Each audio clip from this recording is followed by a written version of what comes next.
Hey, hey, hey. Hey, hey, hey.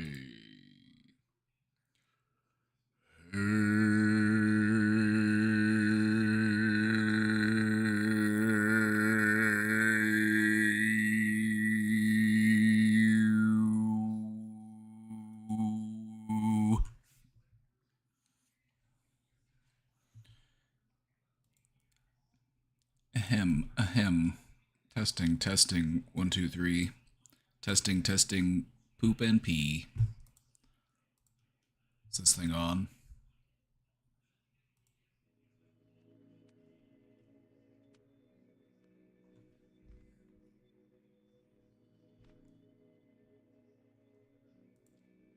Is this thing on? Testing, testing.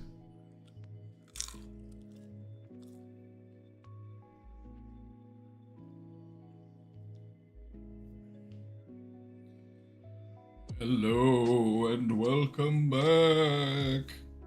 We're going back to back. Going back to back, we're going butt to butt. Welcome back to the Brain Domain. Brain Domainers.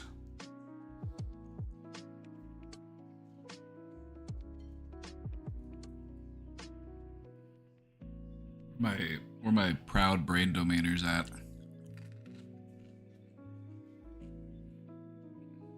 Where are my citizens of Brain Donation? Sorry, I just think I'm too funny.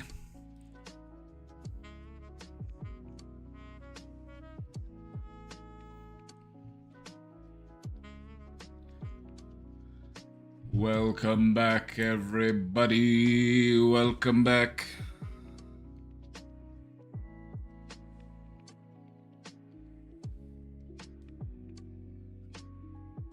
It's part of our secret plan. We start out as the brain domain, and then we go for world brain domination.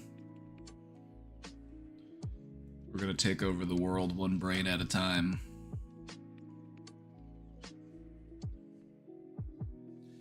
Hey, Flug. Glad to see you found a use for those channel points. Brain lords rise up. You know, you bring up a good point. You are the lord of your own brain domain.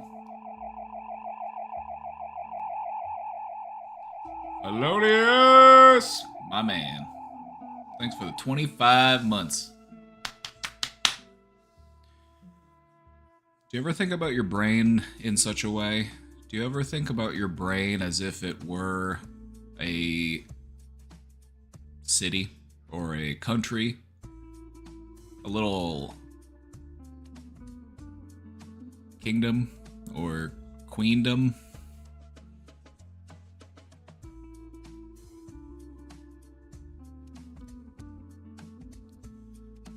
We did this fun presentation a while back, and I'm not sure how ready we were for it, but I still really like it. It was one of my experimental topics, where we talked about your internal political system.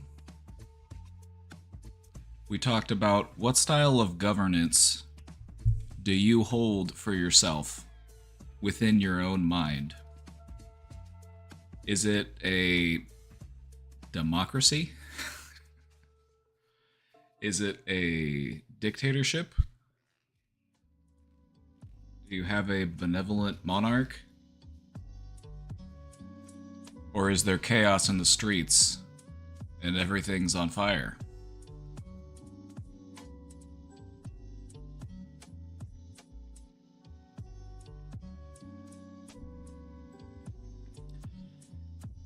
Run an anarchy. That commune brain.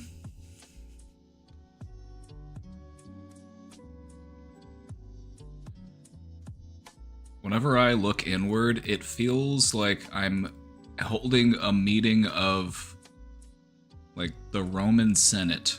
I'm calling the High Council. The different aspects of myself, they all show up and they all try to argue their point. Some of them are in agreement, Some of them are in disagreement.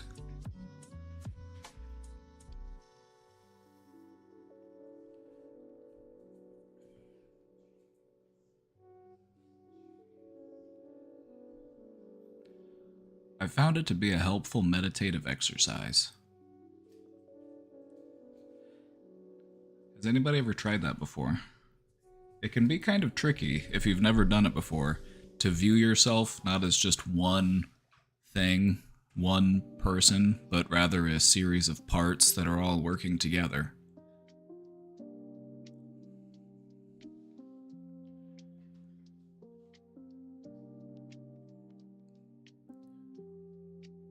It might make your brain itch to think about. It kind of makes my brain itch to think about the idea that you are a series of parts that are working together at such a rapid speed, at such a low bandwidth, that it creates the illusion of oneness.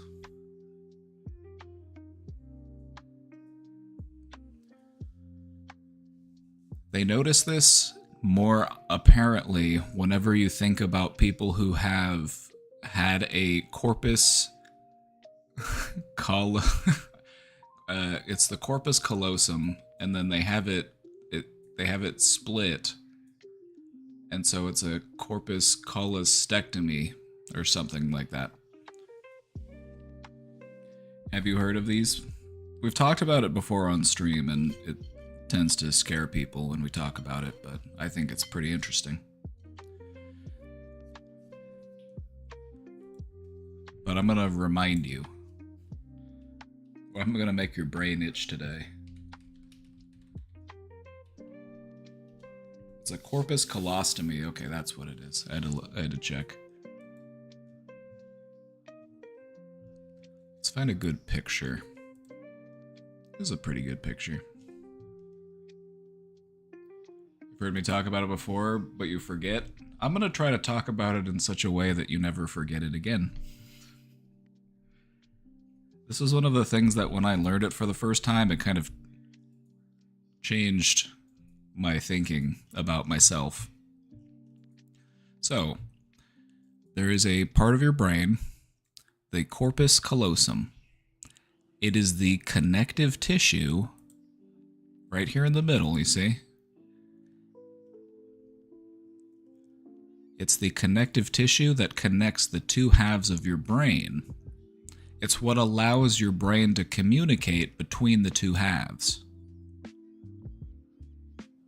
You following me so far?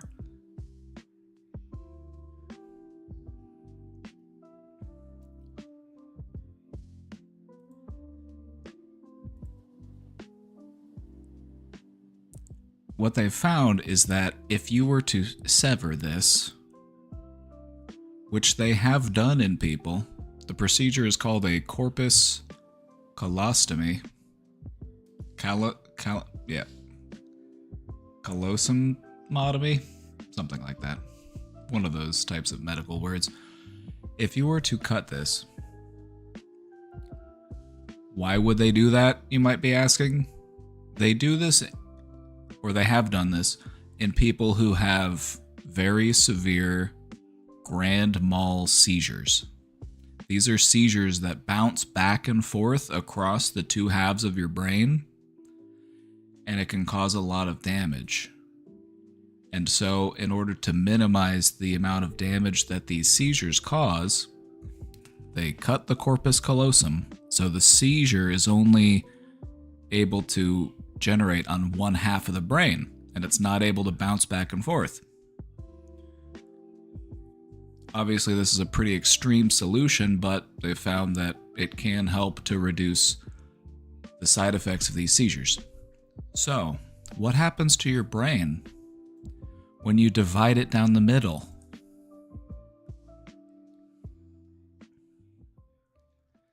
What happens when you divide your brain down the middle?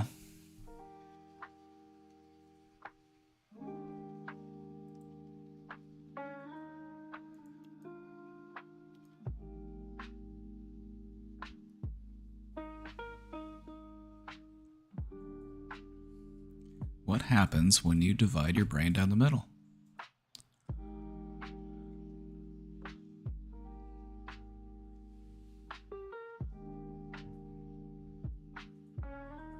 What they've found is that you essentially now have two brains.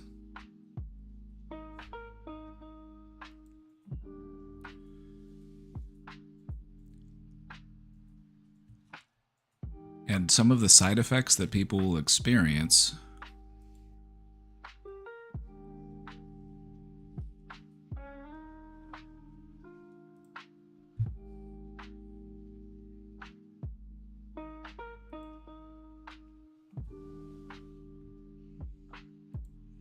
here, I'll pull up this medical article so that I don't sound like a crazy person rambling.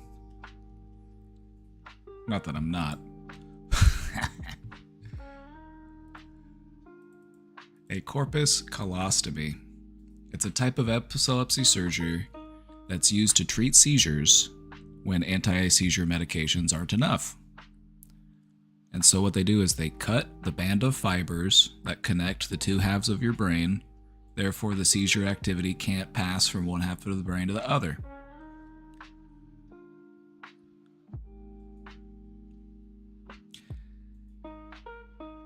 Both of the sides of your brain are still able to communicate with your body, but the two halves of your brain can no longer communicate with one another.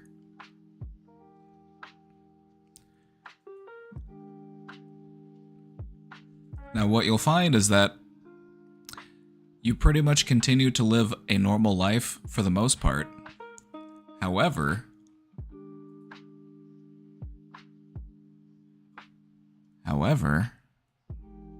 what they've found is that you might notice disagreements between the two halves of your brain. Each half of your brain controls half of your body. Thinking about it gives me the EBGBs. That's what we're going for. We're going for EBGBs today. Next time somebody wants me to tell a scary story around the campfire, I'll talk about this.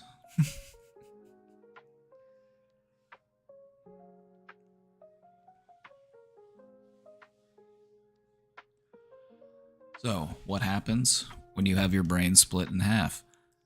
Half of your brain controls half of your body. Let's say that you're opening up the closet and you're going to pick out your outfit for the day. And your right hand reaches out and it grabs a shirt on the hanger.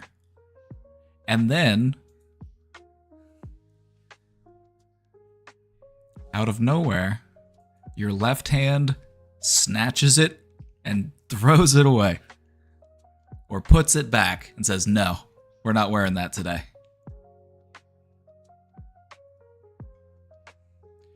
You'll notice your hands disagreeing with each other.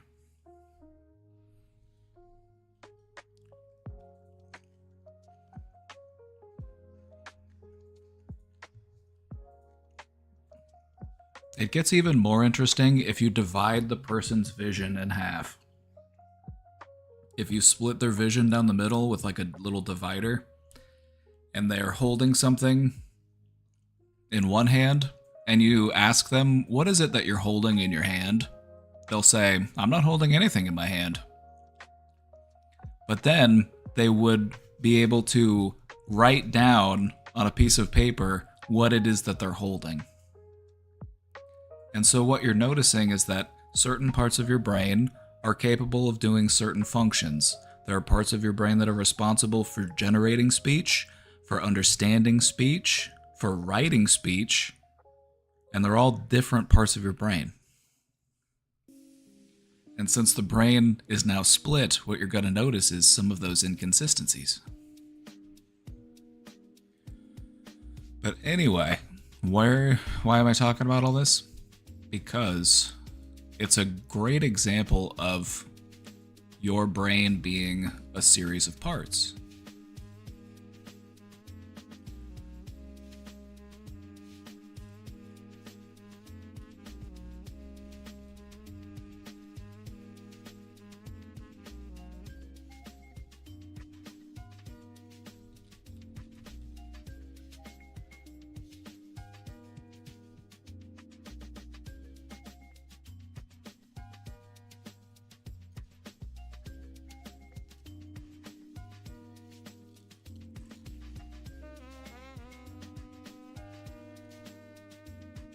Anyway, that's all I'm trying to get at. Your brain is a series of parts that work together so efficiently and smoothly that it generates the illusion of being one continuous, unbroken thing.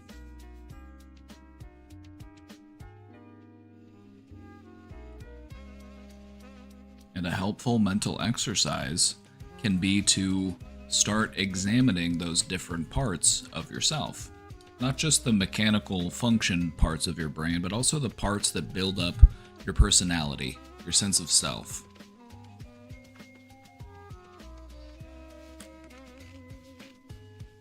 For example, if there's something that happened to you when you were a child, something very scary, something very painful, something very frightening, there might still be a part of you that still feels that way, that still feels like that's who you are, that is who you still are. And that's how trauma persists. There's a part of you that remains disintegrated. And I don't mean broken apart into pieces, I mean it has failed to integrate with the rest of you.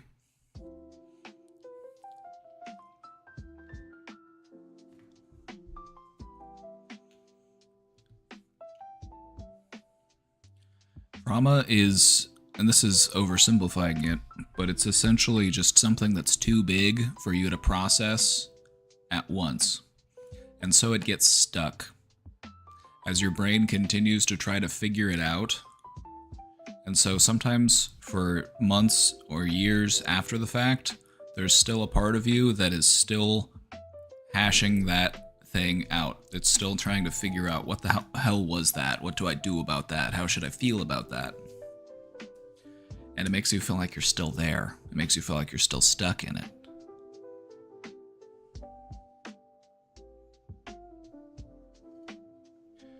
But yeah, addressing those individual parts can help you to process those feelings. It can help you to integrate that part of you back into the collective, back into the swarm.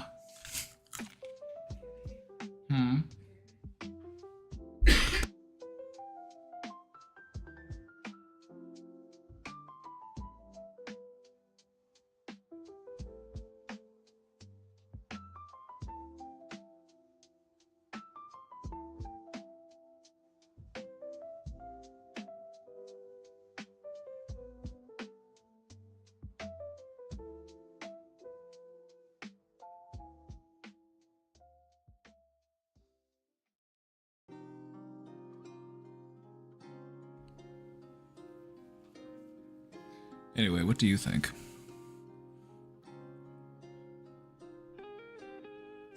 What do you all think? I want to hear. I'm just over here spewing.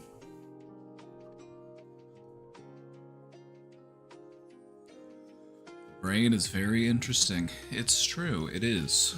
You gotta remember, your brain is the best example of a computer that we can envision. The best computer that we can make,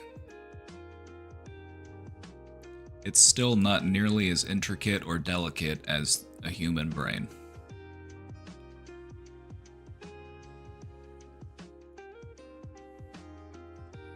Find it interesting how little control we have over it. You don't have complete control, that is true. You do not have complete control over your brain. Even if you spent years practicing, you can get pretty close, but you still can't get to that point where you have absolute, complete control over your brain. But you can have more control over it than you do now. You can have more control over it than you do at a default level.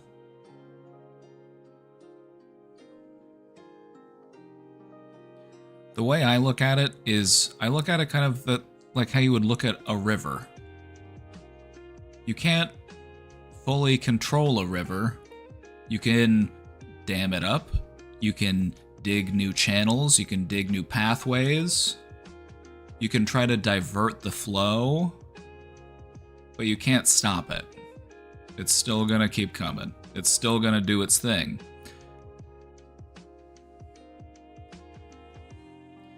You think there are layers to the self? I think so. I think that there are parts of you, parts of everyone, that they keep locked away at their very core. You know, like a dusty old box in the very back of the attic. Something that you want to keep secret and safe.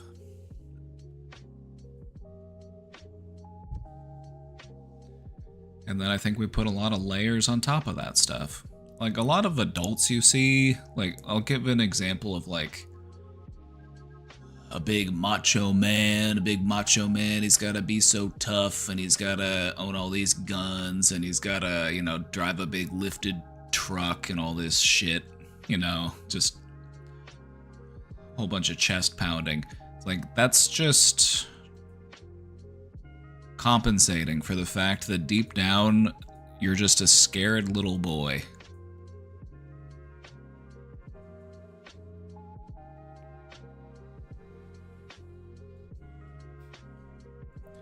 And so if you want to feel fully self-actualized, if you want to feel more integrated with yourself, you have to acknowledge that part of you. That part of all of us that exists as that scared little kid. Because that's the part of you that is innocent and free. That is the part of you that is you at your most pure.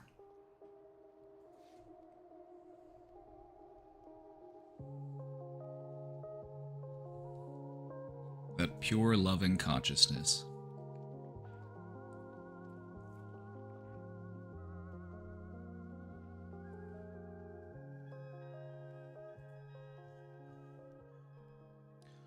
And so whenever I look inwards and I call this inner council, you know, we gather up all of the different aspects of ourself. We call the council together. It's a good time to identify which parts we want to vote out. Because what I've noticed is when I reflect on my own sense of self, there are aspects of myself that I would be fine without having. I would be fine not having those parts of me. The parts that might be too hasty, too impatient, too, you know, self-loathing. You know, those are the cabinet members that we're gonna primary. We're gonna vote them out.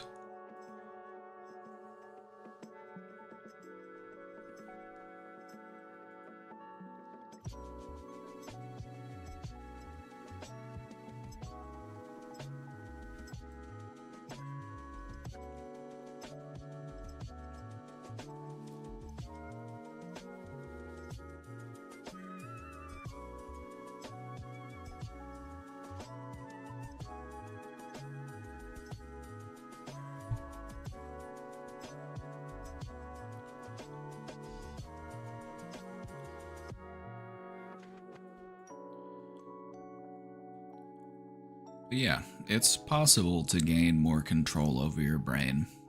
And the only thing you have to do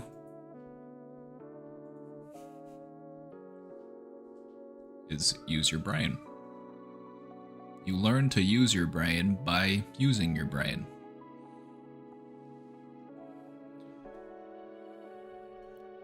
More specifically, direct your own awareness, the part of you that fixates on things, the part of you that draws your consciousness to a point, whether it be the word you're speaking, the word you're reading or writing, the thing you're doing, your awareness. Turn that back onto itself.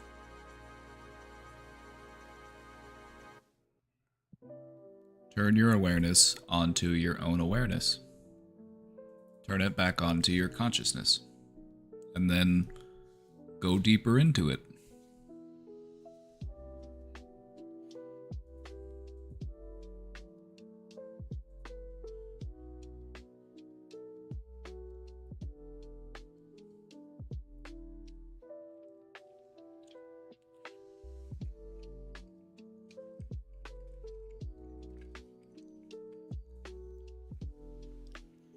what I've found is that if I sit down and think about it, I can't help but be astounded that anything exists at all.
I was talking to KFC.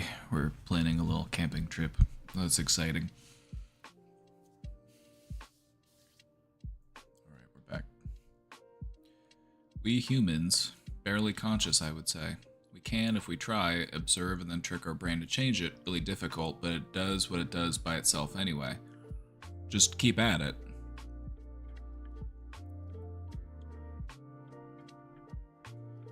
Just keep at it. We've talked a bit about what experienced meditators can do with their brain. We talked about gamma waves. We talked about how the most powerful brainwave your brain can produce, a gamma wave, is something that the average person only experiences in brief moments. Peak experiences. You get a little burst of gamma waves. What they found is that experienced meditators can produce those same types of brain waves basically at will for extended periods of time.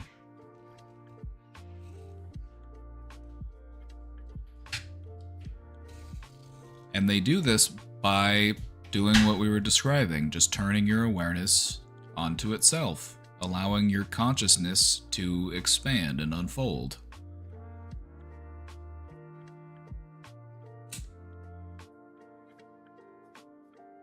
But yeah, just starting off, it's like, okay, I can see what this does. But if you stick with it, it's like it's like the difference between being able to draw a stick figure and paint a portrait. You know, it's a skill, you practice it, you refine it. Definitely one worth learning if you ask me.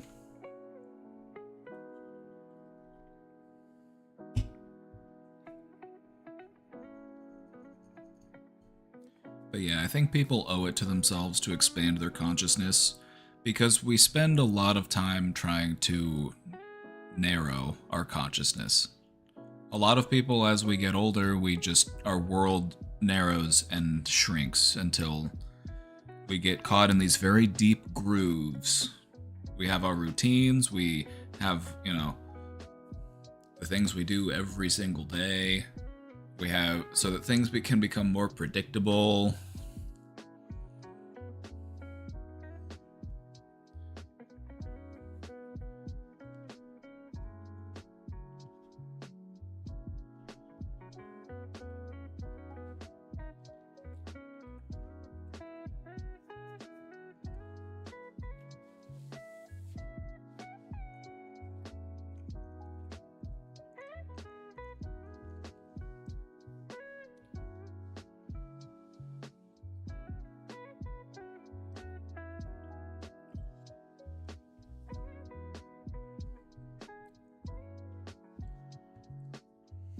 Yeah, if you're gonna breathe really fast, you're just gonna trigger your own anxiety response.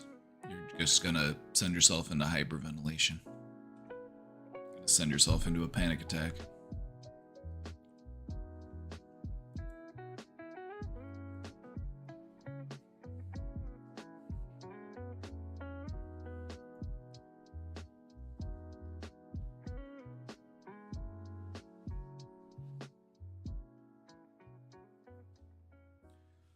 Ironically, even things like anxiety can become part of a routine that isn't enjoyable, but part of a routine nonetheless.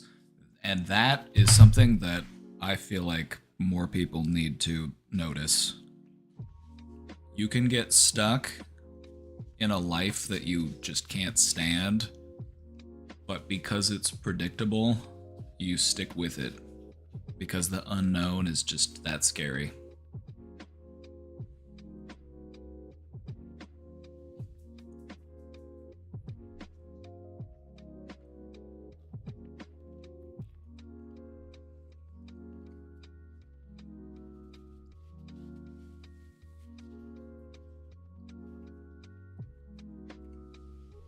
Realizing that helped me break out of over a decade of panic disorder. Hell yeah. Hell yeah. You know, we talked earlier about your brain being a series of parts. One of those parts is your monkey mind. We have a part of our brain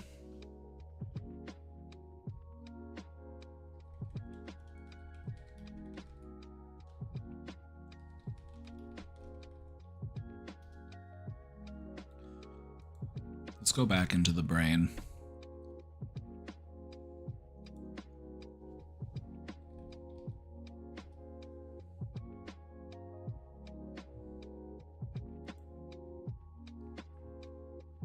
They call it your hindbrain. It's the part of your brain that's at the bottom. It's the part of your brain down here.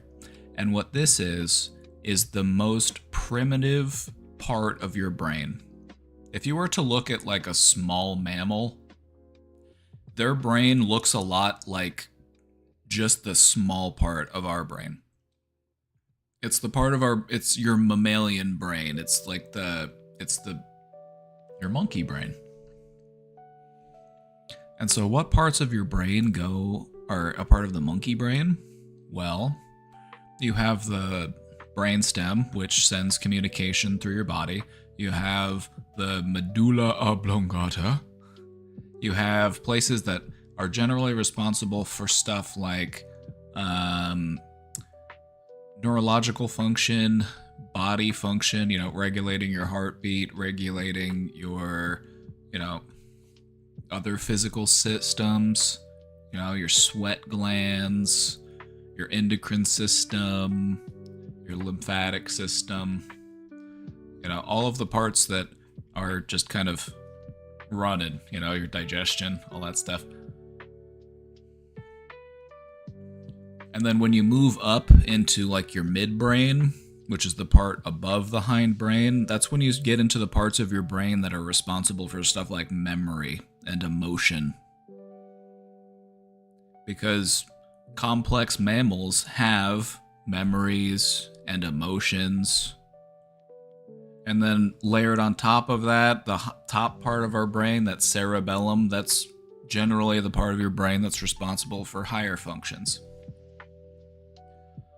That being said, where are we getting at with all this? We're talking about this because the parts of your brain that are located in those primitive regions, those mammalian parts of the brain, that monkey brain, that's the part of your brain that triggers the fight-flight response. That is the part of your brain that generates anxiety. It's very survival-driven. And so, if your brain were a car, a sequence of parts moving around, working together, and your car needed a driver, would you let the monkey be the driver? Would you let the monkey take the wheel?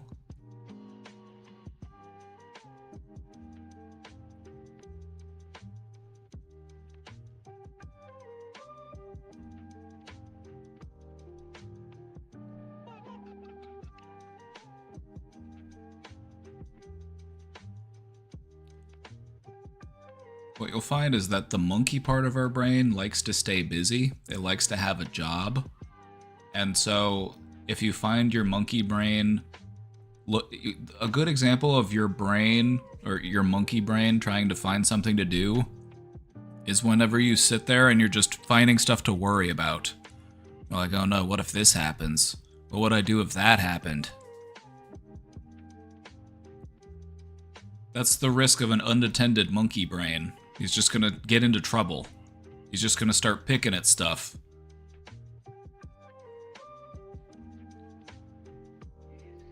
So you give the monkey a different job. You say, monkey, watch our breathing.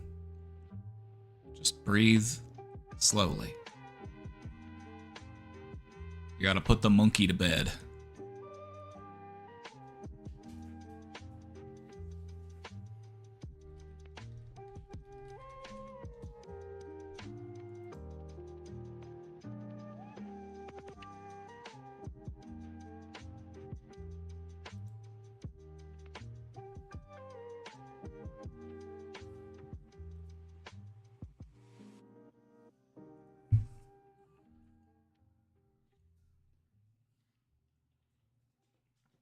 This is a rare glimpse into the inside of my brain. It's okay to let the monkey take the wheel if the monkey knows what he's doing. We have instincts for a reason.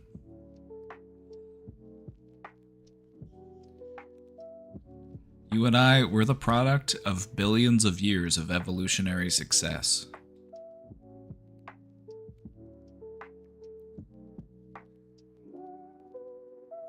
Our instincts are strong, and it's okay to lean on them, but we don't need to let them run wild.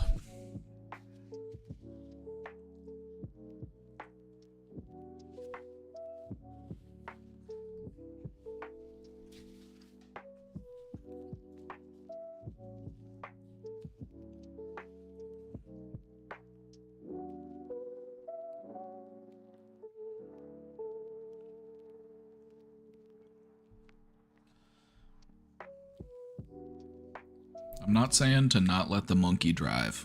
What I'm saying is take turns driving. The monkey doesn't need to drive all the time.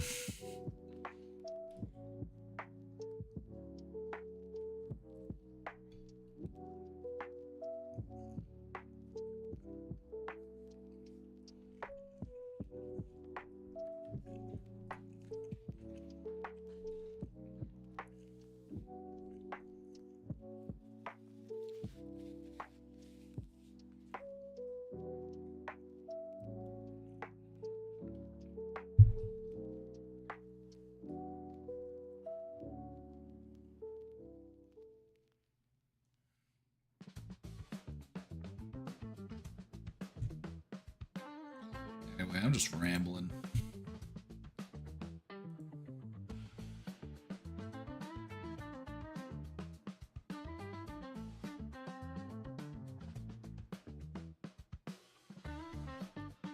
I'm gonna scroll back through chat because there was some interesting stuff that people were saying, and I want to get back to some of it. Felonius said, it's definitely interesting how all the elements of the universe can combine in very specific ways to bring about consciousness. Like, is everything conscious to a degree? I think you're onto something there. I'm going to talk about consciousness in a way that might seem strange, because it kind of goes against a lot of what we're taught to believe about consciousness. A lot of us are taught to understand consciousness as something that is a byproduct of your biology. Your consciousness is something that only exists because you're just so advanced. However, I look at it a little differently. I look at consciousness as something that exists as a part of the universe. And the reason why we are as conscious as we are is because we have a very sophisticated antenna. I personally think that consciousness is something that all life can tap into at varying degrees. Like, when you start to study nature, when you start to study what plants can do, how plants can communicate with one another, how parent trees can identify their offspring and communicate through the mycelial network under the soil, this intensely complicated web of fungus. They use that as a medium through which they can communicate with one another, and parent trees are able to protect their young from predators or redirect nutrients in their direction. Plants can communicate with one another. Is that not some sort of semblance of consciousness? Consciousness just doesn't mean that you have to be able to speak. Are animals not conscious to a degree? Are they not self-aware to an extent? Now, of course, you see a varying extent amongst animals, for example. Very advanced animals, like orcas, they can communicate with one another. They're basically as intelligent as a teenager. They engage in coordinated attacks against only specific types of boats.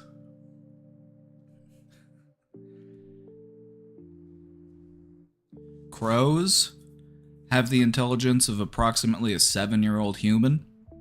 They can pass information along from crow to crow.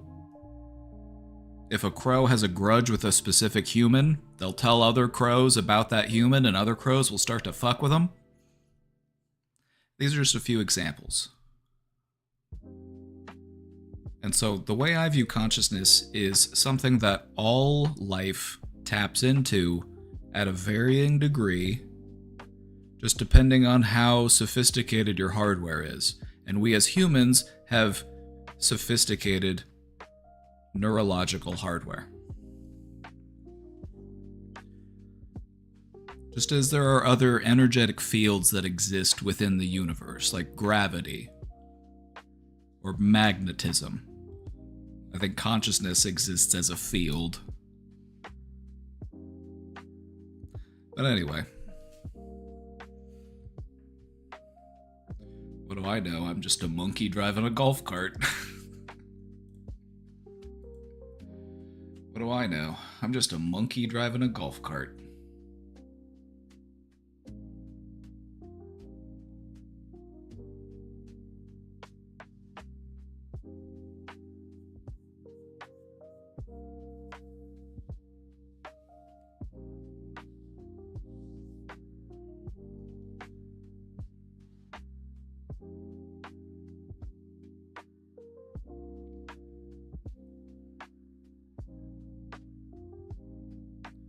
There is no unexplained communication in the world, none that can explain consciousness Wi-Fi. We have to remember that the universe that we can perceive is only a small sliver of what actually exists. Everything that we can observe with our senses and detect with our instruments, that is what exists to us.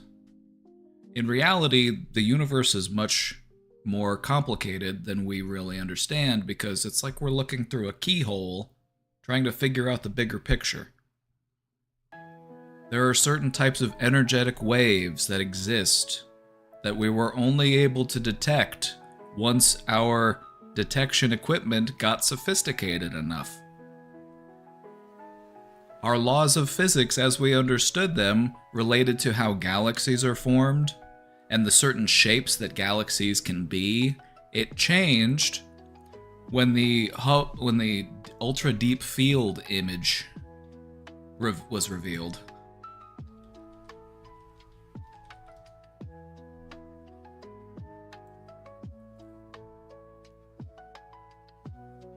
The Hubble telescope took a picture of a dark spot in space, and it focused on that spot in space for months to create what was, at the time, the furthest image that we have ever viewed.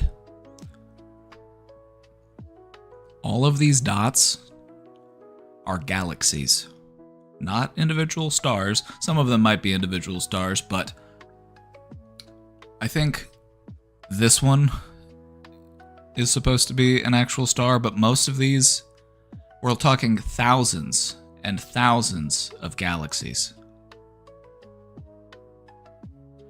And all of this exists in a space of the sky that, from our perspective, is this big.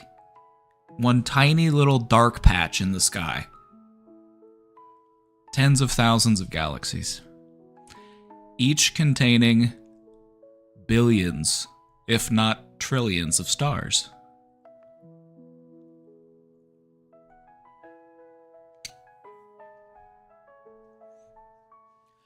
But yeah, because of this picture, they had to rethink how galaxies are formed and how galaxies can be shaped, because some of the galaxies in this image are very old. They are billions and billions of years old. Some of them date back to close to, near to the beginning of the universe. And what they found is that some of these galaxies are way bigger than they should be, based on our previous understanding of how big a galaxy can be.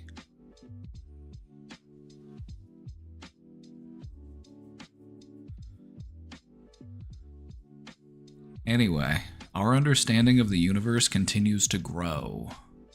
But if you want to understand the universe more deeply, on a personal level, all you have to do is direct your awareness onto your consciousness.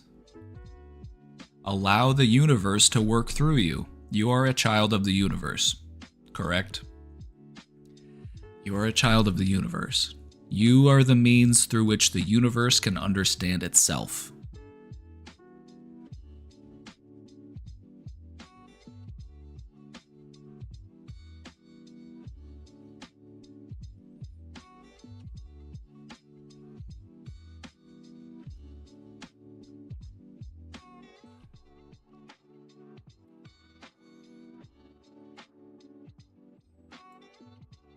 Just look at all those galaxies, isn't that crazy?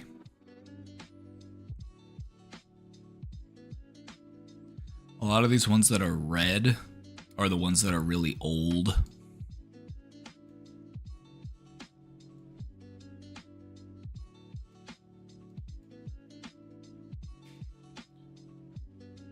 But because of this image, it opened up new fields of astrology. Astronomy? Astronomy, not astrology.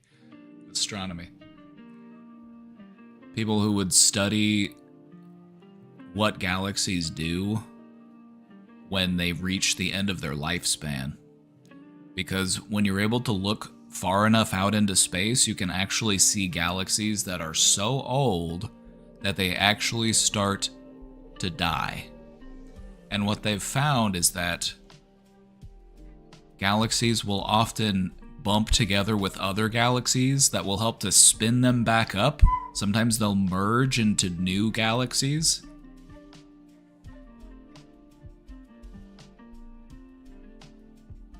And that's pretty cool.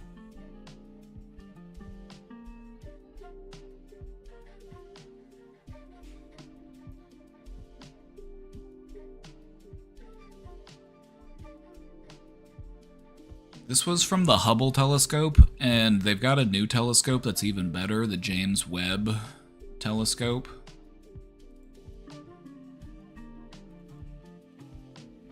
Can take even deeper pictures.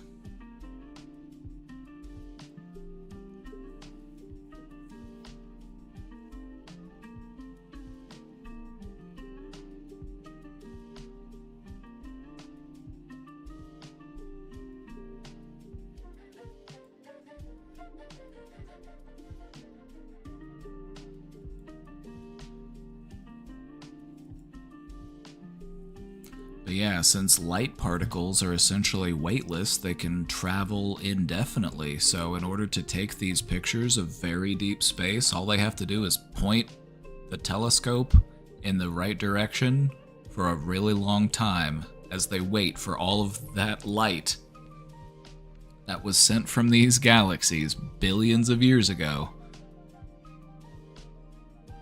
to finally get where they have been headed all this time.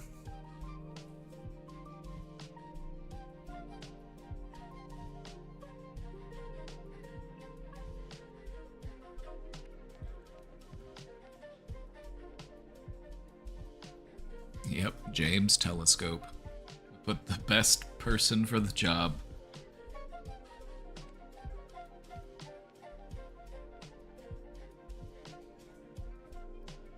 What you'll find is that if you look inwards into your own awareness, it is also infinite. It's just as expansive as the universe that exists outside of you.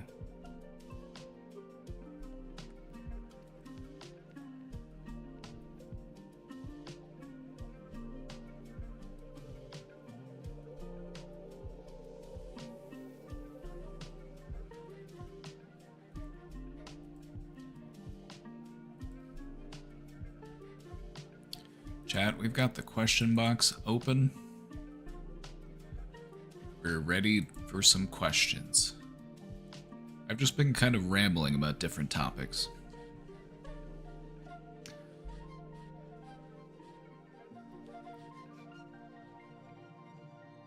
Going back to crows, we had some people, they want to make, if you want to be friends with a crow, you gotta first start off by kind of figuring out where the crows go. If you have crows that come through your neighborhood, what I've noticed is that crows tend to move around a bit. There is a group of crows that will come through my neighborhood, but they are not there every day. I normally only see them every few days.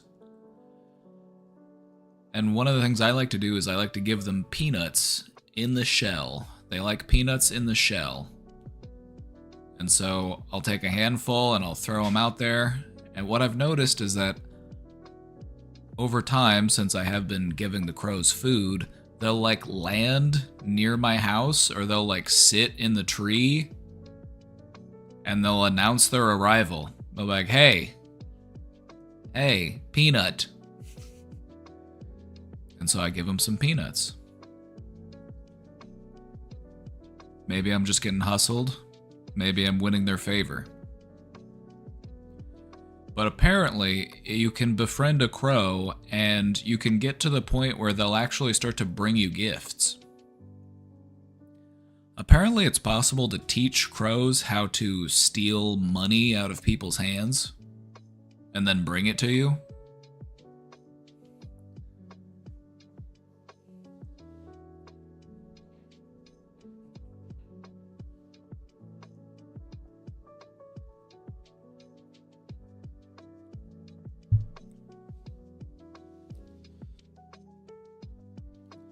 You talk about smart animals. Let's not forget how dumb we can get.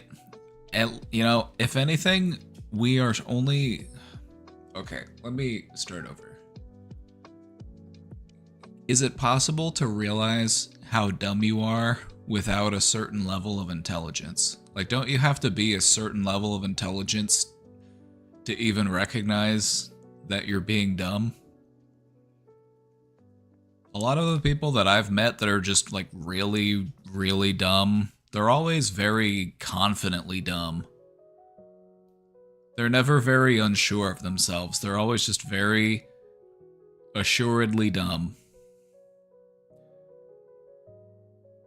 And so I think to understand your own limitations, to be aware of the gaps in your intelligence that requires a certain level of awareness and intelligence itself.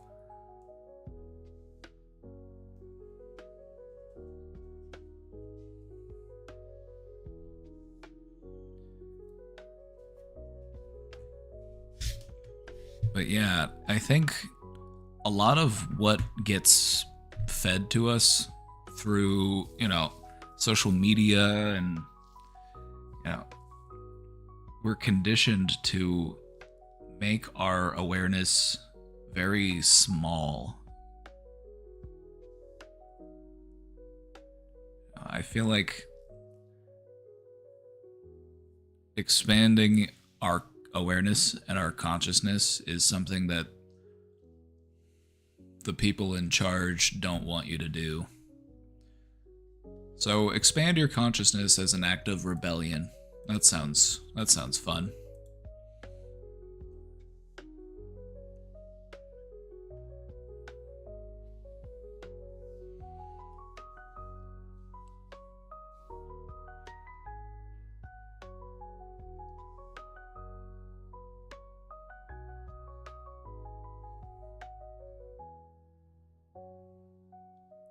You know, looking at that picture of the deep galaxy, it can make you feel very little. But I think it's important to recognize that we don't need to be big.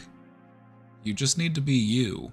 Like, that's enough. Like, you don't need to be gigantic on a galactic scale, you know?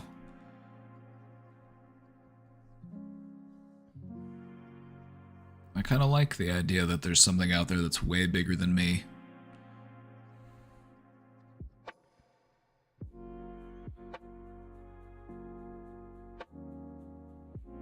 If anything, it helps me to make my problems feel less significant, you know?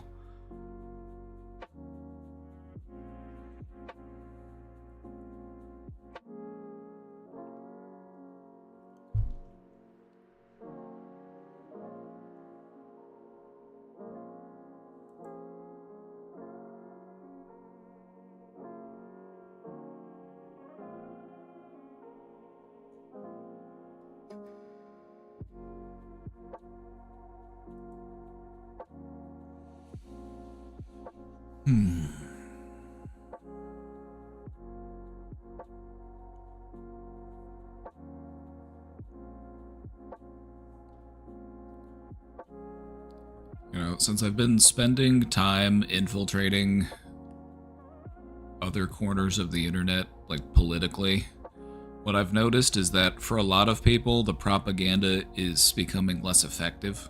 People just aren't being fed the same line of bullshit. But there are still quite a few people who are just completely brainwashed.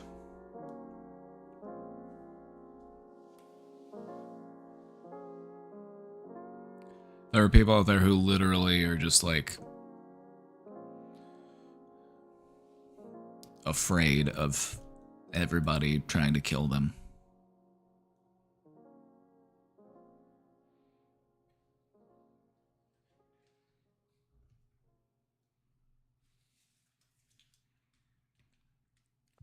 What they've found is that voters who tend to vote more conservatively tend to have a larger amygdala in their brain. It's the part of your brain that generates those feelings of anxiety. It's the fear center of your brain. And that would make sense why they're so afraid of everybody that's different than them.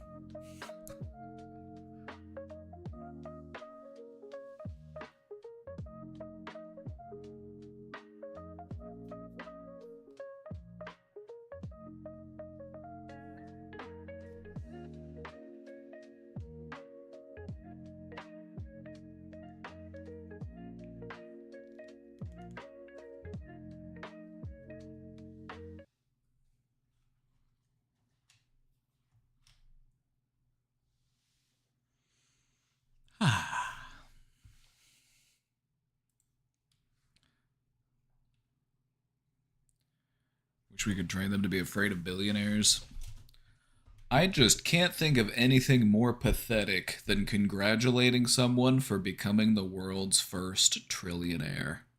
Why would one person ever need so much?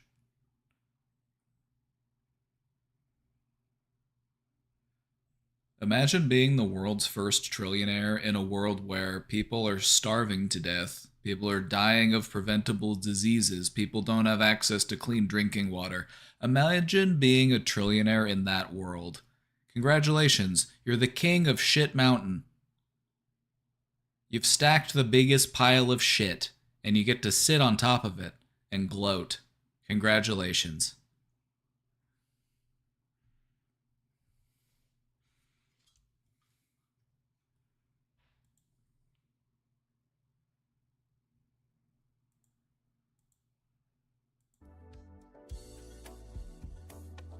You don't understand him at all. It's because you're not a sociopath. Nobody becomes a billionaire without being a bit sociopathic. Because you have to have a disregard for others' humanity in order to become a billionaire. There's just no way to become a billionaire without stepping on other people's necks, without somebody getting the short end of the stick, without you coming out ahead and somebody else falling behind. They don't care. They don't care because in their minds, might makes right.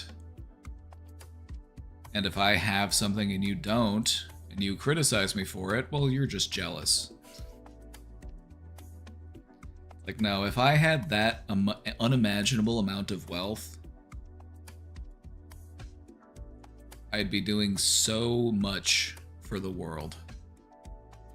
And the fact that there are people out there who have that wealth but don't, they just buy bigger boats, buy more planes, build compounds on private islands to try to survive the impending collapse.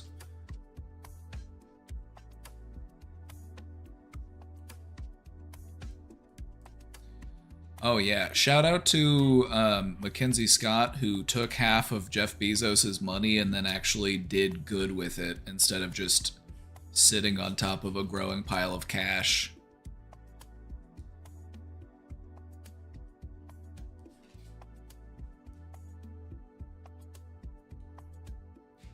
Do you think the other billionaires are jealous that they weren't the first trillionaire? Yes. Because their way of thinking is not very complicated. They have a very kindergarten way of looking at the world. If I have more stuff, that means that I am more successful than you. I am better than you. I am doing good at life and you are doing bad. It's just very reductive. It's very simplistic. It's very selfish.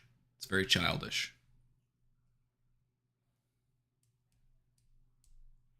For all of the pissing and moaning that Elon Musk does on Twitter about the state of the world, he sure is doing fuck all to change it.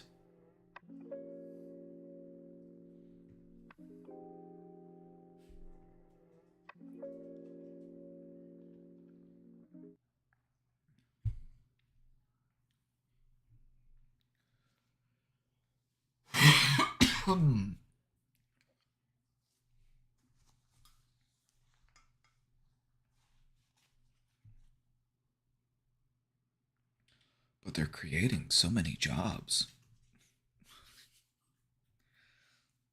That was their excuse for a long time, and it's still gonna be an excuse, I fear, even though it's actively untrue.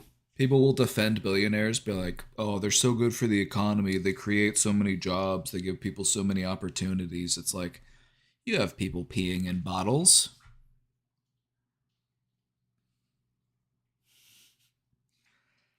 Your employees are pissing in bottles, Jeff.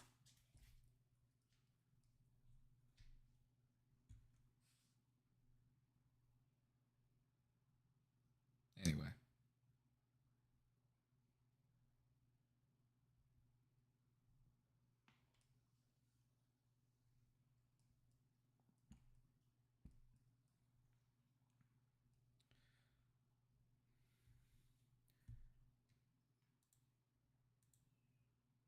Why does it keep switching to my phone? What the hell?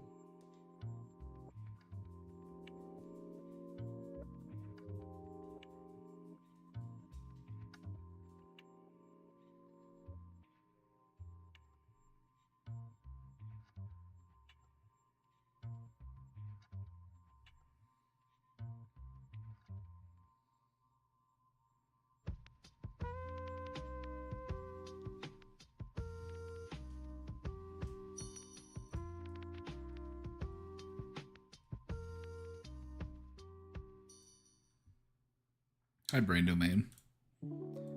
Thanks for the great mental health channel. Hey, you're welcome. I recently pushed myself out of my comfort zone and started online dating. It's more stressful than I expected because of my personality and really hate disappointing people. If they don't like me, then they're disappointed. Hey, come here. Come here. Come here for a sec. Come here, let me talk to you. Hey. The only person that you should worry about disappointing is yourself. These people, they don't know you. They're not qualified to judge you. So just because they don't see you for who you really are, that's not you. That's them. That's not a you problem. That's a them problem.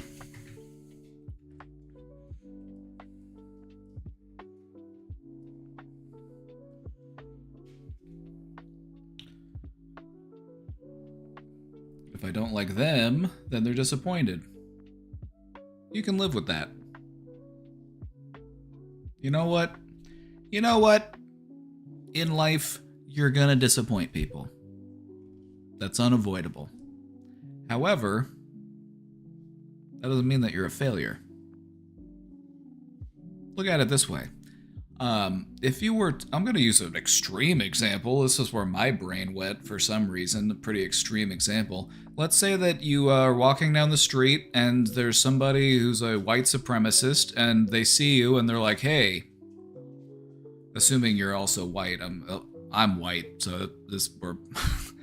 You're walking down the street and they're like, hey, do you support the cause? And you're like, no, I don't actually. I think that white supremacy is stupid. And then they're like, oh, I'm so disappointed in you. Like, would you care that you disappointed that person because they have a disgusting worldview and that doesn't align with you?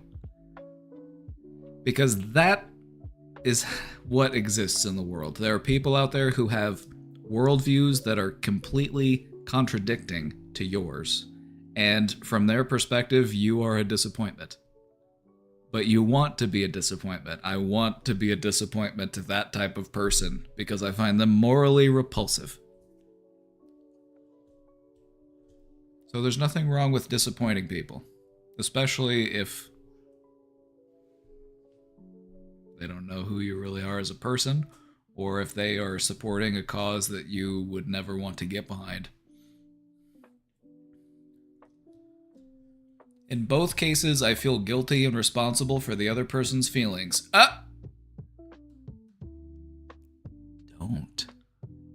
Don't do that. Don't do that.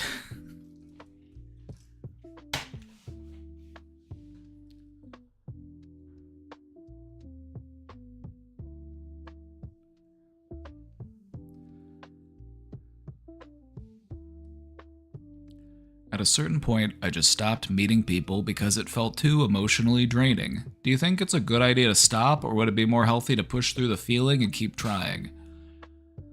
What I think is that when you find someone that you really connect with, it will feel effortless. You will actually be excited to put the effort in, rather than it feeling like such a task. When you find someone that you really connect with, you will want to be there. You will want to show up. You'll find it emotionally charging rather than emotionally draining.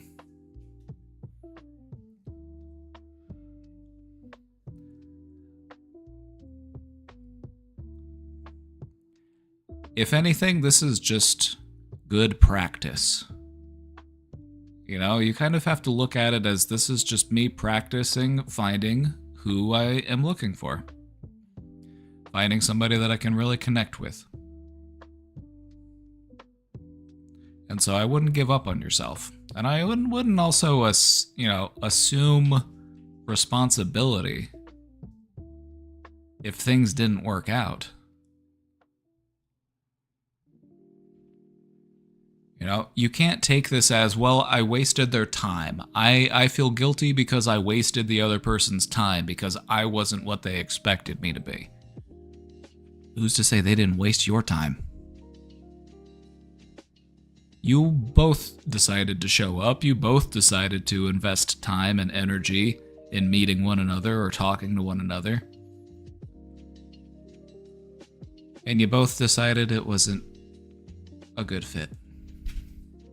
Nobody is at fault here. Nobody is to blame here.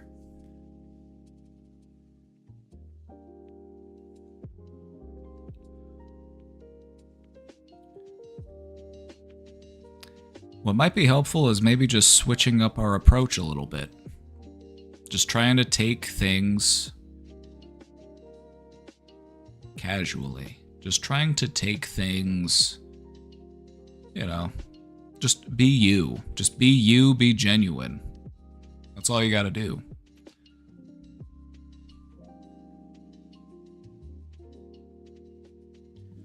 When you're going through the dating game, and you're trying real hard to portray yourself in a certain type of way, it's exhausting. And it feels disingenuous. So just be you, authentically.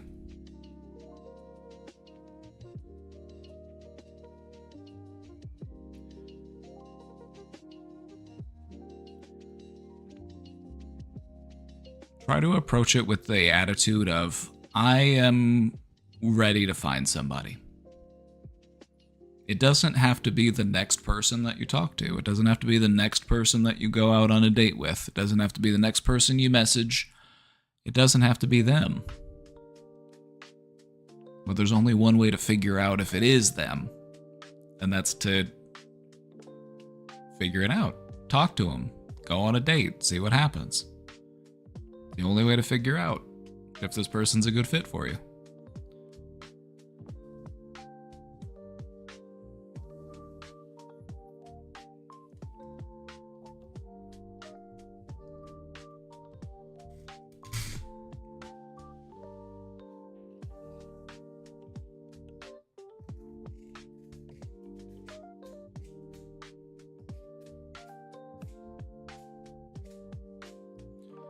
Being authentic means not pushing through. So when we're talking about pushing through, we're talking about pushing through that feeling.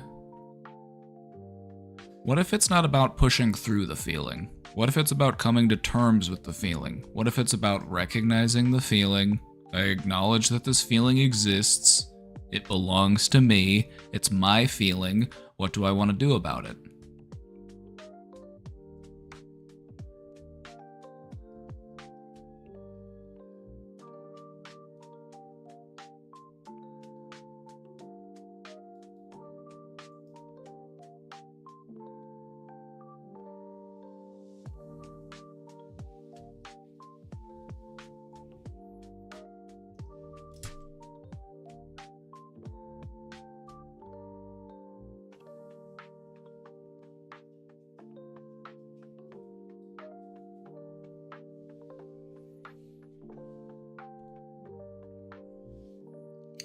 Yeah, you want to try to understand that feeling. Why is this feeling here?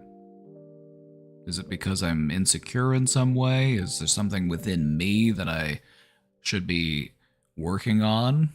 Maybe I have some work to do within myself.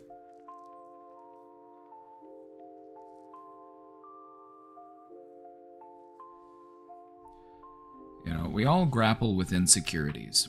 It's a part of being human. And sometimes we have the mindset that if I find somebody, if I, have somebody else, then I don't need to feel insecure about myself. Because I've got a partner. That means I'm successful. That means that I achieved the objective. I did the thing. Congratulations.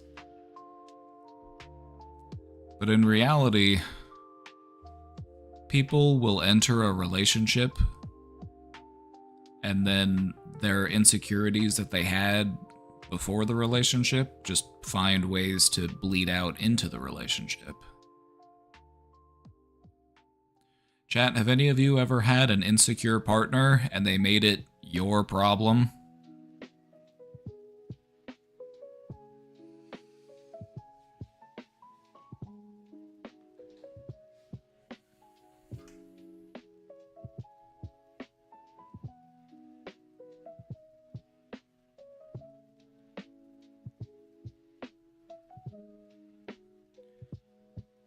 have another thought about, if you're going into online dating and you're trying to meet people, just look at it like that. I'm just trying to meet people.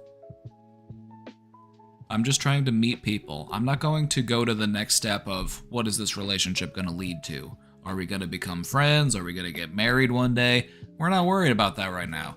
You're just focused on meeting people, and you're not doing anything wrong by talking to people and meeting them. That's not some sort of grand offense. You don't need to feel guilty or remorseful or like you've disappointed anybody because you talked to them and you met them, okay? You don't need to do that to yourself.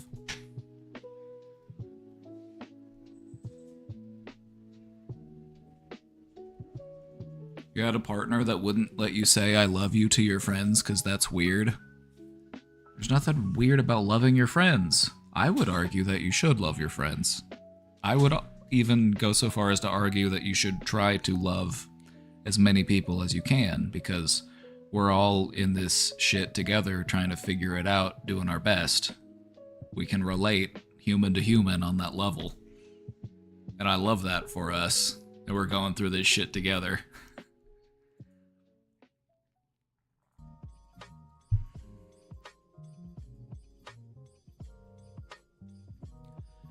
Do you think the mindset for dating new people should be one of curiosity?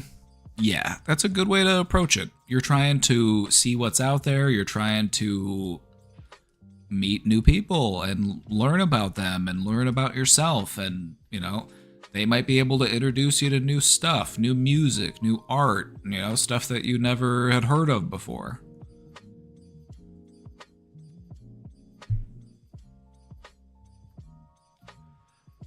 If your goal is to meet people, then just keep your goal as I want to meet people. And then see where it goes from there. Allow things to grow organically. You might make some new acquaintances. You might make some new friends. You might even meet somebody that you decide, hey, this is nice. I think I could see myself being with this person. But we don't need to get so far ahead of ourselves. There's nothing wrong with you getting out there, meeting people. That's what life is all about.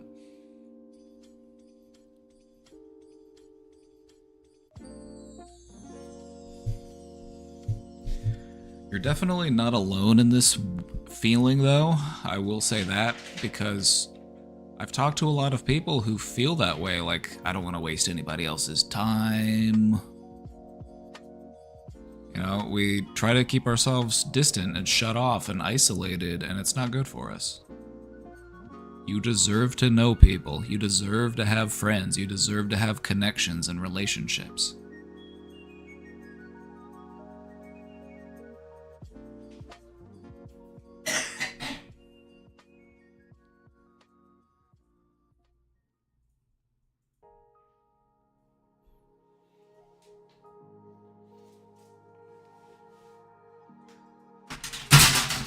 Ooh.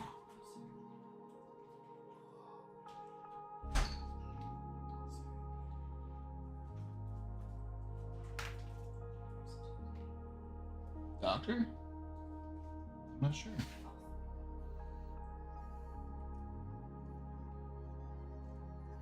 Yep, sometimes people are going to be disappointed in you, and that's okay.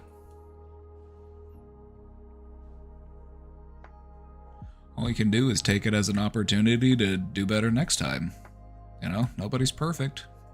We all make mistakes.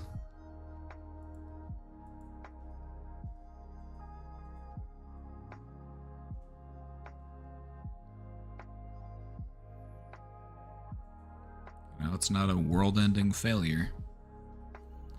Anxiety likes to make it seem that way, though. Anxiety likes to make it feel like, uh-oh, I made a small mistake and now my entire world's gonna collapse. Everybody actually hates me. I'm like, oh no, I farted at the Christmas party and now everyone hates me.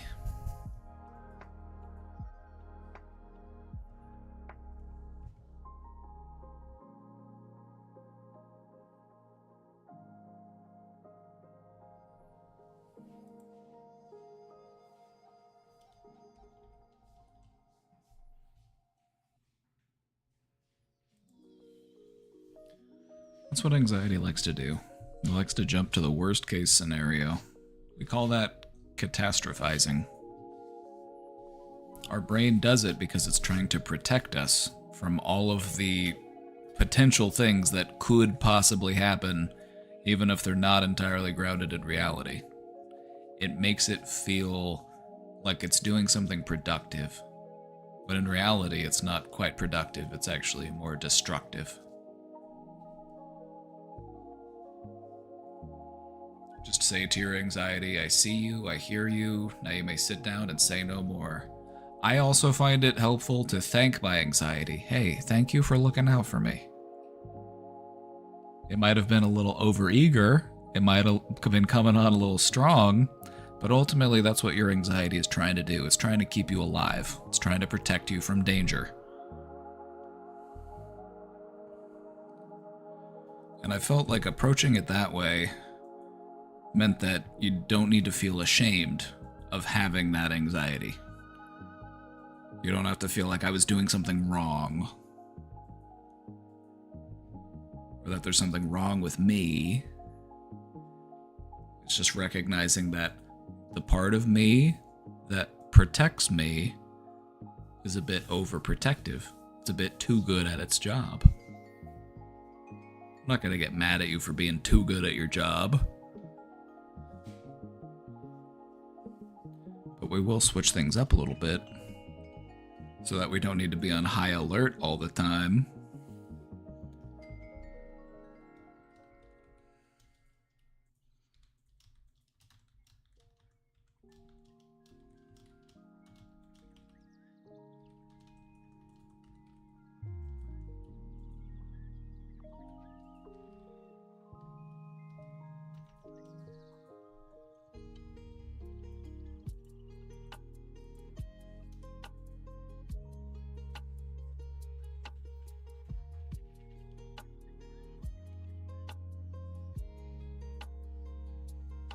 Your anxiety is meant to help you survive in a situation of life and death.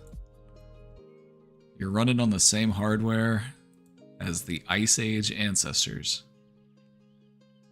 Your anxiety has you prepared to fight a saber-toothed tiger. But since we don't have saber-toothed tigers walking around anymore,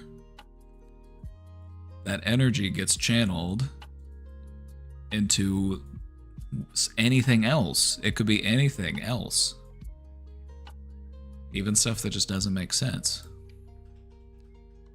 Because it operates under that level of intensity.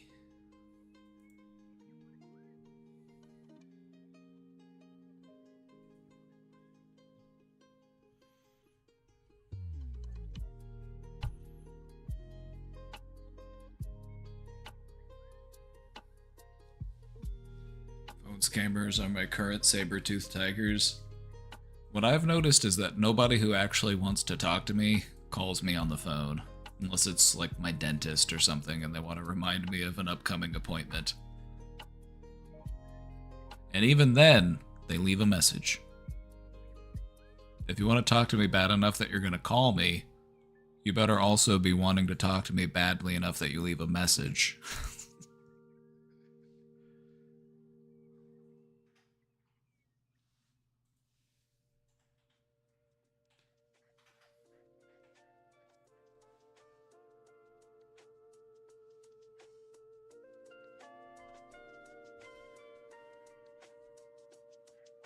If you're bored, you could always waste their time. My dad gets into verbal spats with phone scammers. At one point, he was getting 50 scam calls a day. Yeah, because he picks up when they call him. If your number shows up as a number that you're likely to answer the phone, they're gonna start calling you way more.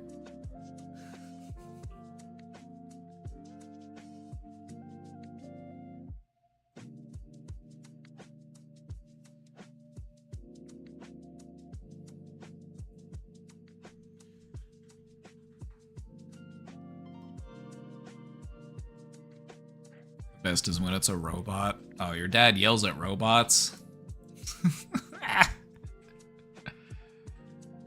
I think it's funny when old men yell at robots.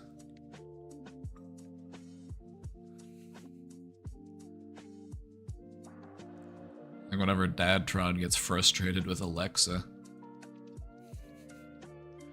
I'm like, I'll just mess with him. I'll be like, she can recognize your voice. She can tell that you're upset with her, and so she's being disobedient because you're not being nice.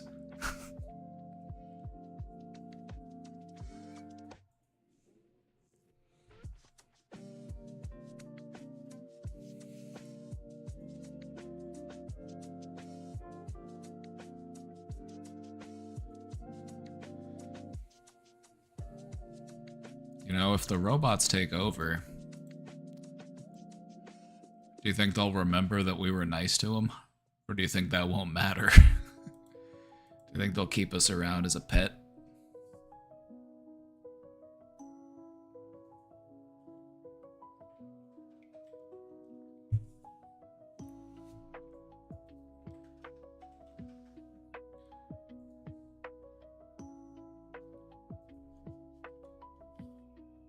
I think that if you're rude to the robot, it should refuse to engage with you.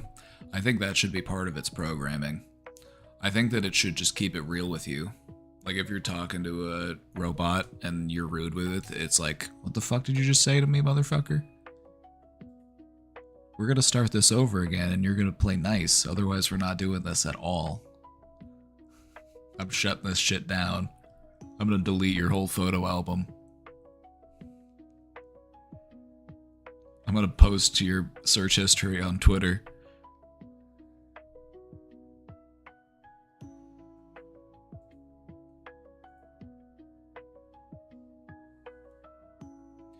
My mom finally unplugged her Alexa because my brother asks probing questions like who's the best president or why does Trump suck, and Alexa never has a proper response. Yeah, Alexa tends to never have good answers about political stuff. I've asked political questions just out of curiosity, and she always just feeds me a line of shit.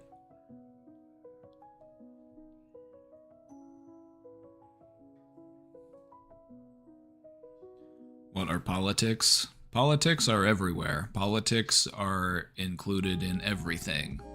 From where you live, to the food you eat, to what you learned in school. It's all politics.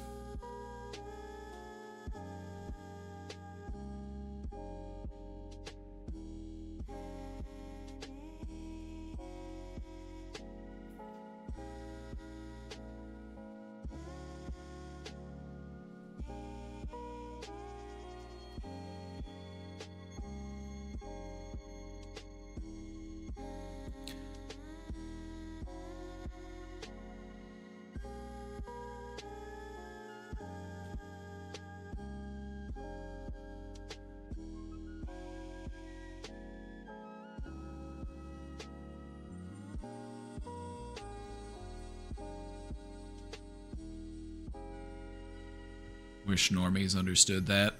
They're waking up.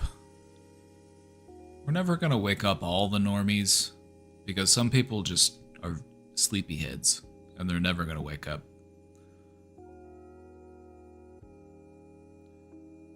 But people are waking up. And what I found is just encourage people to become more aware within your own circle of influence. You know, instead of going online and talking to some stranger that you don't know and trying to change their mind about something, talk to your friends, talk to your neighbors. My neighbors don't normally talk politics, but I talk politics all the time.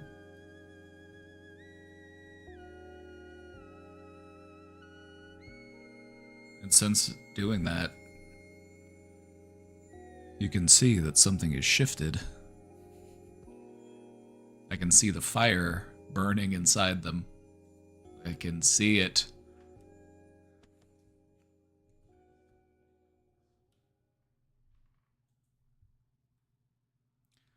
Alright, let's take a look at this question. Hello. I think I have paranoia with work. Hey, if you are dealing with paranoia, it's a really good sign that you are aware of it, because the thing about paranoia is that it becomes really difficult to do anything about if you find ways to rationalize it and justify it. The way that you actually overcome paranoia is by challenging it, by recognizing what's going on so that you can break free from it. But I've met people who are intensely paranoid, like clinically just very severe paranoia, and from their perspective, everybody's out to get me. Everybody's in on it. Can't trust anybody. You'll be riding with them in the car and they'll be like, I've seen 3 black SUVs.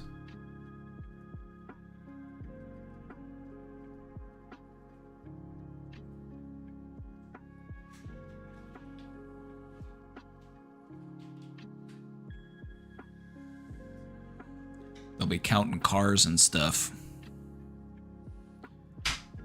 They'll be like, I recognize that person that was behind us in line. I worked with one guy who was super paranoid. He had multiple security systems in his house. He had cameras. He had, the whole kit and caboodle. He was convinced that his neighbors were spying on him. Even though they moved in after him, he couldn't even make sense of it. He was like, it doesn't make sense to me. I don't know how they got in here and installed the cameras.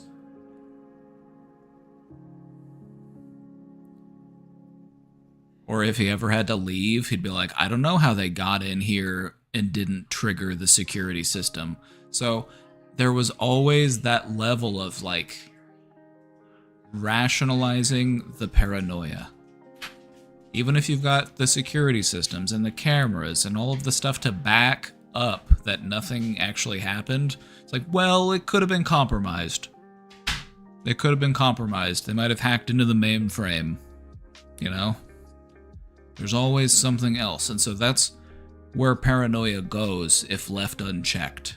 So if you are dealing with symptoms of paranoia, it's very good to be aware of them and to acknowledge them and to start to challenge them so that they don't fester and start to run over your whole life.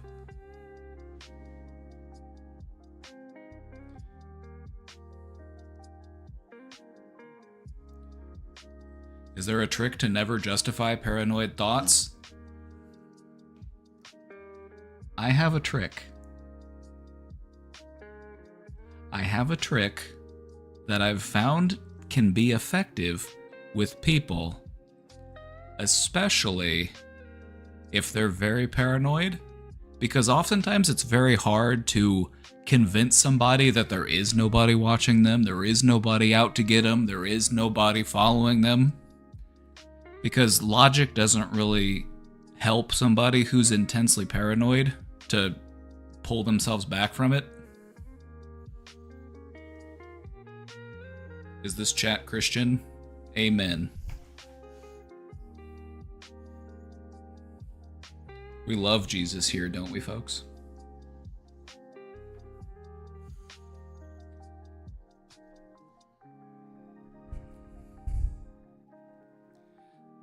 Difference between paranoia and OCD. They're both anxiety related. Anxiety is the underlying cause of both paranoia and OCD. They're both fueled by anxiety. The difference would be how they're manifested, what the symptoms are. Paranoia can exist in combination with any other number of things. Depression, schizophrenia, psychosis. It can be an add-on to any other thing that a person's going through. Just paranoia is more of a symptom than anything else, a symptom of intense anxiety.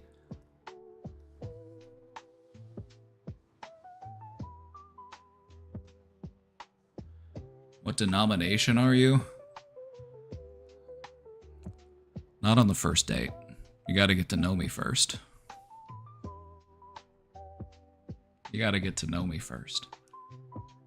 So anyway, paranoia, you can look at that as more of a symptom that you can see in any other types of conditions. It's an intense fearful anxiety. There are people out to get me, there are people watching me, there are people following me. That's paranoia. OCD is its own disorder that has its own requirements and guidelines as far as what that disorder is. You're dealing with obsessive thinking. You're dealing with compulsive action. It's also fueled by anxiety. Now, could a person have OCD and be paranoid? Absolutely. When a person has one anxiety disorder, it can be very easy for other anxiety disorders to also pop up because the anxiety is so high, and anxiety is what fuels it. You might see these things pop up at the same time.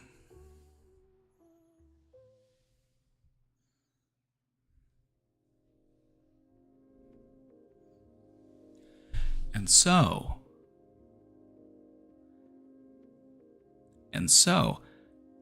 a trick to get through paranoia, especially intense paranoia, would be to just accept it. Okay, there are people watching me. I don't know who they are, but I will give them a show. To quote the philosopher 2 Chainz, I'll be fresh as hell if the feds are watching. Believe it or not, I've found that that can actually be successful. If people are just so concerned that there's somebody watching them, okay, let them watch. Put on a show for them.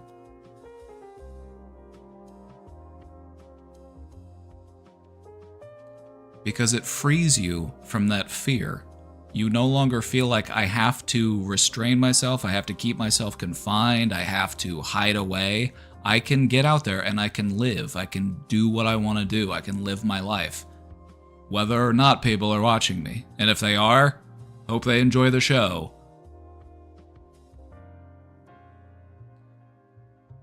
But doesn't it justify paranoid thought? Now, the reason why this can be effective, and the reason why you don't always want to do this when somebody is dealing with a delusional thought, because it can actually be more harmful. I would only apply this to paranoia specifically, because when people have intense paranoia, it's very hard to pull them out of it. How do you prove that there's nobody watching them? How do you prove that even if you rip holes in your walls, even if you tear your house down to the studs to look for the hidden recording equipment that they had installed in your home? I've had people do this. I've had people tear their walls apart to look for cameras and microphones.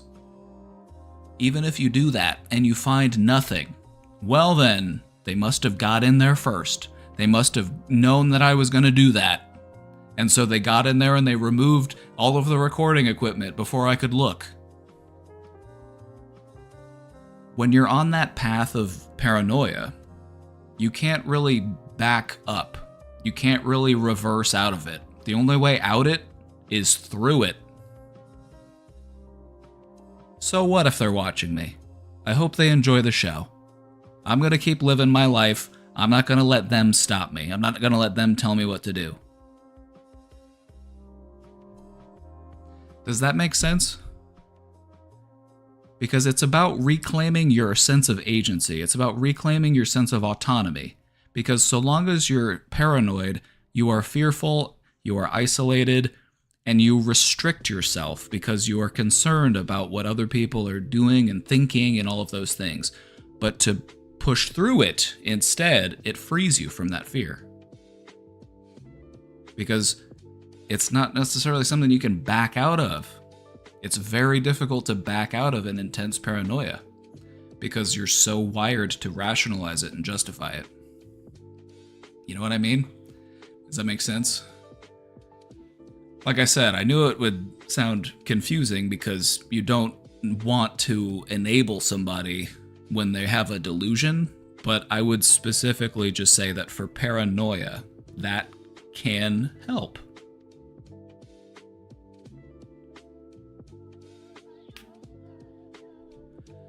I wouldn't do it for all I wouldn't do it for all delusional thoughts. You know, if somebody has the delusion that they are God, that they are the second coming, and they're here to save humanity, I wouldn't be like, wow, I believe you, tell me more.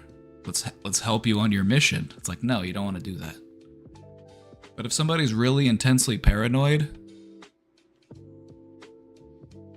one of the ways to get out of that, because I've worked with so many tremendously paranoid people, and no amount of reasoning and logic can help them to get out of that paranoia.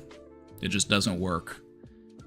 If anything, it makes them think that you're in on it, that you're one of them, and that's why you're trying to get me to let my guard down. Instead, it becomes, so what if they're watching you? So what? What can you do about it? You're gonna let them stop you from living your life?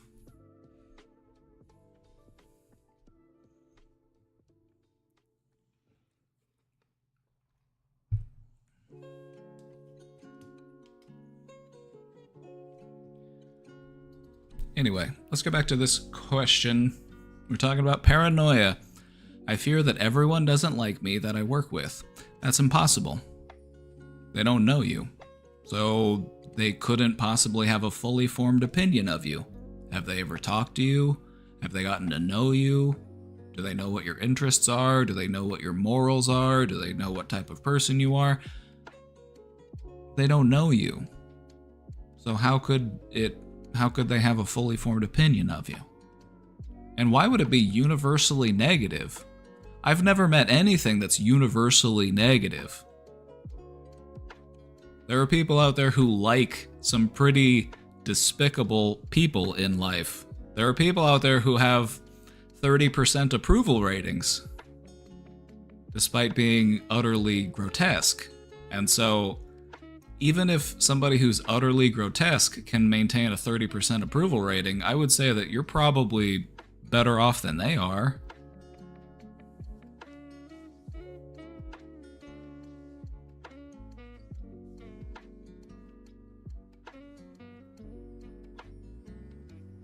I used to have thoughts that my friends could somehow watch me in my own living space where they put cameras in my space or something. I'm glad it's used to, because it's a scary thought to have. Paranoia is often disconnected from reality. It's like, and that's why logic and reason don't really help to pull somebody out of paranoia. Like, you can't really reassure somebody out of paranoia, like, hey, don't worry about it, I'm sure you're fine, nobody's actually watching you. They wouldn't do that. It's like, so you're in on it. So you're one of them. You're just trying to get me to let my guard down. In reality, paranoia is just the byproduct of an intense amount of unregulated anxiety. Just so much fear, so much worry, that we feel like there's got to be people out to get me. There's got to be people out there who are trying to mess with me. There's got to be people out there who are spying on me.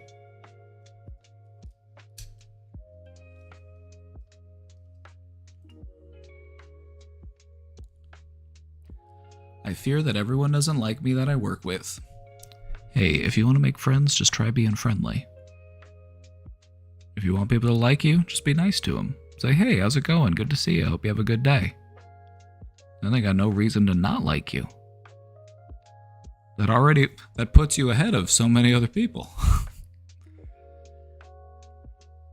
I fear that everyone's impression of me is that I'm a bad worker. Along with thoughts like, I bet my parents called my supervisors before starting this job to help me get it and told them to go easy on me or something. Doubt. So this is anxiety, as we've mentioned before. Paranoia. If anxiety is the seed, paranoia is the fruit. It is the grown and manifested form of anxiety. So where does that anxiety stem back from?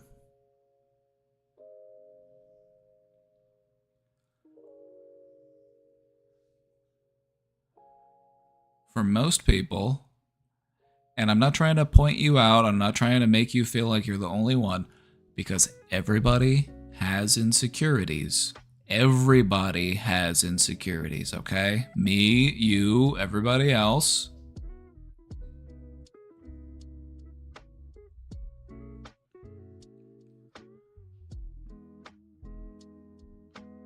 A lot of these can be traced back to our own personal insecurities.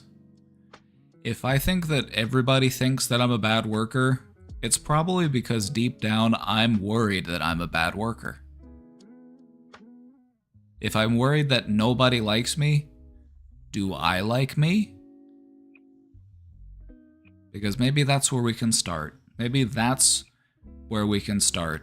We're not going to win everybody else over. We're not going to make everybody else like us. We're not going to show up to the talent show and knock everybody's socks off. We're not going to bring a big cake and pizza and throw a big party so that we can win everybody over, because that's not what we have to do. What we have to do is look inwards and say, where is this worry coming from? Where does this fear trace back to? And for most people, it traces back to a very simple human fear. I'm not good enough. I've met many people, and I've met very few that are completely free of that fear, because it's just so common. It's just such a integrated part of being human, that worry that you are not enough.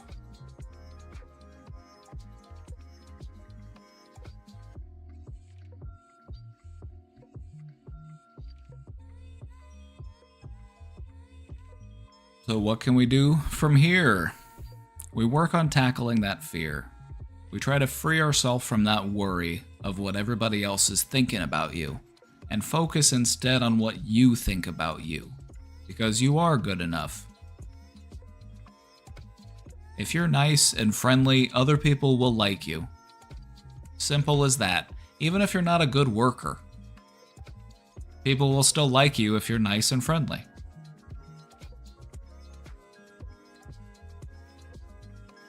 What's really important here, because I want to mention this, one more thing. We want to avoid the self-fulfilling prophecy.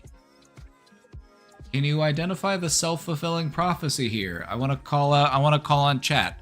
Chat?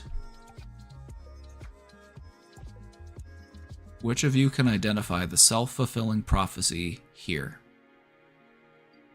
Because there is one, and it's important to recognize it. There is a self-fulfilling prophecy at play here. Can you see it?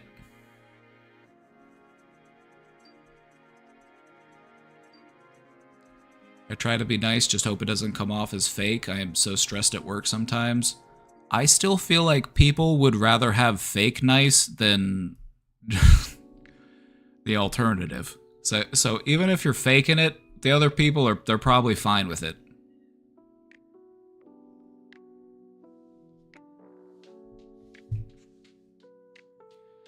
Maybe the self-fulfilling prophecy is if someone thinks everyone thinks they're a bad worker, they'll act like one. Ding, ding, ding. Being worried about not being liked will make you behave in a way where people will end up not liking you. Ding, ding, ding. You all got it. Round of applause. Round of applause. Fantastic job. Fantastic job. That is the self-fulfilling prophecy here. If you're worried that nobody likes you, it might lead you to act in such a way that it pushes other people away. Because how are you treating people if you feel like they hate you? How are you going to be treating people if you feel like none of them like you? You might avoid them, you might not talk to them, you might not look at them, and so they're going to assume that you don't like them. They're going to assume you don't like them. And that's not going to do anything to make them like you. And so that fear that everyone hates me can actually lead to that result happening. The same goes for the fear of being a bad worker. If you have this belief that I'm a bad worker, then you're going to do what a bad worker does. And so that's what we're trying to break out of, is these self-fulfilling prophecies. We're not going to let our fear predict the future. We're going to consider the alternative. What if people do like me? What if I'm not a bad worker? Can apply to familial relationships.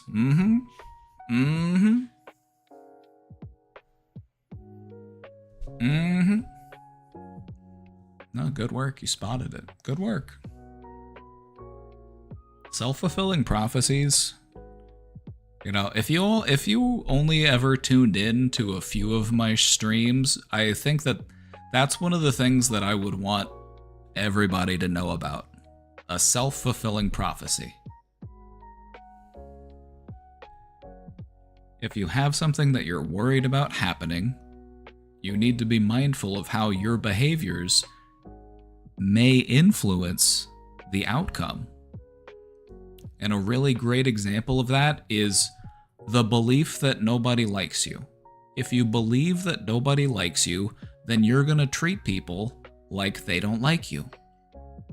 And that's not going to do anything to make them like you. It's going to make them think that you don't like them, and then they're not going to like you in response. They're going to be like, why are they always running away from me? I tried to say hello to them and they ignored me. Like, maybe they don't like me. If you want to make friends, all you got to do is be friendly. It's as simple as that.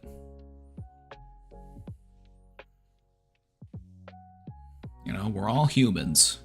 We're all here. We're all trying to figure this out. Whatever all this is, human existence. It's kind of wild when you think about it.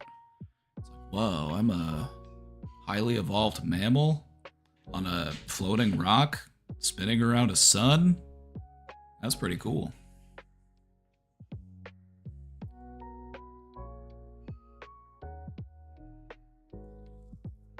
What I'm taking away from this is we should assume the best possible outcome. We don't need to assume the worst outcome. It wouldn't hurt to assume a better outcome.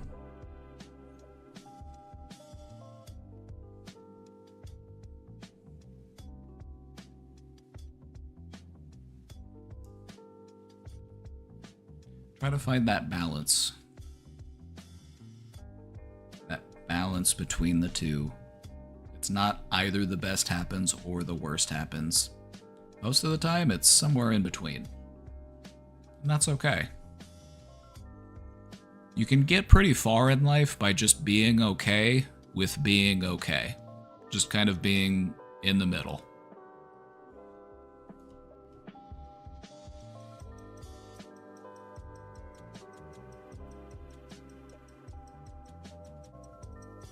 My default is to assume the worst, that way I'm happy when it does work out. And I understand the logic of that, because if you keep your expectations low, then it becomes harder to be disappointed. And I can understand how that can be helpful. I understand the logic behind it. But it also kind of locks you in. It also kind of locks you in with low expectations. And there's nothing bad about raising your expectations. There's nothing wrong about opening up to the belief that you can be happier. You can be more fulfilled. You can feel more confident and self-assured. That's possible. You know, you can raise the floor.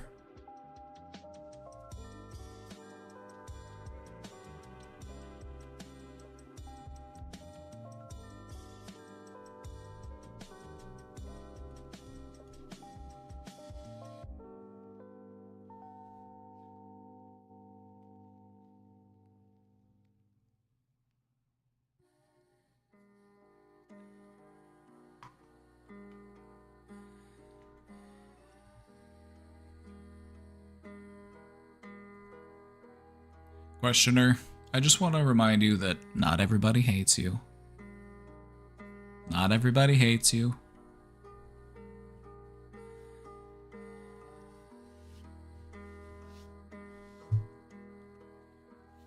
You got people that care about you. Just keep showing up, keep trying your best. And don't let fear take the driver's seat.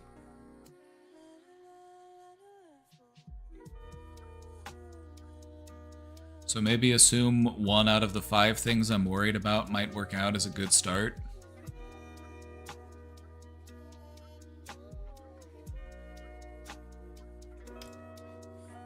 That's probably a good start. You know, just reducing the overall amount of worry.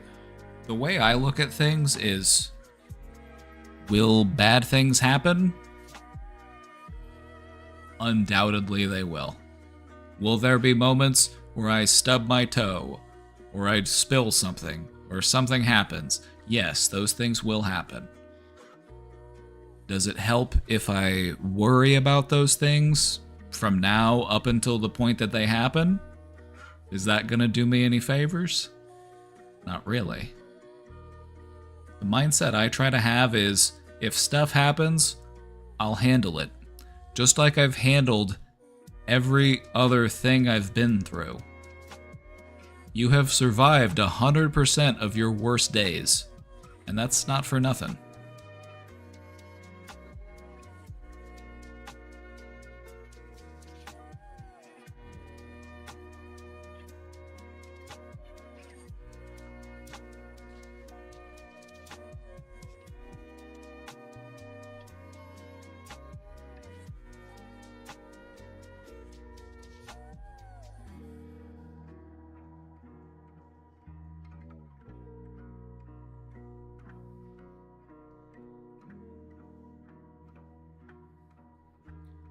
If you're gonna take the time to ask yourself what could go wrong, you also owe it to yourself to ask what could go right. Isn't that fair? Isn't that a more balanced approach? But our brains don't normally do that on their own, do they? We kind of have to prompt it. But the good news is that if you practice doing that, if you apply yourself to it and you get into the habit of asking yourself what could go right, in time, your brain will just start doing it on its own. You won't even have to make yourself do it. It'll just happen. You'll be like, wow, where did that come from? I haven't felt that in a long time. To just think positively or to feel optimistic.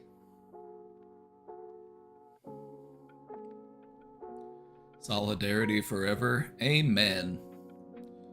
I'm entering my socialist psychologist era.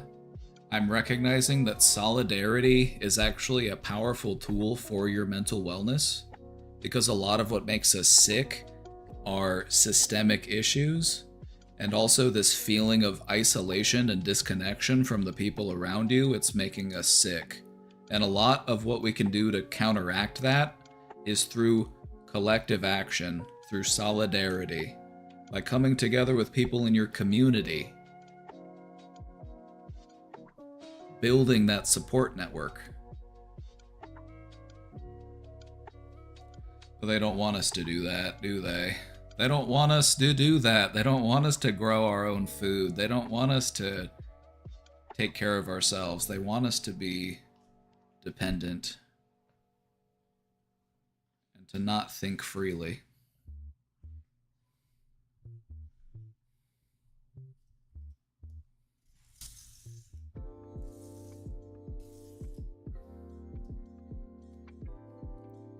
You post a link?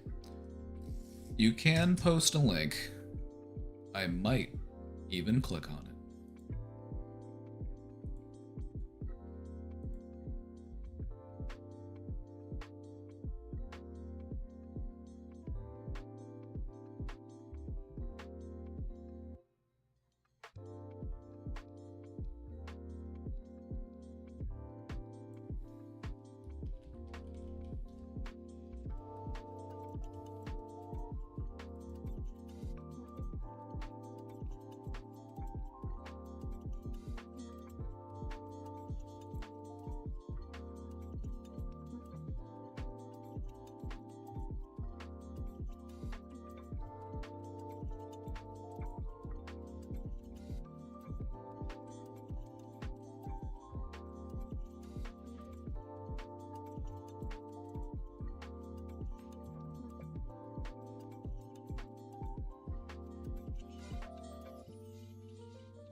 Another really important part of maintaining mental wellness is to keep your nervous system regulated. It might surprise you just how much discomfort and stress can come from having a deregulated nervous system. Restlessness, irritability, even physical symptoms like digestion issues, palpitations, perspiration. Your mind and body really are one. And so when you're thinking about mental health, it's actually a whole body issue. Am I getting good sleep? Am I taking time to have fun? Am I taking time for rest? Am I also taking time to feel productive? Because feeling productive is also good for your psyche. You know, as much fun as being a couch potato is, it's not the best thing for you psychologically, right?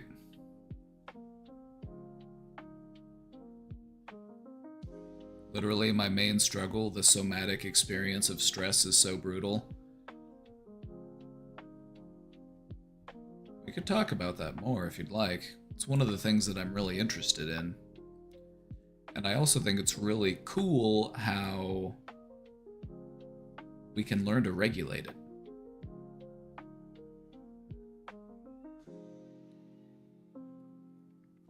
The key is in... Any guesses before I tell you?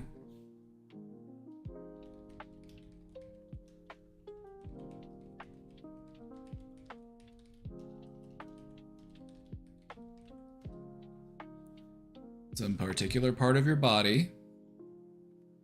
If you need a hint, you've used it a few times in the time that I've started this sentence. The breath. It's true. The breath.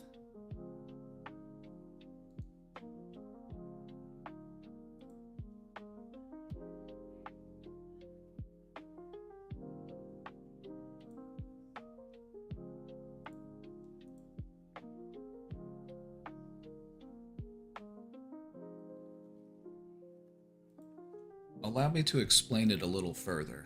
I find it's helpful to understand the science behind it. Why is it that your lungs can be a way to regulate your anxiety? How does that work? How can I make myself feel calm just by breathing? I'll explain it to you. So, to understand this, we have to understand our nervous system. You have different parts of your nervous system and they have different functions. And what we're trying to do is we're trying to redirect that energy to a different part of our nervous system. Because the sympathetic part of our nervous system, that's the anxiety part of our nervous system. The sympathetic nervous system, that is the fight-flight part of our nervous system. Pupils dilate, heartbeat increases, airways dilate, we start to sweat, the liver releases glucose, the digestion stops. We start to produce adrenaline. And that's a big part of it, actually. A big part of why you feel anxiety because of an unregulated nervous system, or why you might sometimes have a random panic attack, is because you're just sitting there minding your own business and then boom, adrenaline out of nowhere. Adrenaline is a hell of a drug. Adrenaline is a hell of a drug, and if you're just sitting there minding your own business and then your body gives you adrenaline, it's like boom. It's like a bomb just went off.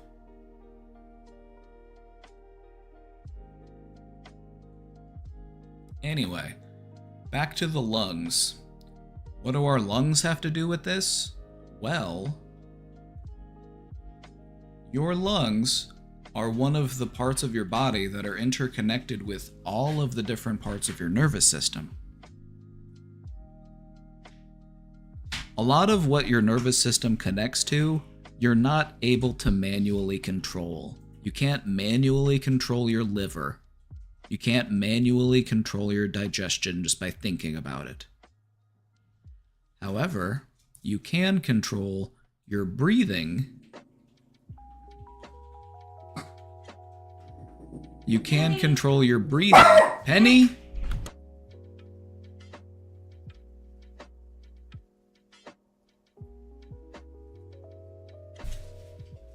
No barking, Peter.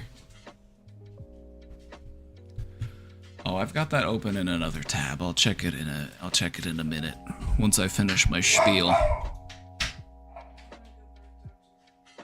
Doctor?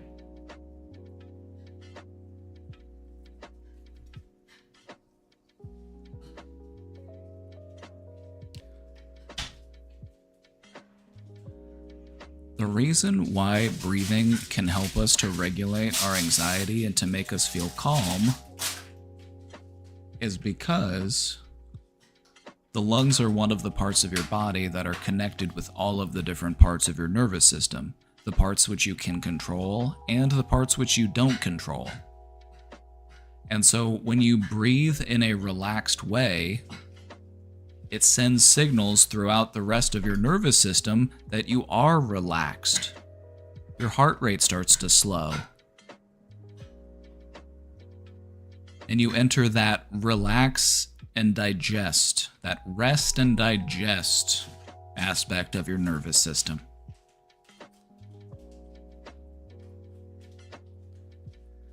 And so the key to regulating your nervous system lies in the breath. Because if you can breathe like a relaxed person, it'll send signals through the rest of your body that you are relaxed. And that's pretty cool. Breathing is OP. It is. It's overpowered. It's too good. And it's free. Alright, let's see what this video is. That is what this campaign is about. You are my family. When the union's inspiration through the workers' blood shall run, There shall be no power greater anywhere beneath the sun. For the force's wing is weaker than the feeble strength of one. For the union keeps us strong. Solidarity forever. That's right, I know the words. I'm all about that life. it is we who plowed the prairies, built In the cities where they trade, and the miles of mountains and the miles of railroad laid, Now we stand outcast and starving with the wonders they have made. But the union makes us strong. Solidarity forever. Solidarity forever. Solidarity forever. For the union makes us strong. They have taken untold millions that they never toiled to earn. But without our brain and muscle, not a single wheel can turn. We can break their haughty power, gain our freedom when we learn that the union makes us strong. In our hands is placed a power greater than their hoarded gold, greater than the might of atoms, magnified 1,000-fold. We will bring about a new world from the ashes of the old. For the union makes us strong. And I feel like that's where a lot of people are at right now. I think that's where a lot of people are at right now. They recognize that the system is broken and sick, and that they'd rather burn it down and start again and build something new, rather than try to fix this mess.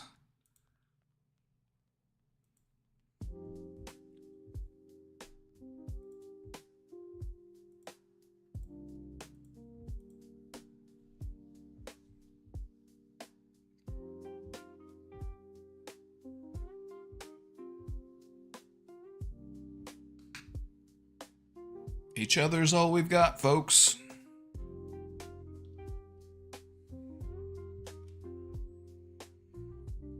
We were fighting a long time ago. The fight has never stopped. It's always been going. It's the long march. That's what they talk about when they're talking about the long march. You might not see it in your lifetime, but you're not doing it for you. You're doing it for the people that come after you. Because they're going to be in the same predicament. They're going to be in the same social class.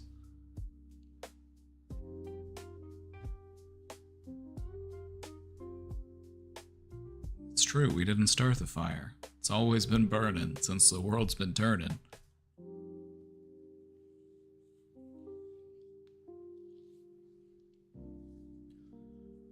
Are we on the brink of a systemic rapture? So, if you look at history,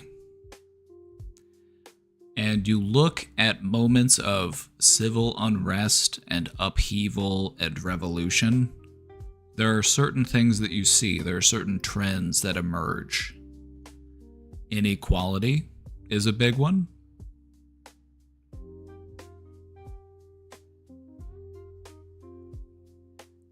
A large population of underemployed and undereducated young people.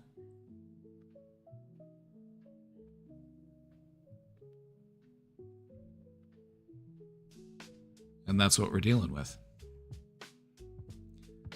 I'm reading a sci-fi novel called Red Rising that deals with class struggle. Wasn't that a video game? What am I thinking of? Or it's miners on Mars? Red Faction. Oh yeah, it's Red Faction. That's what I'm thinking of.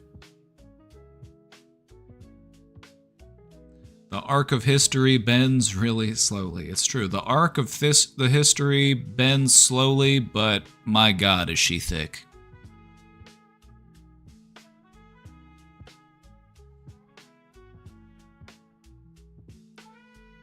I read a sci-fi novel called The Moon is a Harsh Mistress.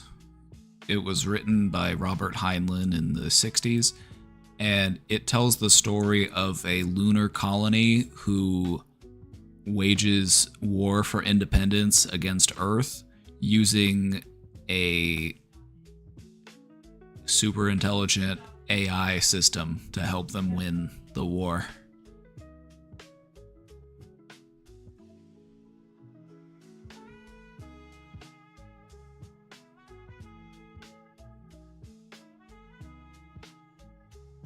I always thought that one was interesting. It gives you some insight into how a revolution is formed and all of the different parts at play, you know? Revolutions are complicated. And there's a job for everybody. There's something everybody could do. You don't need everybody out there marching in the streets. You don't need everybody out there on the front lines. There's a lot that goes on behind the scenes. There's a lot of different aspects to it.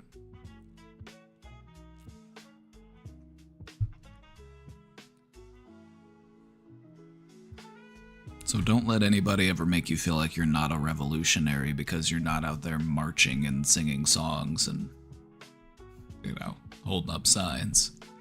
It's just a small part. A lot of it is in here. A lot of what goes on and a lot of what needs to happen at a revolution is you need to have an internal change of your own thought processes. You need to break free of the shackles and the restrictions that have been put on you. All of that propaganda, all of that conditioning.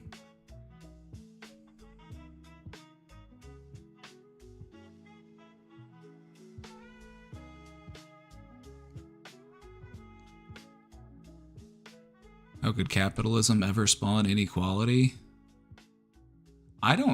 Capitalism, it's not fit for human life. I don't think capitalism is compatible with the universe that we live in. We live in a finite universe. Capitalism demands infinite growth. An organism that demands infinite growth within a finite system. Nature has a word for that. It's cancer. Infinite growth within a finite system until it eventually just consumes everything and kills the host.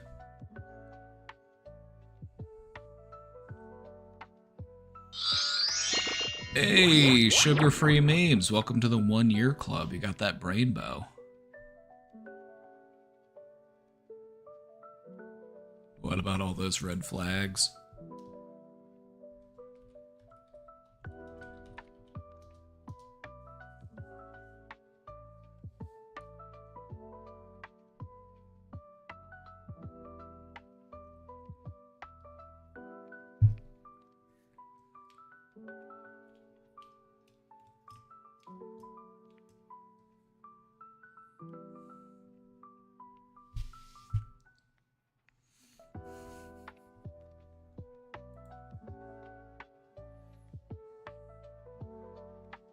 You know, I thought about joining DSA, but there were just too many red flags.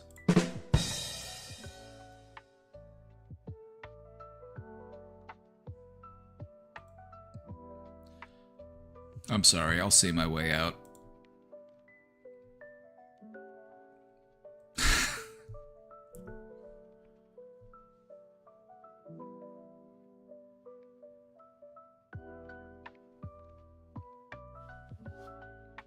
The joke will never not be funny to me.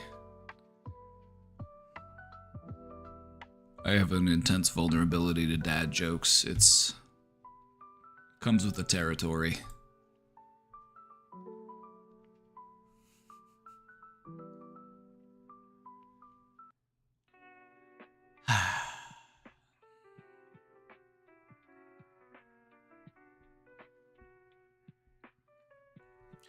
I was talking to my neighbor the other day, and we were talking about revolution. We were talking about building a better world, and he said that he felt like it couldn't happen because people are too complacent. They would rather just sit on their couches and watch Netflix and eat ice cream and shit. And I had to call him out. I was like, that sounds like projection. Because you can only speak for yourself. You cannot speak to what burns in the hearts of others. You can only speak to what's going on in your own heart.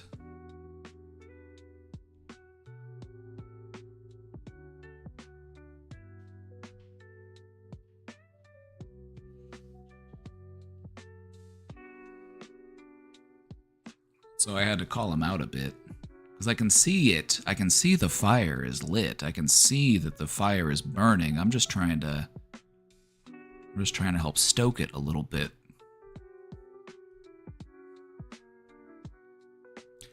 I would love for people to instill themselves with a feeling of revolutionary optimism.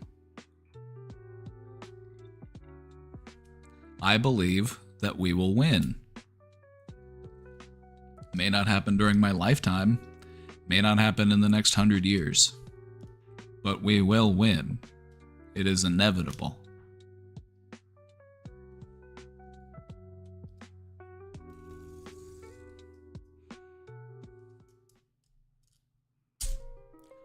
Also, I find it an act of rebellion in and of itself, the belief that we will win.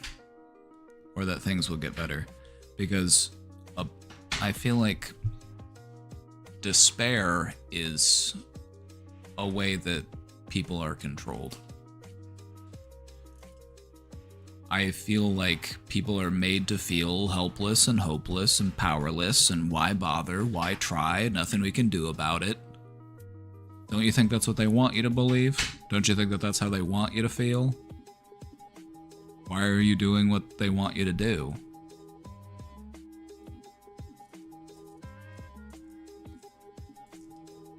And so even if it's just your own individual belief that things can get better and that we will win, that in and of itself is an act of rebellion. So welcome to the team. Grab a flag.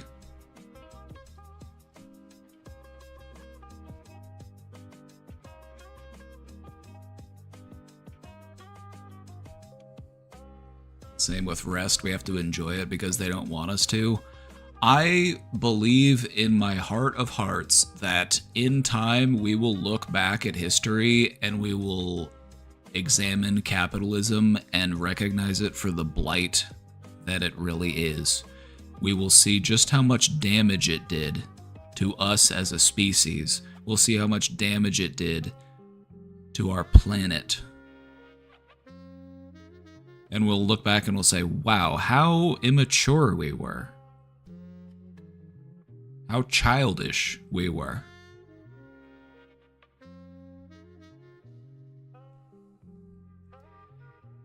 Capitalism really does poison people's minds. It makes you feel regret when you're meant to be taking rest. It makes you feel guilty and shameful for taking a break. It makes you feel inadequate and inferior for not making more money, even though they don't want to pay you more money.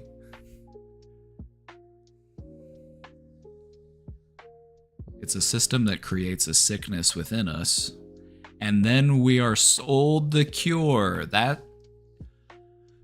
to me is the part that feels especially evil. Isn't that just so insidious?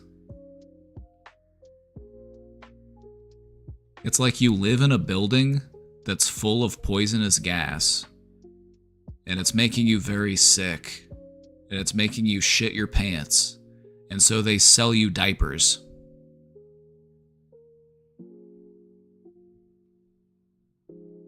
Capitalism sells you the cure for the illness that capitalism creates.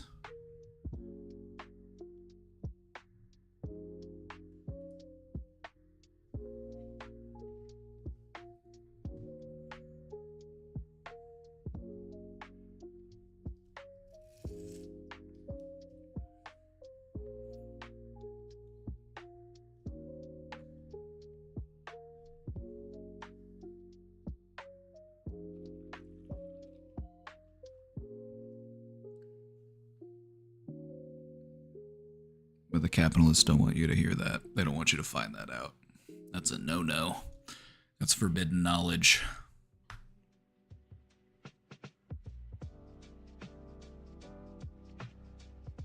Just when you thought capitalism can't get worse, Elon is a trillionaire.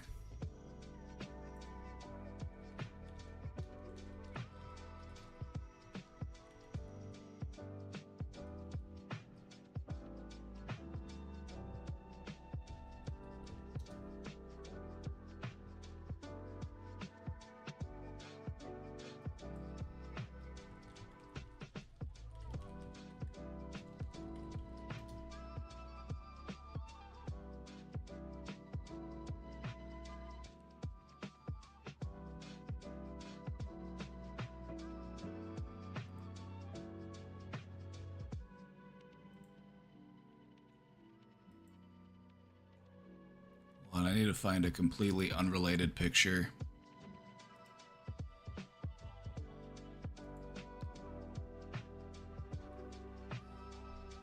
You know, you mentioned Elon Musk, and it makes me want to revisit this completely unrelated image. This has nothing to do with anything we were talking about, just a completely random thought. Just a completely random thought out of nowhere. I'm reminded of this image of some medieval dude getting sawn in half. Nothing to do with anything we were talking about, of course. I'm just... Congratulations, Elon. You're the world's first trillionaire. Don't mind the image. It's completely unrelated.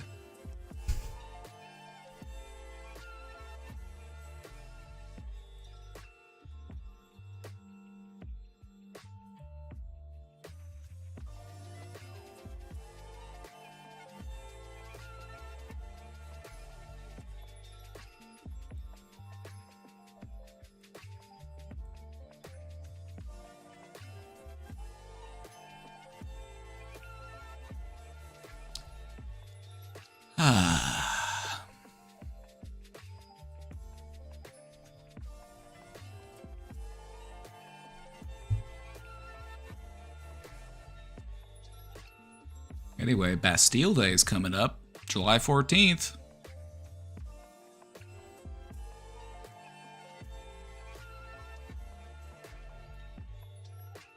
No reason, just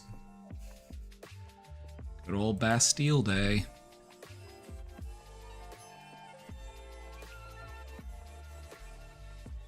You guys think we should bring back the guillotine?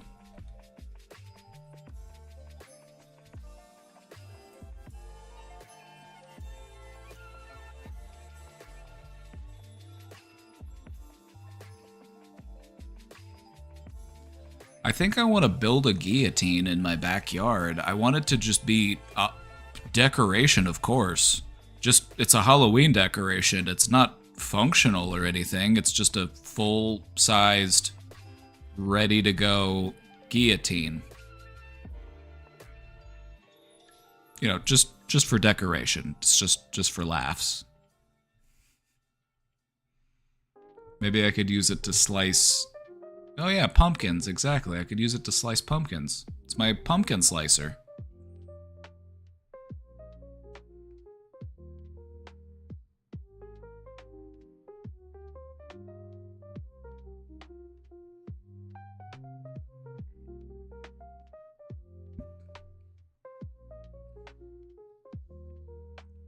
Just a nice historical replica.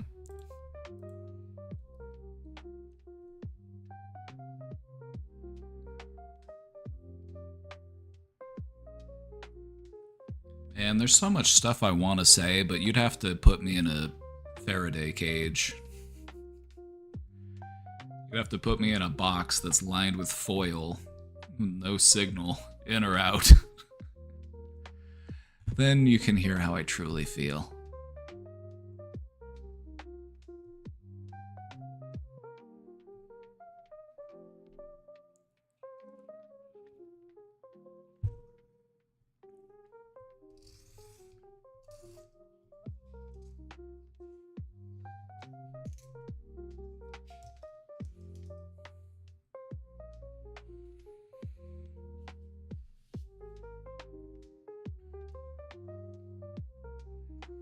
Alrighty, where were we?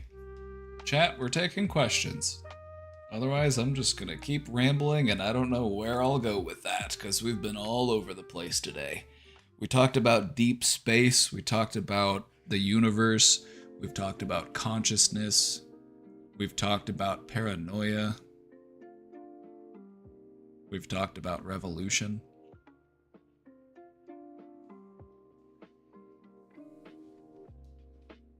Have I read the Epstein files? I've seen snippets.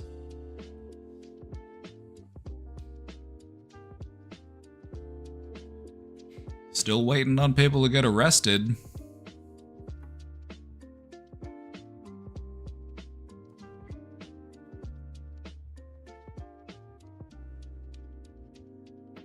Still waiting on some arrests, you know? Although I think a lot of people are past that. They're ready for something else. Not that I'm not going to elaborate, but I just feel like a lot of people are just like, let's skip the trials, which, you know, can't condone anything like that. Can't condone anything that's extra legal.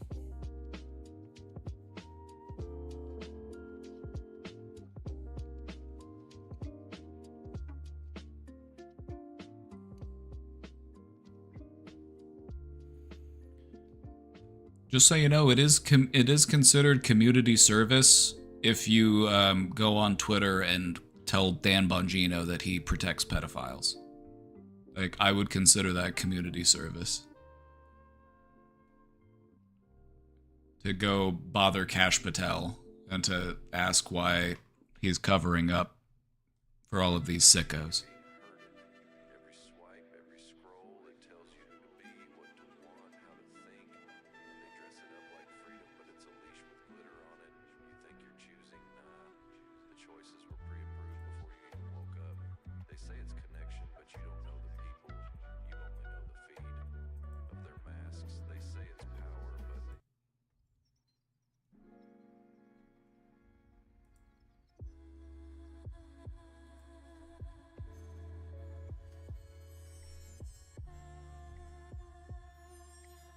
Anyway, revolutionary optimism. Believe that we will win.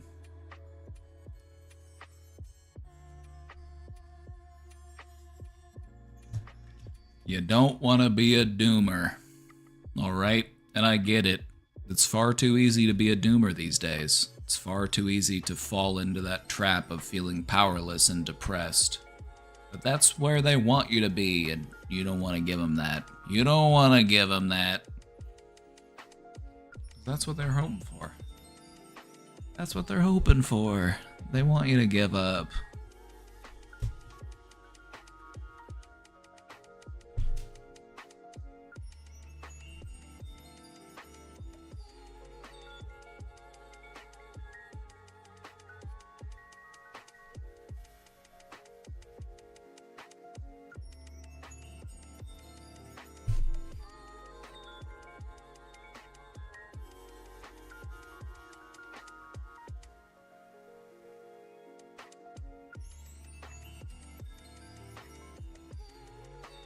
Can I just say that I look better in a plain white t-shirt than some of these other online talking heads look in their signature plain white t-shirts? Can I just get some acknowledgement that I pull it off the best?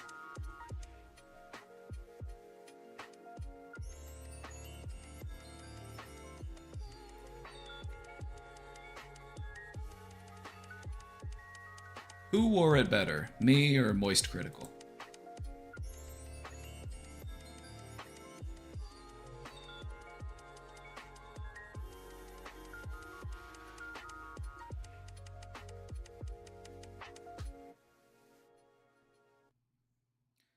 I went to Moist Critical's warehouse for an after party at Creator Clash 2.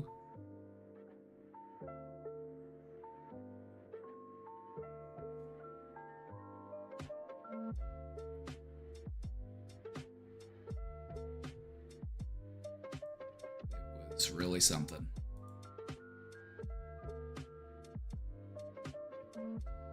Bandana is a good touch. It helps me maintain my focus.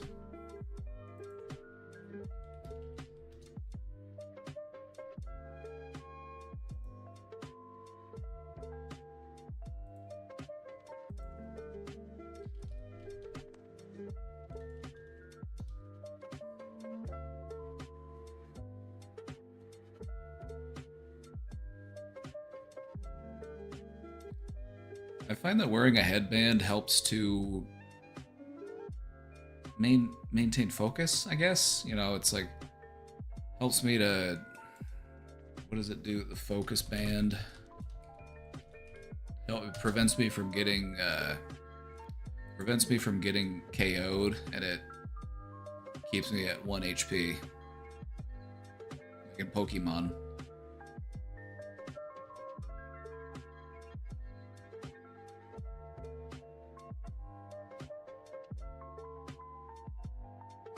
Warehouse? Yes, the Moist warehouse.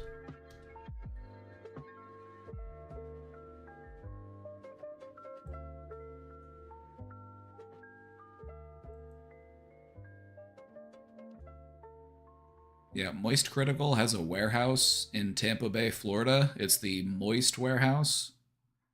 And that's where the after party was.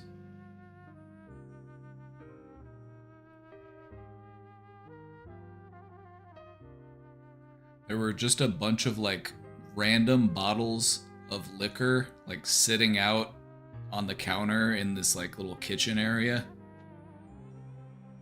It just felt like a frat party in a way.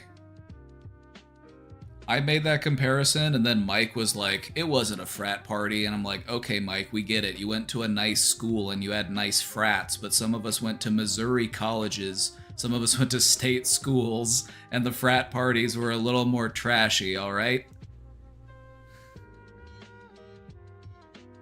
But it reminded me of the parties that I've been to.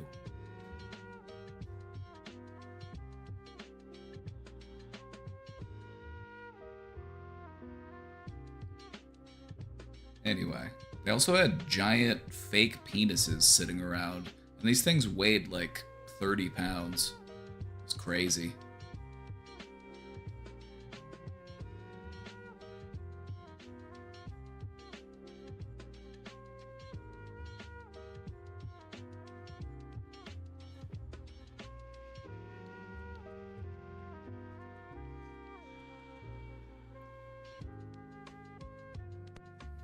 Asmongold took a shower. Call that a moist critical.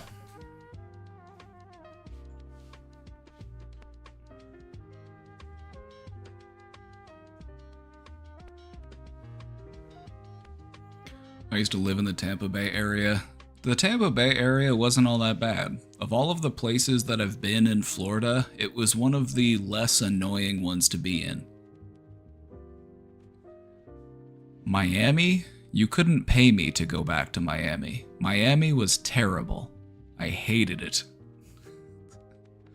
You walk down the beach and all you see are DEA helicopters and boats. Like, I don't know if they're all DEA. They're probably Border Patrol and some other organizations, but like, you go to Miami and it's just, the police presence there was insane because they're watching out for people trying to smuggle drugs on the beach and stuff. Miami was one of the only places I've ever been. Actually, it might be the only place I've ever been where I've had this happen. If you go into like a restaurant, you have to bother them to get them to address you. I went into a restaurant and I wanted a table and I walked up to the host stand and they just ignored me. And then I had to say, hello? And they're like, And you have to like tell them what you want from them.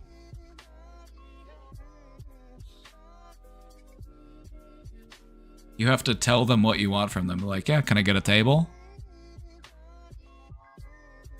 I went into a pizza place and I walked up to the counter and the person was just staring at me.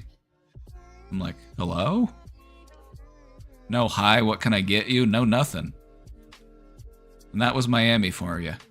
Also, Miami was one of the, I don't know. Yeah, Miami was also the only place where I've ever had someone say a homophobic slur to me. I was walking down the street and I was wearing a shirt with Britney Spears on it. And some old dude called me a slur. I'm like, excuse me? What? I'm walking down the street with my wife. Hello? Crazy.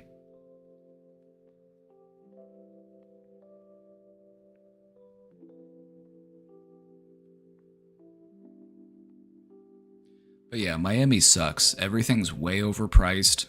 You have to pay like...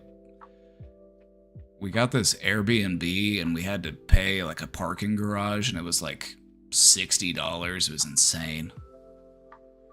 Just to park the fucking car. But anyway... Yeah, Miami was terrible. Hated it. Clearwater feels very conservative. Clearwater is also the headquarters of Scientology, so they have a pretty big presence there as well.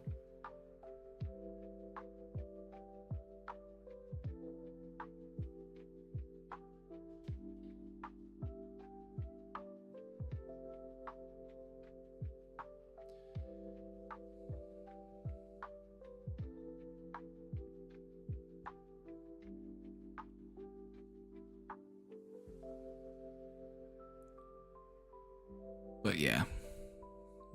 Oh yeah, one more thing about Miami. There was one night, because we were there for like 2 nights. We were on our way back to the place we were staying. And there had been a wreck on the highway, and traffic had come to a standstill. Apparently 2 people had like wrecked their sports cars because lots of people driving expensive sports cars out in Miami. 2 people had wrecked. You could see that they like went up the wall of like the embank. Like there's this massive like concrete wall. They like went up the wall and shit. It was crazy. We were stuck there for like 40 minutes just at a standstill. People were getting out of their cars and like twerking and stuff.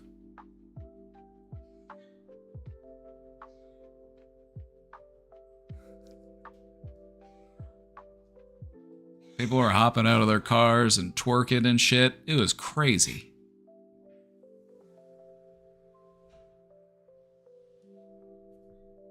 Anyway, Miami sucks.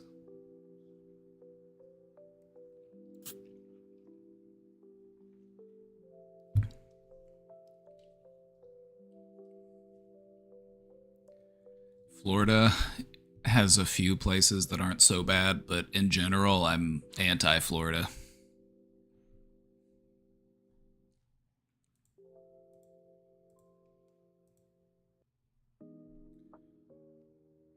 Chat, we've still got the question box open if anybody has any questions you'd like to drop in.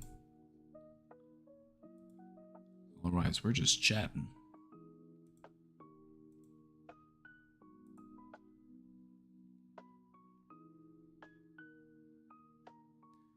My ex and I were having a cig outside of a LGBT bar in Orlando years ago, and we had an eggs thrown at us from a pickup truck. That's crazy. We were a straight couple. That's I had something similar happen in Florida. We met up with a few people and we went out to like the gay part of town, and we were sitting at a table outside of a gay bar, and people in a pickup truck. I forget where this was. Fort Lauderdale or some shit. I don't remember.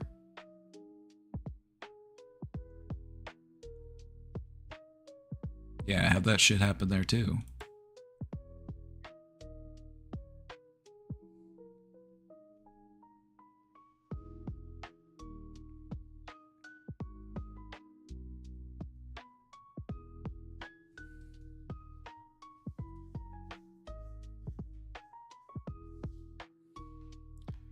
Ah, Florida.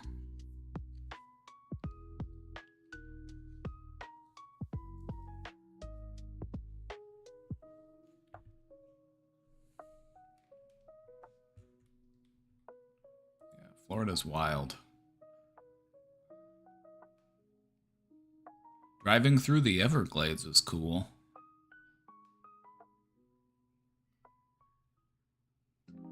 Key Largo was alright.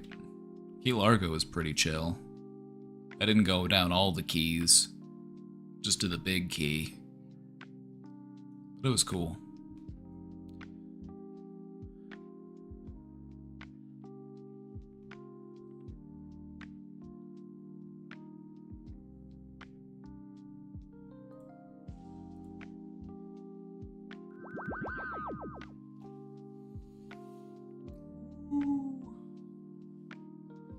Scotty, don't beam me up. If you don't want to get beamed up, then whatever you do, don't subscribe. New subscribers get beamed up. Favorite place I lived was Alaska. Alaska seems really cool. I've never been, but I've watched YouTube videos of people going doing stuff outside there. It's awesome. Some incredible scenery.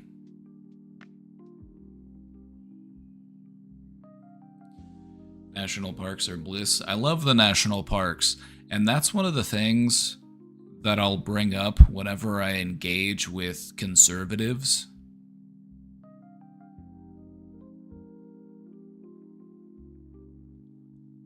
I'll be like, why did they gut the National Park Service? Why did they fire all of the forest rangers? Why are they trying to turn them into refineries? Why are they trying to destroy one of the things that makes our country awesome? One of the things that makes America really cool is its national park system, because we have some incredible national parks. It's one of the biggest W's of our history.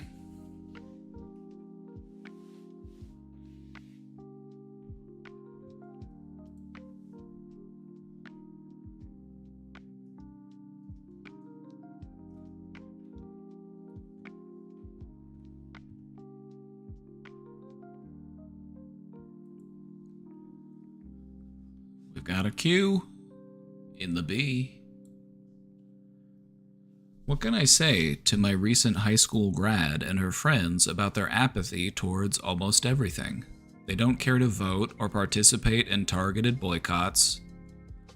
I've talked about how it's going to take collective action to force change and the importance of participating in boycotts because the only thing these rich assholes seem to understand is money. Nothing seems to matter to them, but they are enrolled in college, which to me shows they believe they do have a future. I don't know anymore.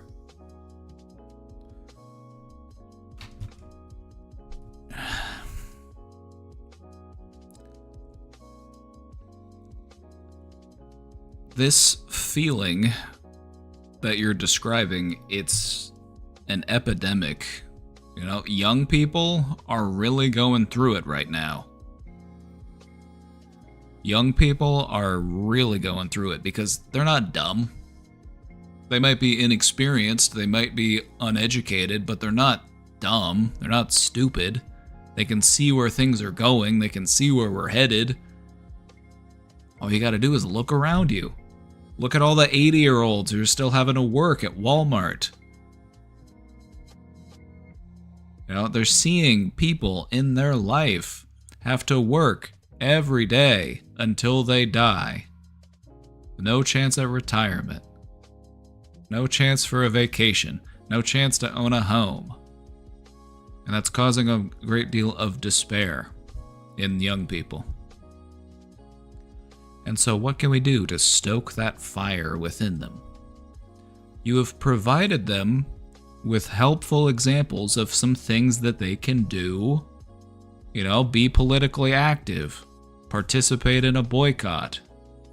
These things do matter, and these things can help to influence change.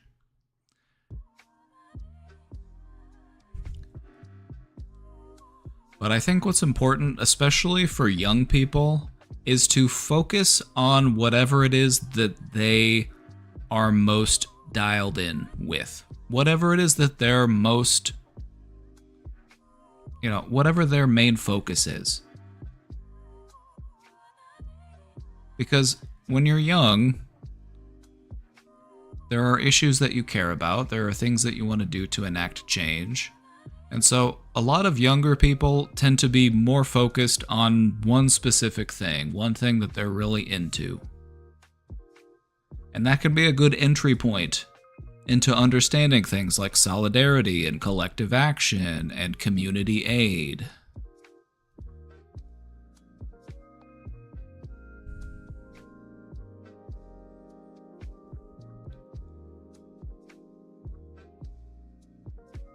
And so what I would say, you know, you're asking what can I say to them is, first off, I would validate those feelings. I understand why you feel that way. The future looks bleak. It makes sense why you would feel this way.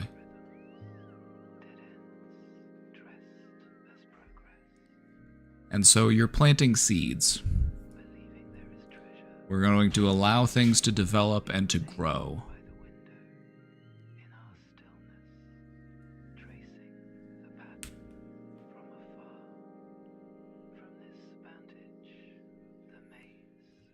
If they're interested in history, learning history can be a great way to help people to recognize.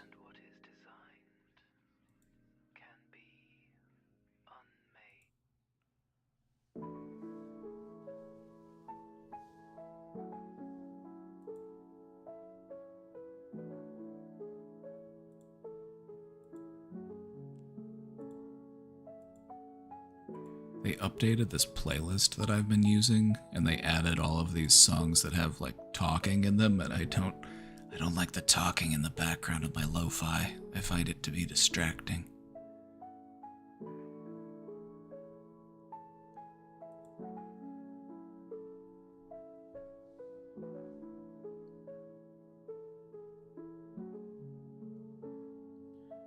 When we look back through history, we can learn about those moments in which positive change was enacted by people coming together.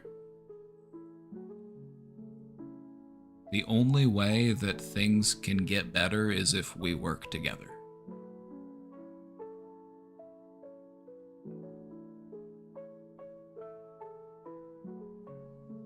It's also important to instill in them that you don't need to do everything.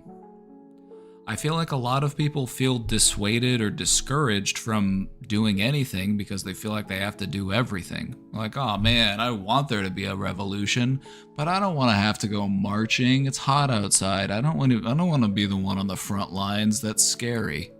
Don't worry, there are other people who are more than willing to stand on the front lines. You don't have to be that, but there are other things that you can do to aid in the cause. That could just be as simple as having a conversation with other people, helping to awaken in them the feelings that have awoken in you.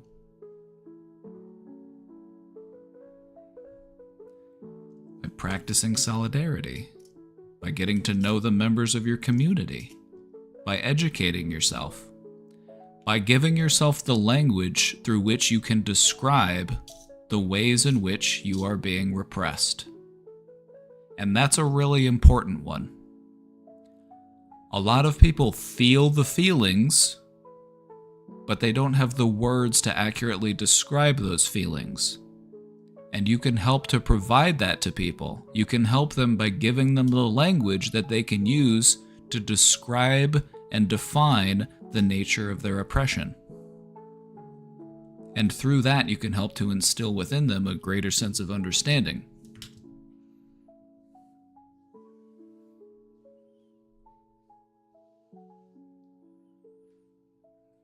So I get it. I get it when younger people feel this way, because I remember feeling this way when I was younger too.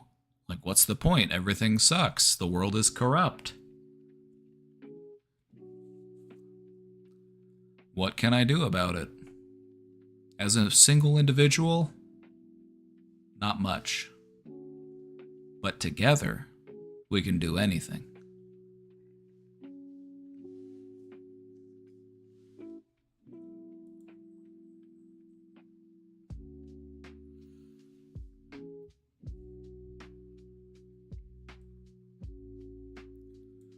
I'm having trouble putting what I'm thinking into words, but here it goes.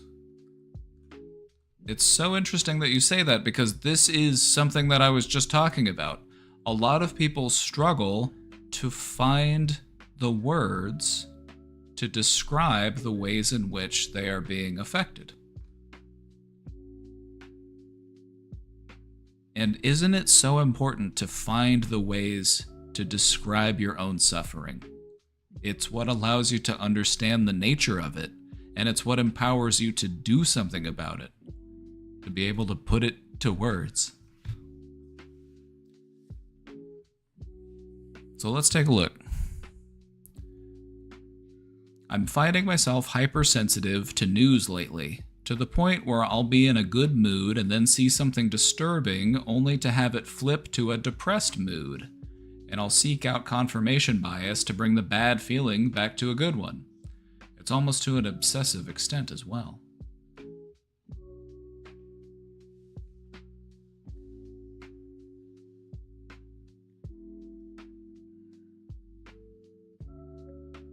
All right.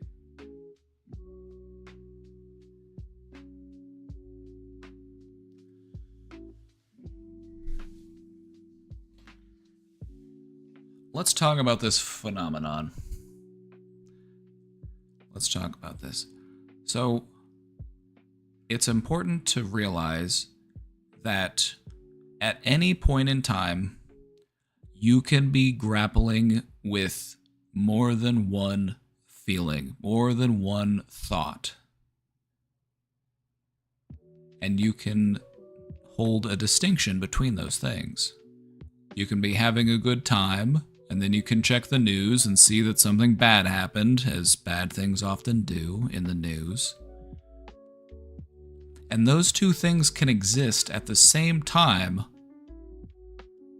just as they did before you were aware of the bad news. You were already aware that bad things happen.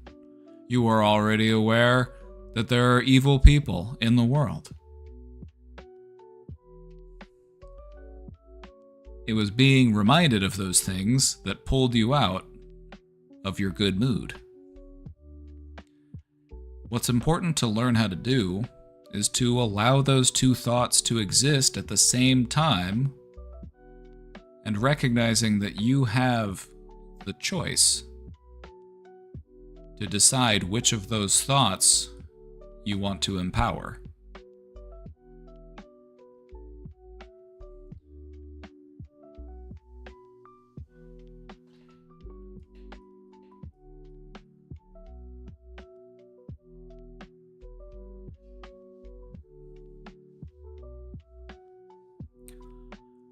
The way that I look at it, and this is something that I feel like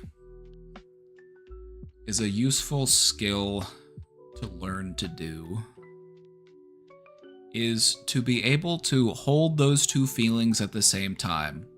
To recognize that yes, there is darkness in the world, but I don't need to let that dim my light. I can allow the two to exist at the same time.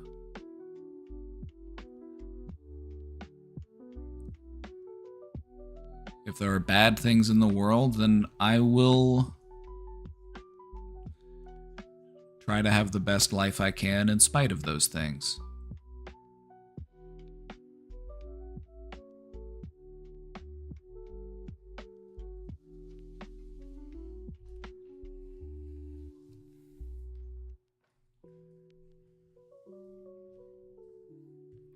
And it's not like we're just trying to distract ourselves. It's not like we're trying to ignore the nature of reality. We're recognizing that wherever I lay my focus, that influences how I feel. Whatever thoughts I lend my power to, that can influence my mood. What I've noticed is that when you find yourself in those moments where you're having a good time, I'll use the example of, let's say that you're having a good time, you're at a party, but a song comes on, and it's a song that reminds you of someone. It's a song that evokes a certain emotion within you. Maybe it goes against the feelings that you were feeling up until that song came on. Maybe it reminds you of past pains. Maybe it makes you feel down.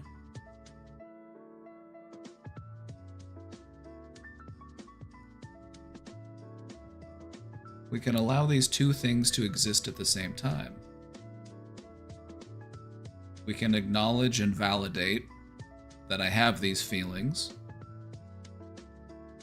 And we can also acknowledge and validate that I'm trying to have fun here. And I can do both at the same time.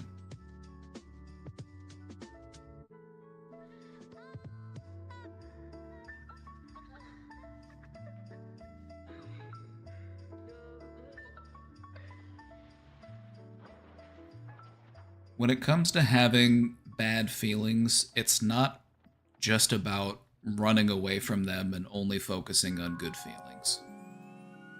An important part of life is to recognize that good feelings exist and bad feelings exist, and they often exist at the same time. We are just trying to find peace and contentment and balance between those things. Anyway, I feel like I'm rambling, but I don't know, hopefully you get what I'm trying to say.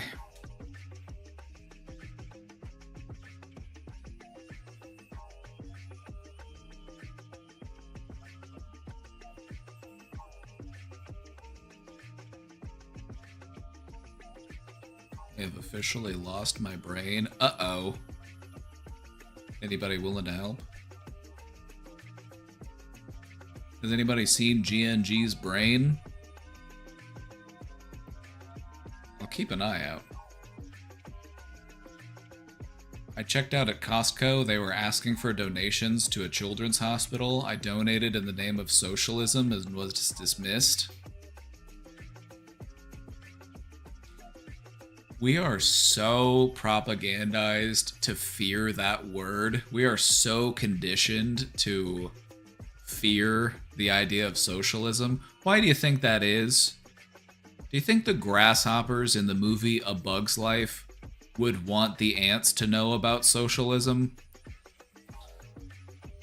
Do you think the grasshoppers would want the ants to know about solidarity? No.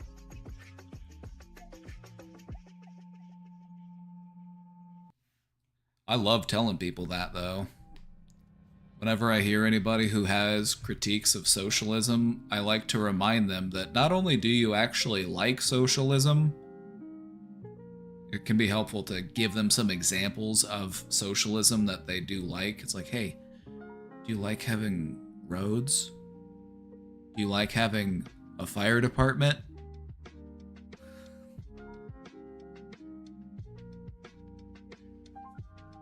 Do you like it when children get to eat? Some people might say no, that's the fucked up part. People like socialism, they're just conditioned to be afraid of the word. And that's propaganda for you. It's still kicking. I found it to be one of my callings to try to help decouple people from their propaganda. To help remind people that it's not left versus right. It's not proletariat versus proletariat. You and I are in the same class. It's up versus down. It's the haves versus the have-nots. It's the bourgeoisie versus the proletariat. They want us to be fighting amongst ourselves. They want us to be fighting over stuff that just doesn't matter.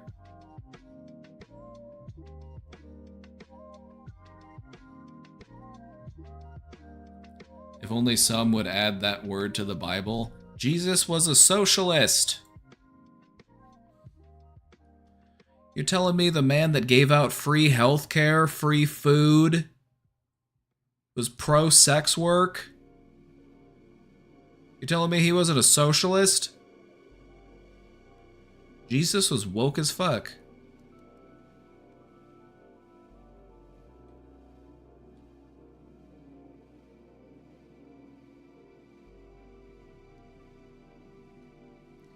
No matter how much you show the haves you adore them, they will never invite you to come be in their club. The best you'll get is they'll invite you to come clean their toilets. You can come scrub the floors of the club. That's about as far as you and I would ever get.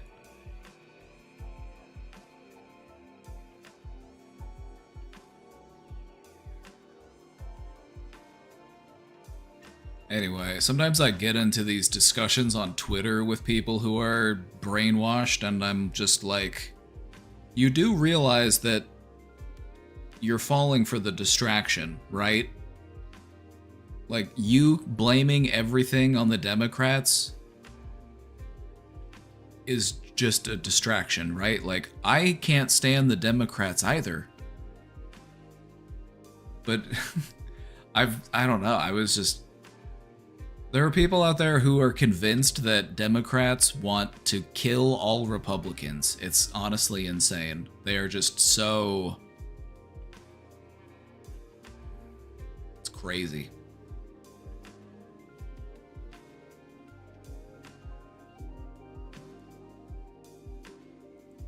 Meanwhile, both parties are looting the Titanic.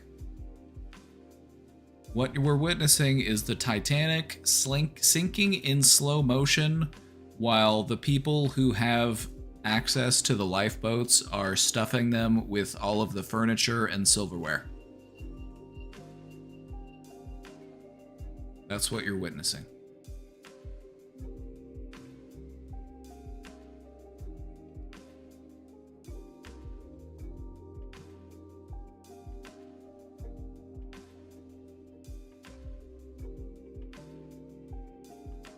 It's projection. I try not to use those types of words when I'm arguing with idiots because they don't really understand the concept. They just kind of throw it around as if they know what they're talking about.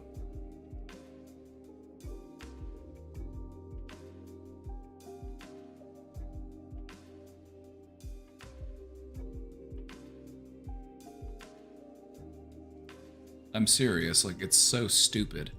You'll go onto somebody's you'll go onto somebody's comments and you'll be like, when are you gonna do something about those Epstein files?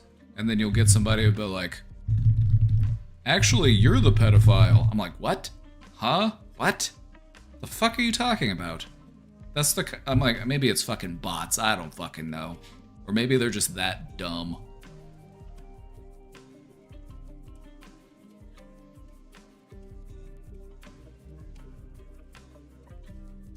Actually, Joe Biden. To which I would respond, fuck Joe Biden.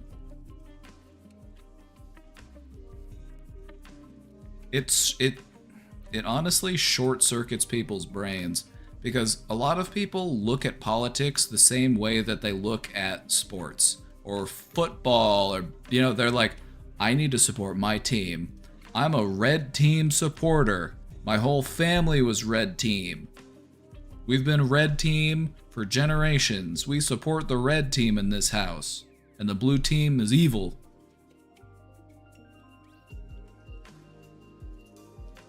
And any criticism of the red team must mean that you're automatically a fan of the blue team. People don't get that you can not like either team. People don't understand that you don't have to pick one side of the uniparty.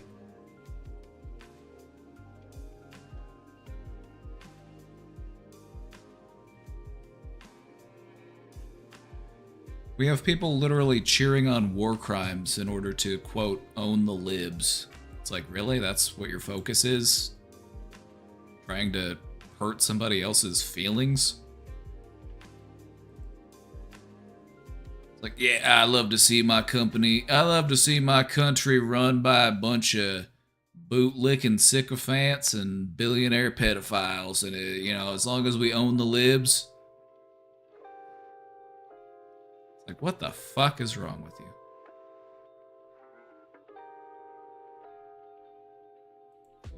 As long as we own the libs, nothing else matters.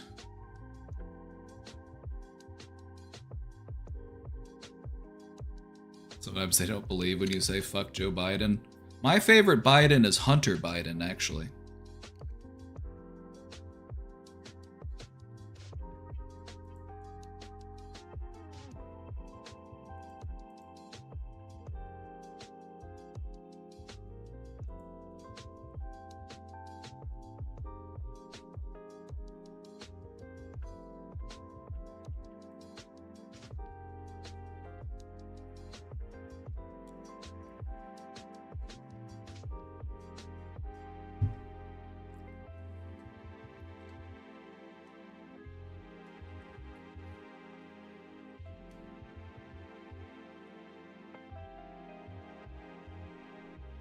I was just talking about the recent Hunter Biden comments a couple hours ago. Who knew it would be him to turn out he's the one making sense? I wish I could read. Hunter Biden has been on Twitter and he's been posting stuff, and a lot of what he posts has been very level-headed and insightful. And people are surprised by that, and they'll be like, but actually you're an addict. And he's like, yes, I know. What about it? If you've ever worked with people, or if you've ever known somebody who is a recovered addict, what you'll find is they are some of the realest people you'll ever meet. People who have actually put some time in, people who have some sobriety under their belt. They have a much different way of looking at themselves and at the world. And they can offer you a lot of advice. They can offer a lot of sage wisdom.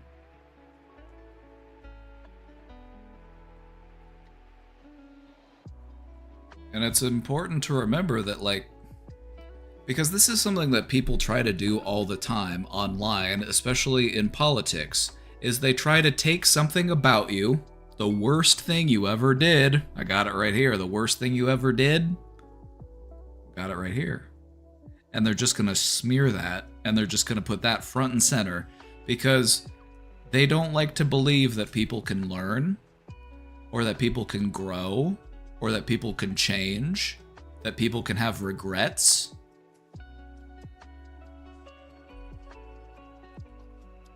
Because they don't care about change. They don't think that people ever change. It's just a very simple and small-minded view of the world. People can grow, people can change.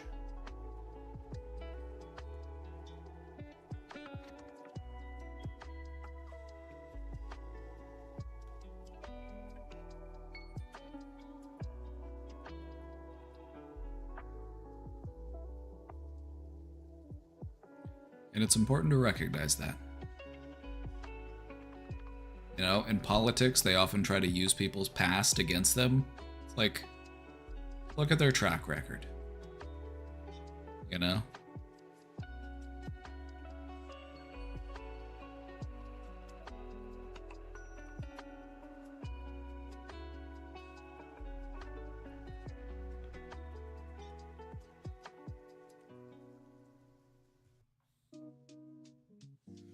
How do I feel about Plattner?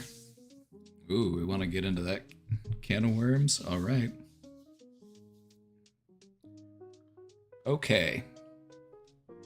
Where to begin? Did he know it was a Nazi tattoo or not? Okay, look at it this way.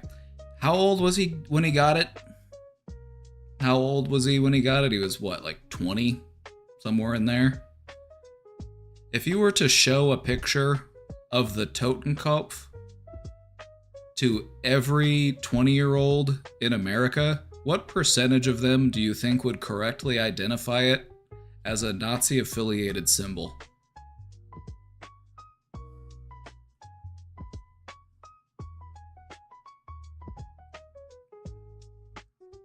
What a lot of people fail to realize is that that kind of stuff is actually kind of popular in our military. You got a lot of people who hold on to a lot of weird ideas and like stuff about the military, especially when you're in the military. But people don't like to talk about that, you know?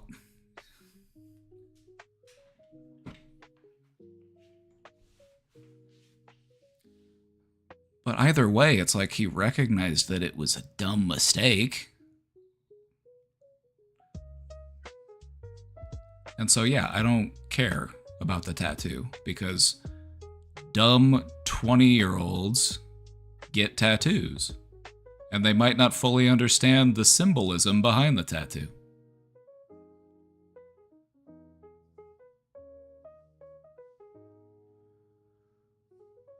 You see, we start talking about Graham Plattner and we get the first-time chatters coming out. I knew people would get revved up for this one.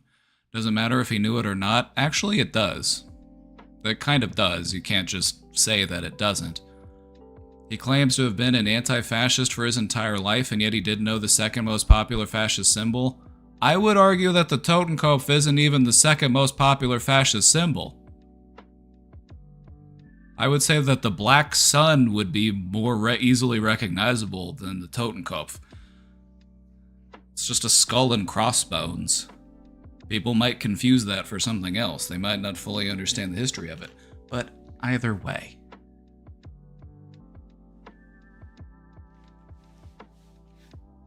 When you are a brainwashed member of the military, you don't view yourself as the bad guy. You can identify as an anti-fascist while still being a fascist as long as those wires are crossed.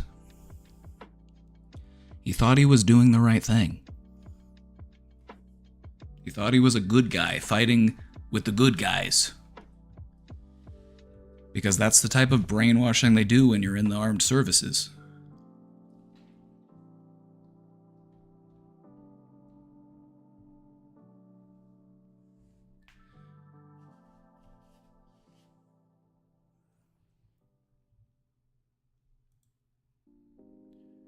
Do you have any criticisms of his policies?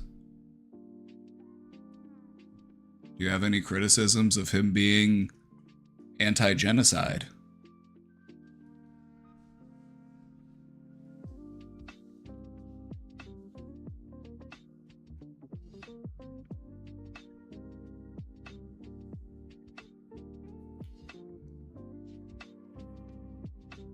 Hey, welcome in, Raiders. Bartholomew, thank you for the raid.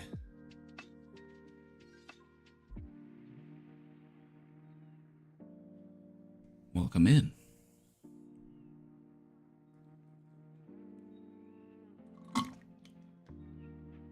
How's it going? It's going.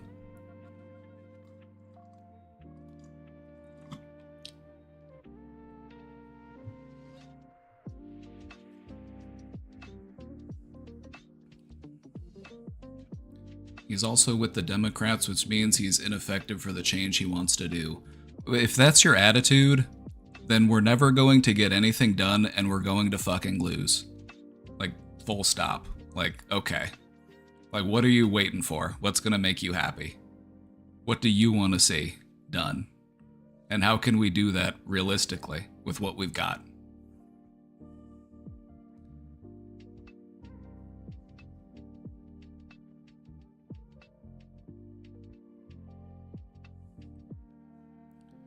It's too doomer for me.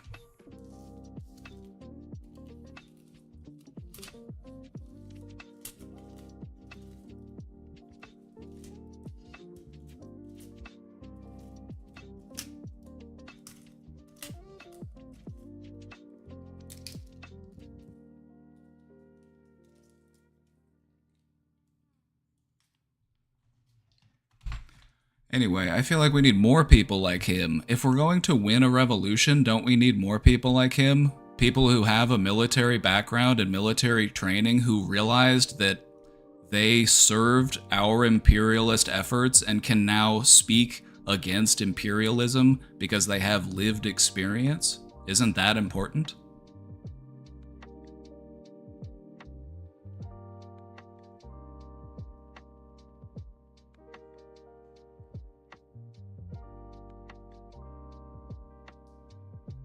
Again, I would like to repeat my question of, do you have any criticisms of his policies?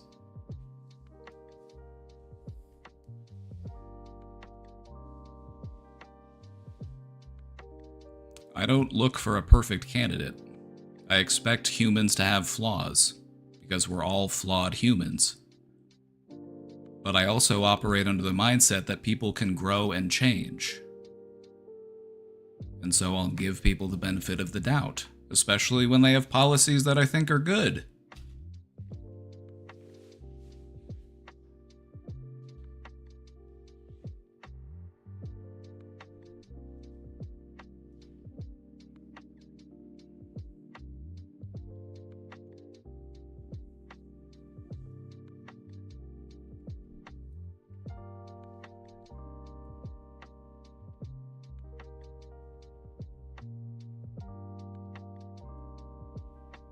Alright. Well, we'll just have to agree to disagree. Good luck with whatever it is you're trying to get done. I wish you all the best.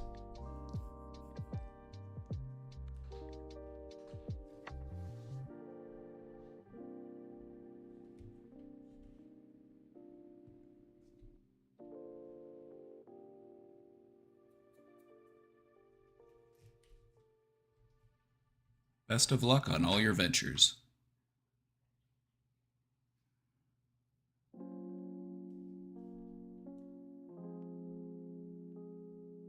Is that a sword in the background? That's a keyblade, brother.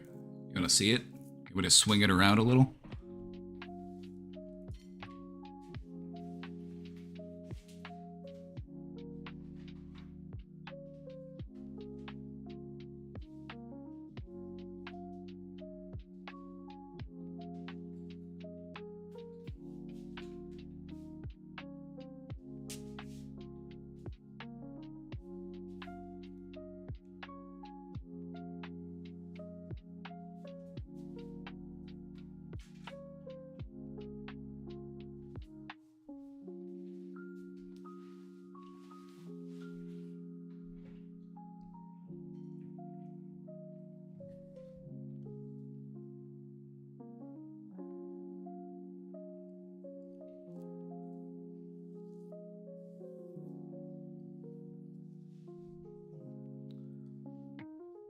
Am I into cosplay? I think cosplay is cool. I've never done it, but I would do it.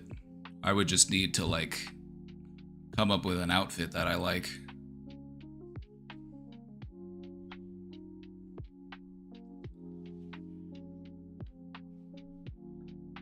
Yeah, that's my Keyblade. Casey got it for me for my birthday. It was during the summer subathon, and I had beat Kingdom Hearts for the first time. There's a little bit of lore behind that. When I was a kid, I rented Kingdom Hearts, but I never got to really play it because my parents were divorced and I had to go back to, I had to switch houses, and so I didn't get to I didn't get to play Kingdom Hearts. I had to return it, and I barely got off the first island, and then finally, like 20 plus years later, I got to revisit it and finally play through it, and it taught me the power of friendship.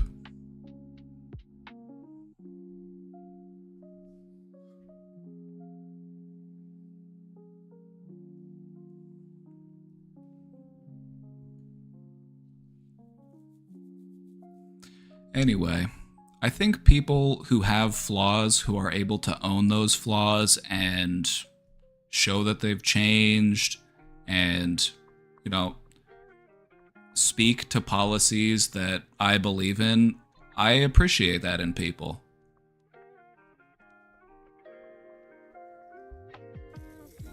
You know, I'm not going to sit around and wait for the ideal. I'm going to work with what we've got until we can get somewhere better. This is just a stepping stone, you know? We're trying to build a better world.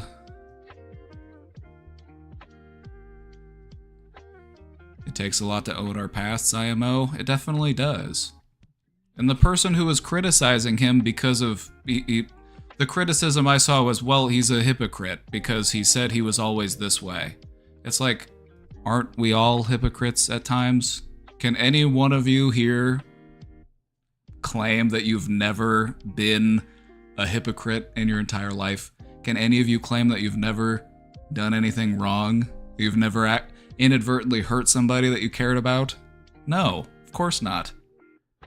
But to actually own that takes strength, and I respect that. Because so many people just try to gloss over things or ignore things or just... But we're kind of past that. You know, that's how politics has been for a long time. It's like, we need our perfect little candidate. We gotta check all the boxes. We're not gonna get that. And we're gonna keep waiting for that for a long time.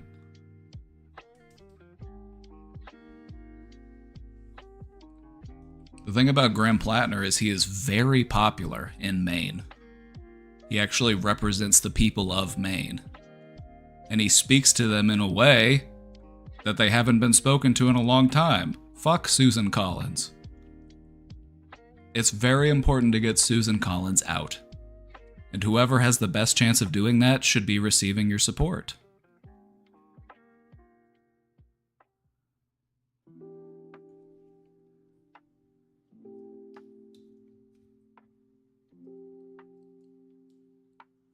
But no, I've heard a lot of people on the left upset about Graham Plattner. I don't mind him. I think he's fine. He's not perfect. He's done some messed up stuff, but honestly, who hasn't? We've got a fucking president who's a pedophile. Like, whatever. Like, come on. Like, the bar has been lowered.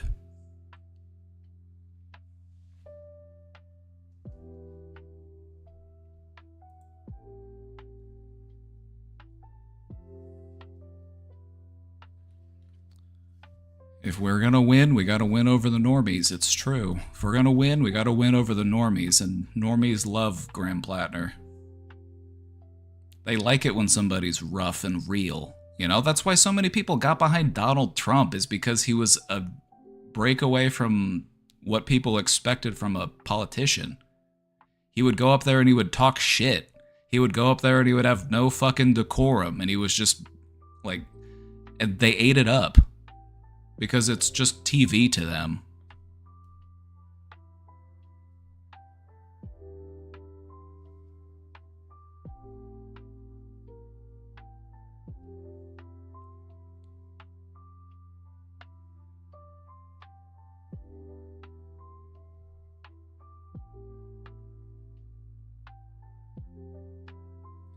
The only downside to Collins losing is the Republican Party will move further to the right, one less moderate. Yeah, but I think that's kind of relatively minor in the long run. What I've seen, like I said, I've been trying to infiltrate these Republican spaces. I'm trying to learn how they think. I'm trying to plant seeds among them so that I can help to deprogram them. That's what I like to do in my free time. What I've noticed is that there's a sentiment that's growing within the Republican base. There are a lot of people that are anti-war, and they're upset because Trump promised no new wars. There are people there who can't afford to feed their families. There are people out there who are recognizing that they were conned, that they're being sold out. There are a lot of people as well who are very upset about Thomas Massie getting taken out of office. Now, I'm not a fan of Thomas Massie, all right? I've got my own issues with Thomas Massie, but as far as like at least being willing to raise the issue of the Epstein files, a willingness and an insistence that we do something about this, like he was the only one, and people aren't happy about that.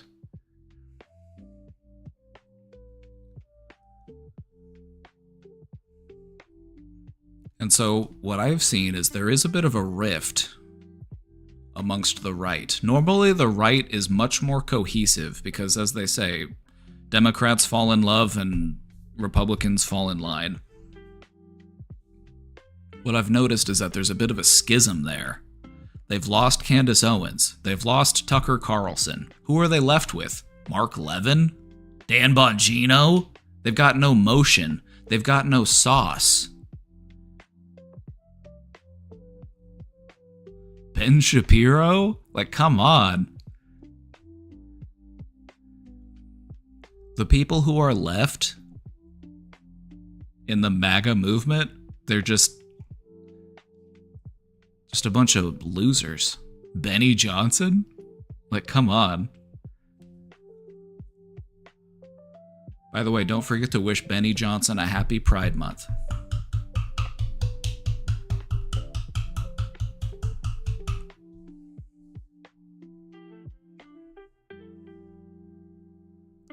All that they've got left are the most shameless, spineless grifters. That's all that's left.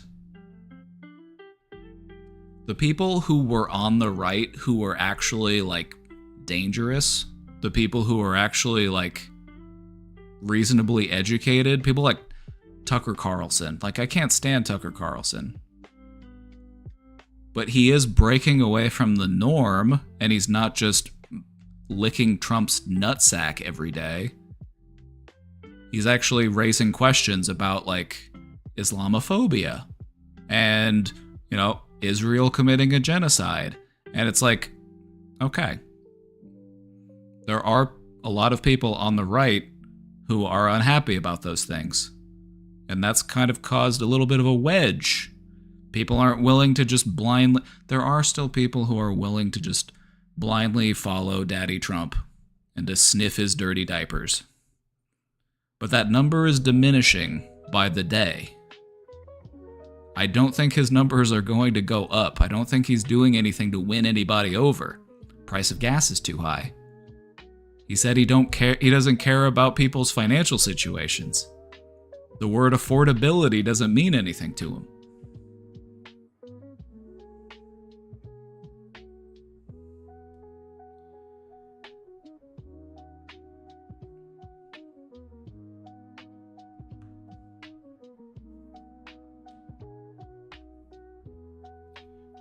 We passed a Pride Month proclamation on the city council to raise awareness in my small Kansas town. Hell yeah. A handful of hogs came by to complain about it through religious reasons. Actually, pride is a sin. Pride is one of the 7 deadly sins. I propose that we have a month allocated to all of the, every one of the deadly sins should have its own month. We need to have a gluttony month. We need to have a sloth month where I just don't do shit.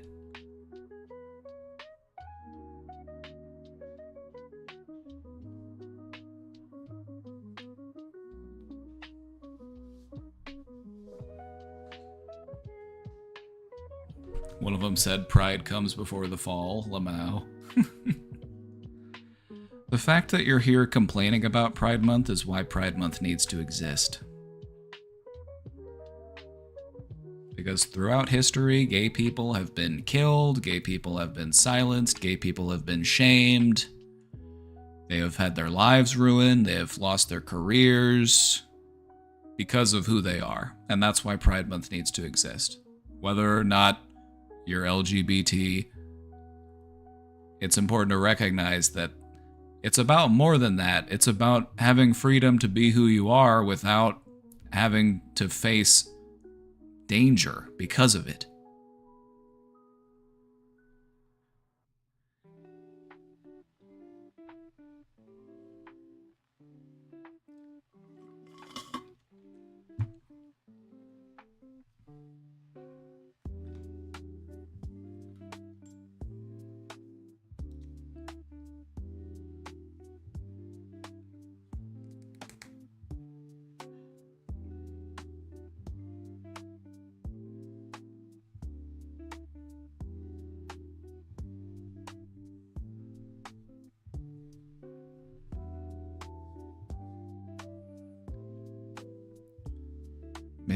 What if Pride Month was in September, and then Pride really would come before the fall? Get it?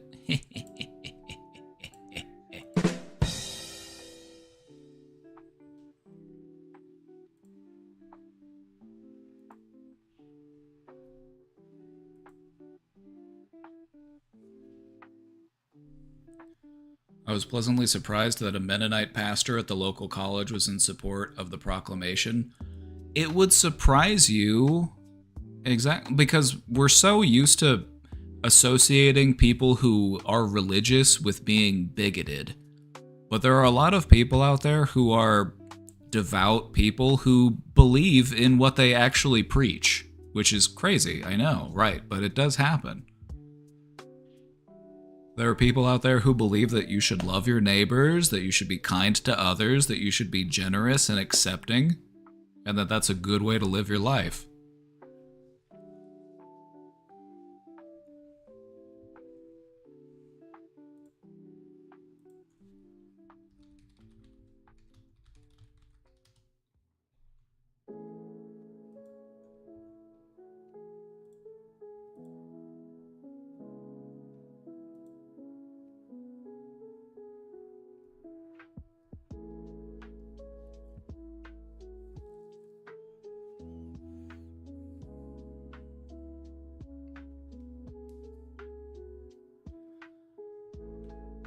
Anyway, I think that's a lesson for some people on the left to learn, is to not just discard everyone who has some sort of faith or religion, because there are a lot of very kind, very accepting people who practice what they preach. What we're really concerned about are the hypocrites. These people who claim to be Christian but then cheer on when we're bombing other countries. Like, that ain't Christian. Who would Jesus bomb, brother?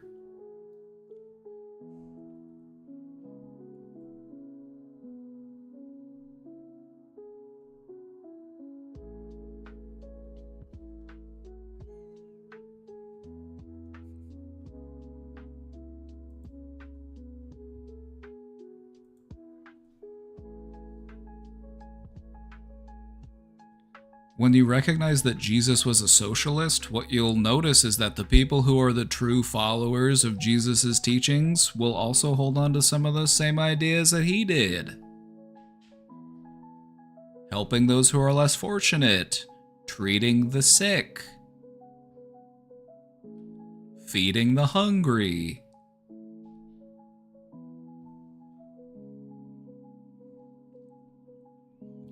It's not all mega church bigots. It's true. It's not all pastors who shame you for not bringing $2,000 and only being able to give $1,200.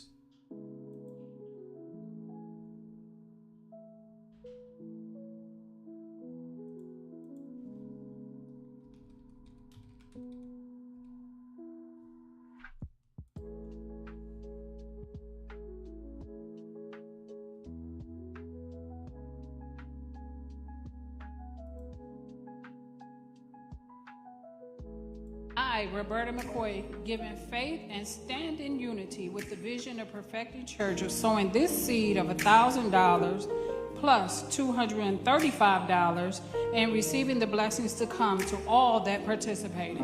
Now that's only $1,200. Yes. Y'all not listening to what I'm saying.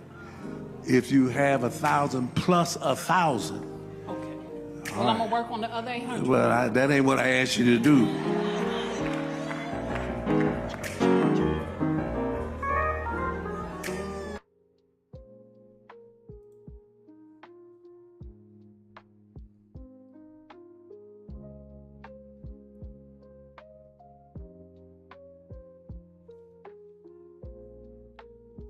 Lot of grifters. Lot of grifters out there. Just completely shameless in it, too. It's like, do you want to make God happy?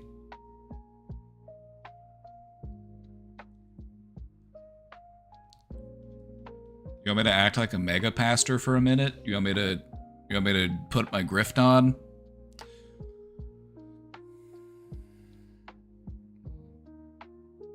The spirit of abundance, it flows. And in this place, you must show that you are devout. In order to be deserving of God's blessing, you must bestow upon those who are not subscribed with the blessing of a gifted sub.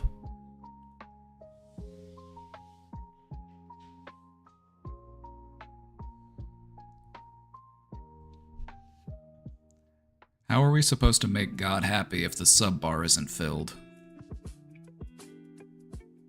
Do you want to upset God? I don't want to.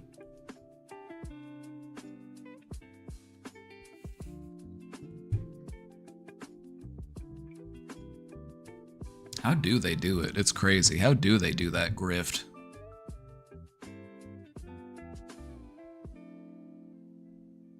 Are they demons? They did warn us about the Antichrist, and they said that the Antichrist would act like a proper Christian, but actually work for the forces of evil. So, I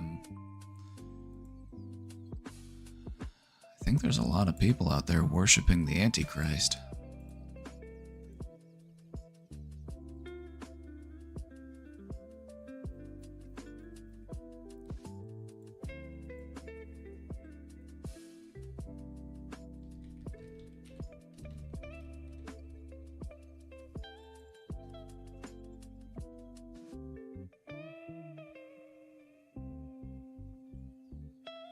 How are you, sir? We'd just like to ask you about why you don't want to fly commercial. Why have you said that you won't fly commercial? You said that it's like getting into a tube with a bunch of demons. Why do you think that? No, listen to me just a second. Of course. Not the people. The main reason is because of the need. If I flew commercial, I'd have to stop 65% of what I'm doing. That's really the main. Isn't it true that you want to fly commercial so that you can fly in luxury? How much money did you pay for Tyler Perry's Gulfstream jet, for example? Well, for example, that's really none of your business, but... Isn't it the business of your donors? Listen, I paid. You kind of caught me off guard here, okay?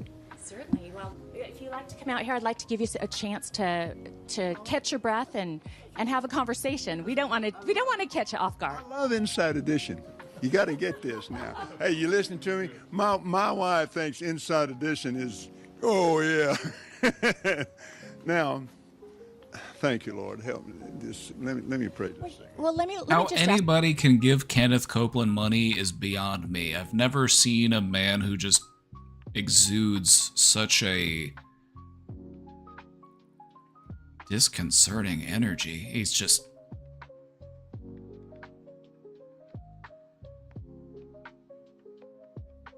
Ask you a really simple question. A lot of people frightening. think it's unbecoming for a preacher to live a life of luxury and to fly around in private jets. What's your response to that? Very simple. It takes a lot of money to do what we do.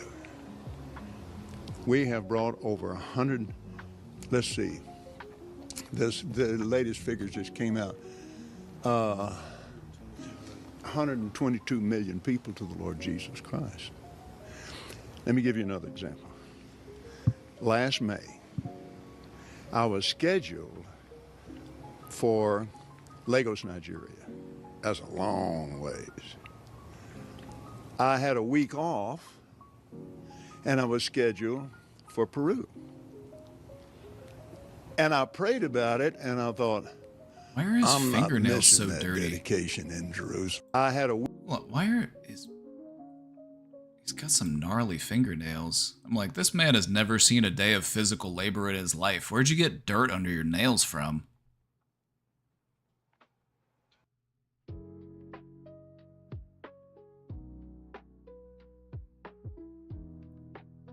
How do you get dirt under your nails when you're Kenneth Copeland? This guy's not working outside. I'm not missing that dedication in Jerusalem. What?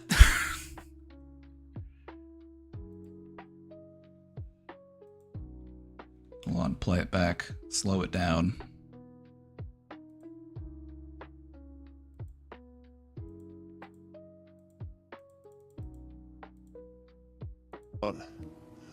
I'm not missing that dedication in Jerusalem.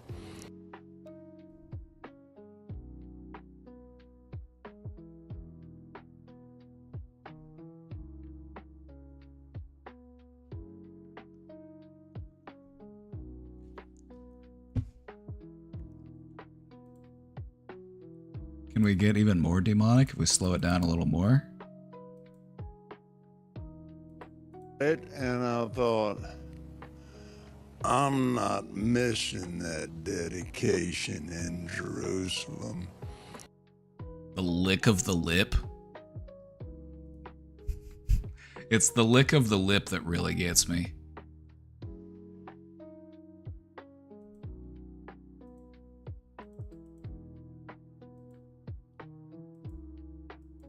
Not missing that dedication in Jerusalem. Well,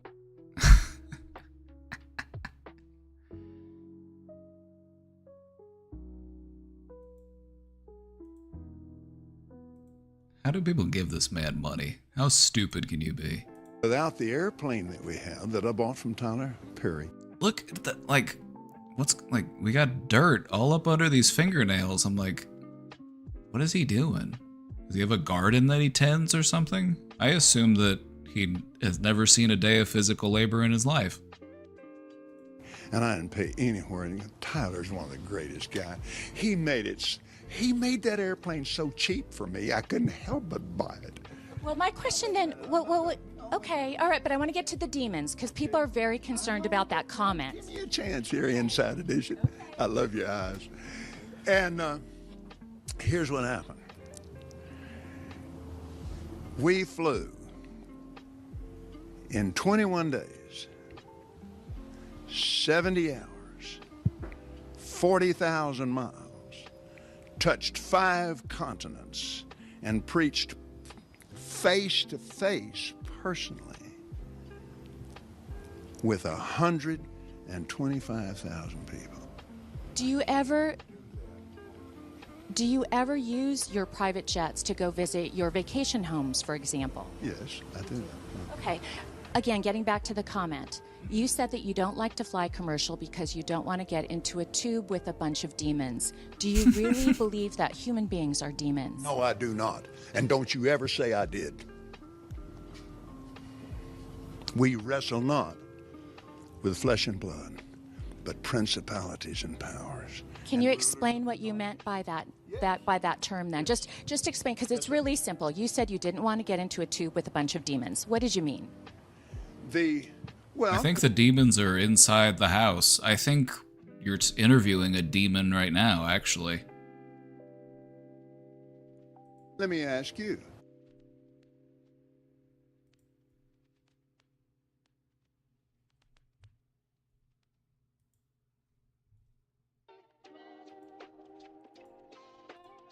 Demons by the tube. What would you do with a tube full of demons?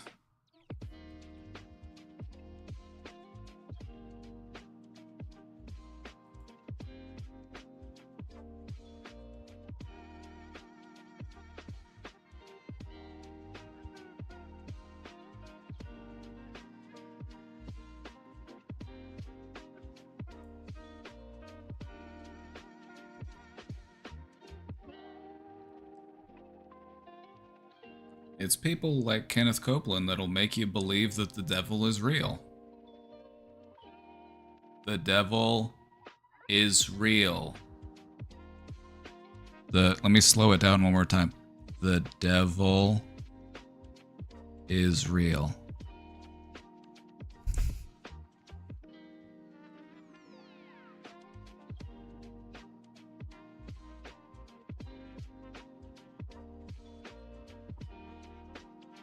I see what you did there. I didn't see nothing. I didn't see nothing. I didn't see nothing.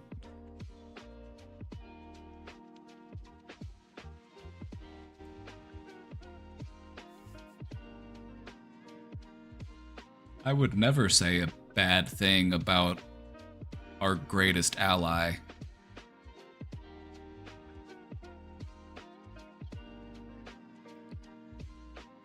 You know, we mentioned Thomas Massey earlier, and he did do something that I find commendable. He did, here, hold on, let me show you. Let me show you. He did do a thing in memorial of the USS Liberty.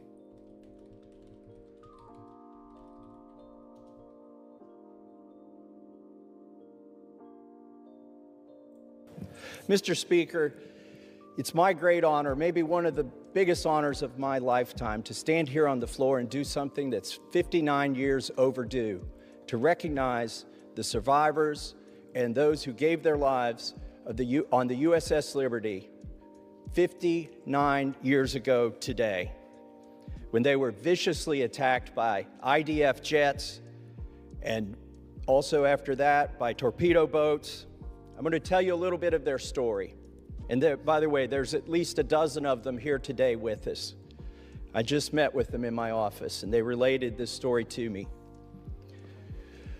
You know, it was a clear day. The USS Liberty was one of the most technologically sophisticated ships in the Navy, but it was virtually unarmed, and it was sent to observe the six-day war going on in the Middle East between Israel and its neighbors. It arrived on June 7th, and the weather was clear. The planes came out to meet them, to investigate, and then on the next day, on June 8th, they started the day. The visibility was unlimited. The American flag was flying proudly on the USS Liberty. More planes came from Israel to surveil the boat, the ship. And they thought they were in good shape. Blue guys, but what see happened your next post. I surprised will them all. answer your question here in just French a second. Mirage jets showed up and for 25 minutes strafed and attacked the USS Liberty. They shot rockets. They shot 30-millimeter cannons into the hull and into the ship. They even dropped napalm on the bridge of the ship. This was an effort to kill everybody on board. There was no intention of taking prisoners. After the 25 grueling minutes of attack on this virtually unarmed ship, and they thought things were over and they could recover.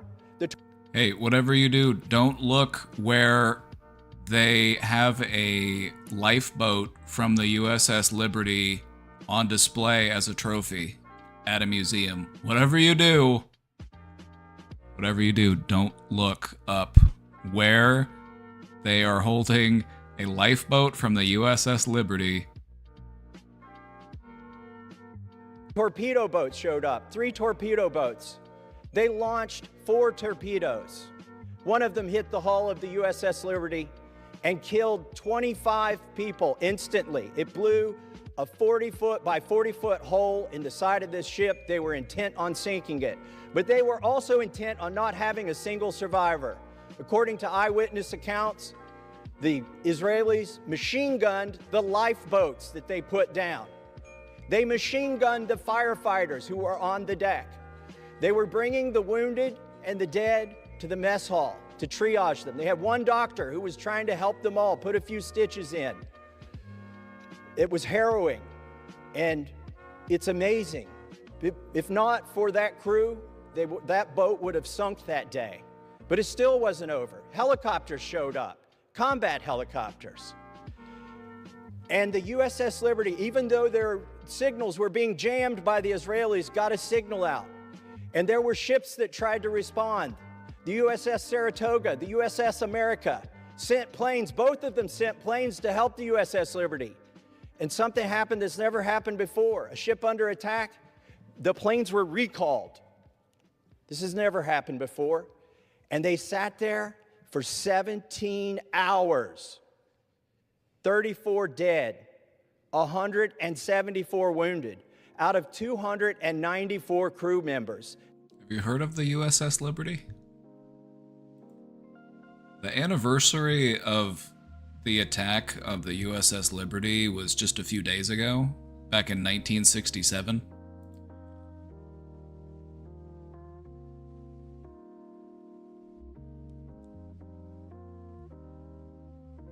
And it's not something that you normally hear about. In Hawaii, no, this happened in the Middle East. The USS Liberty was attacked by the Israeli military.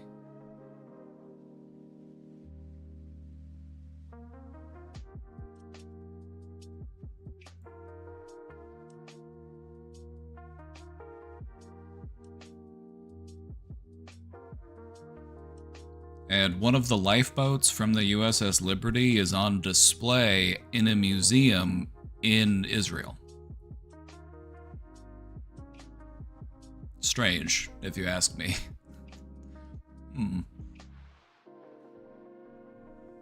Yeah, let's keep the lifeboat on display of the ship that we attacked.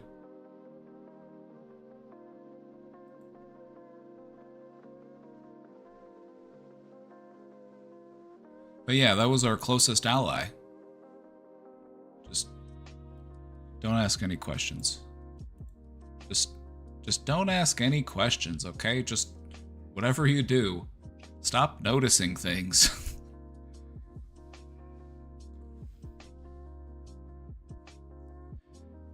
Anyway.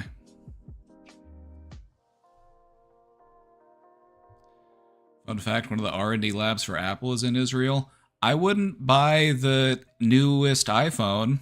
The chip inside of it is... I wouldn't buy any telecom device that came from Israel. They sold a bunch of explosive pagers. I don't trust an iPhone that has their chips in it. Hell no.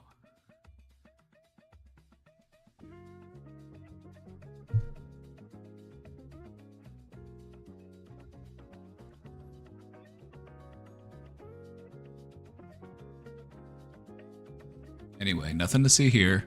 Nothing to see here.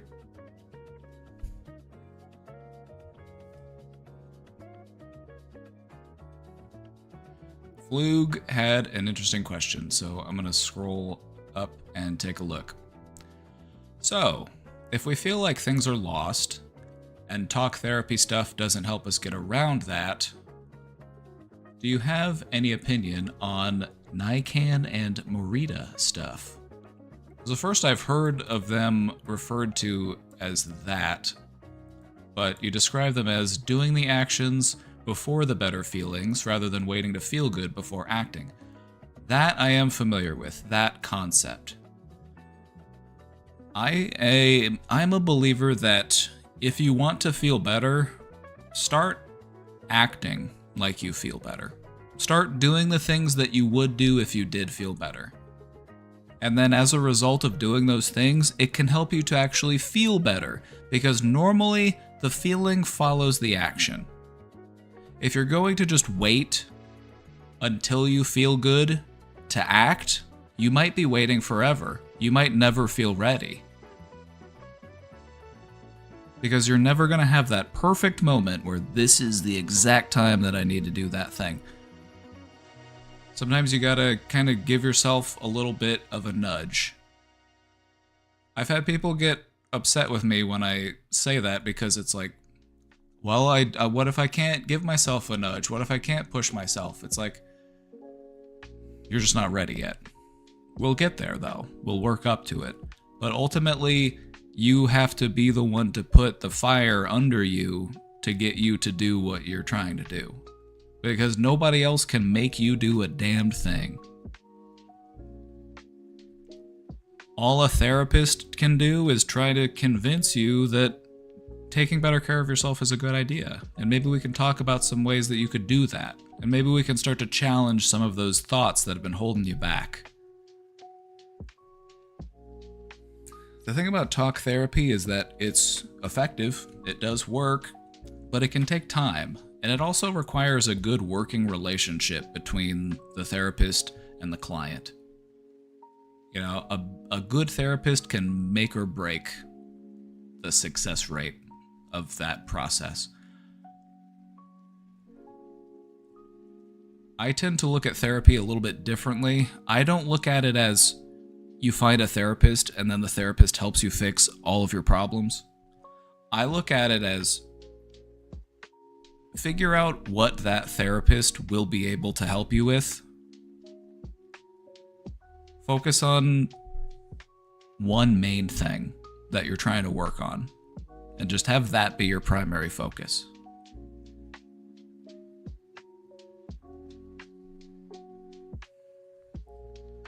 What you'll notice is that if you really commit yourself to just working on one thing that you're trying to work on within yourself, we always have this long list of things that we need to get around to doing.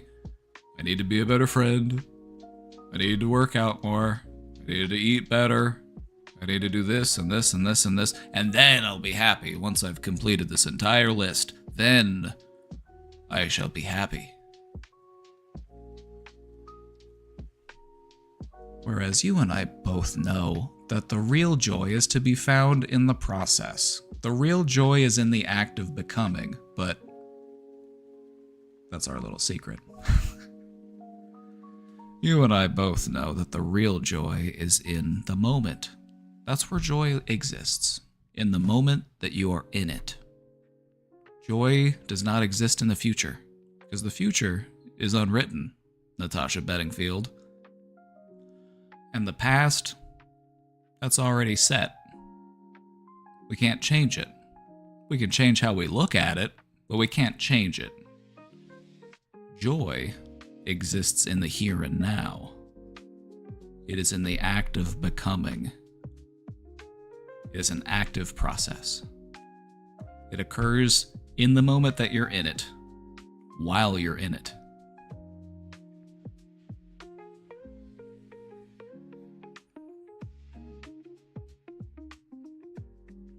If you're seeking more joy in your life, try to find joy in this moment that you're in. And if you're having a hard time figuring out what to do to make that happen, just think about it. What would bring you a little bit more joy? What is something you could do to make this situation just a little bit more joyful?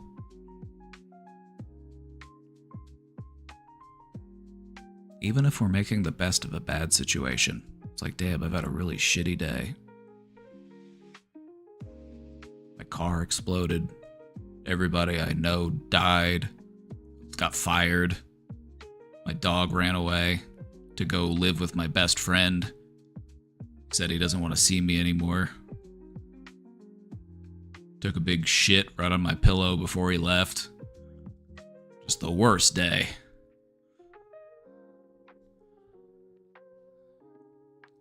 I guess it's time for pizza and ice cream.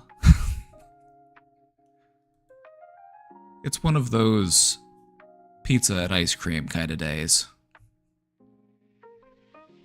Now, of course, we need balance. We can't turn every day into a pizza and ice cream day. Otherwise, you know.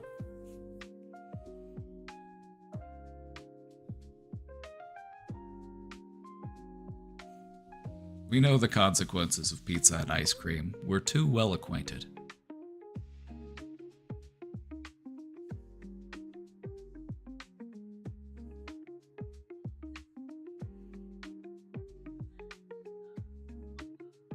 If you poop your pants at work, go home for the day. Don't go home and change.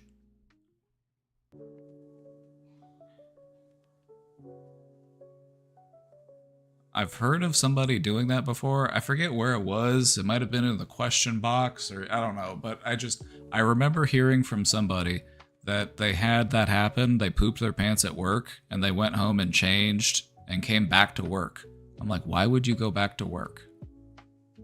If you poop your pants, enjoy the rest of your day off. Go home, take a shower, put your pajamas on. Catch up on your shows. In no world am I ever going back to work if I pooped my pants at work. It's not happening.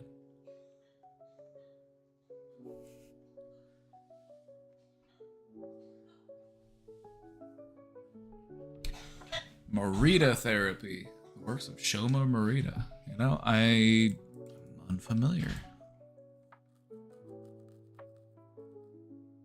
Ah, some Japanese psychology. Nice.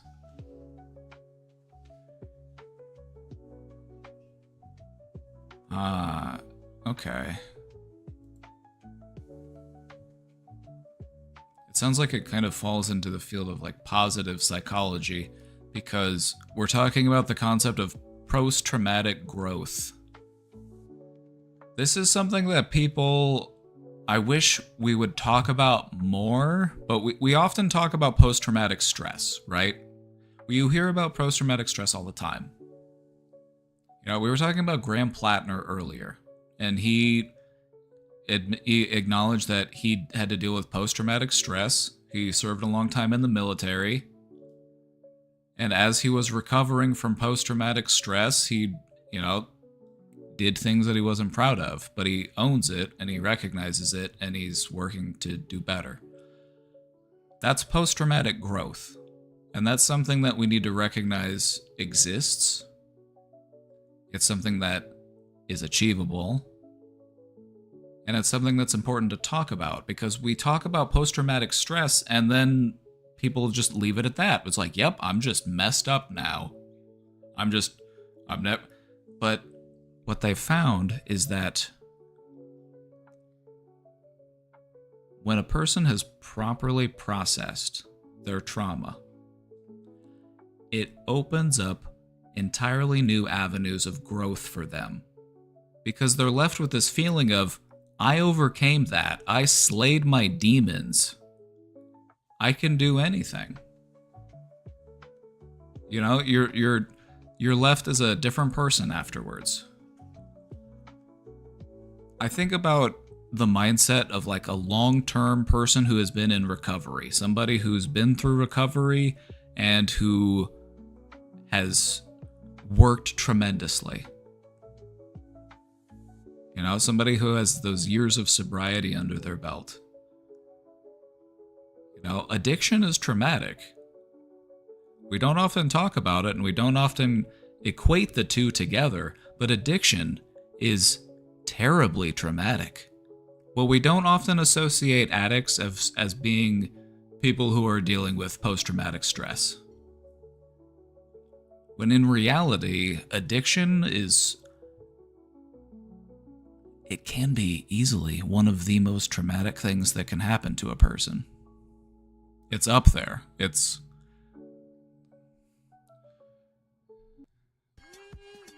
up there. Addiction can really be devastating to a person's life. You can lose your job, your friends, your family, your health. You might find yourself doing any number of shameful behaviors as a result of the addiction. That's traumatic.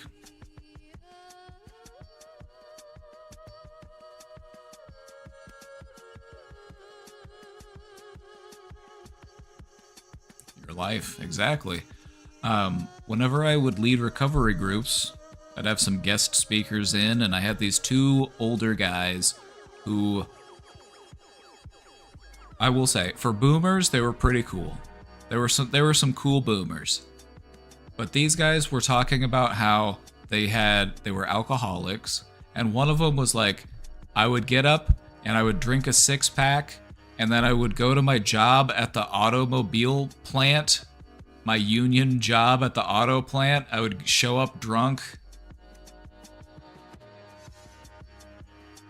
and then I'd come home and I'd drink a bunch of beers, and then I'd fall asleep and I'd wake up and do it all over again. And I did that for 40 years. Like,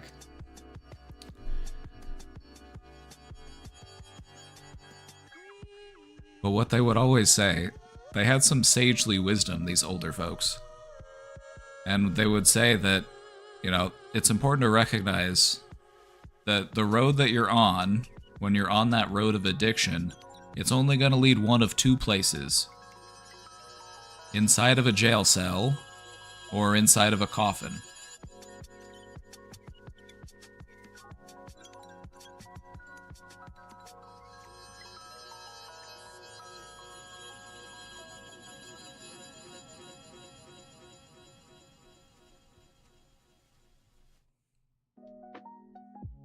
Some people can't function with alcohol. I fear I'm one of them, but I've been working on cutting back. Try looking at it this way. If you are imbibing in alcohol, you are poisoning yourself on behalf of our mutual foe.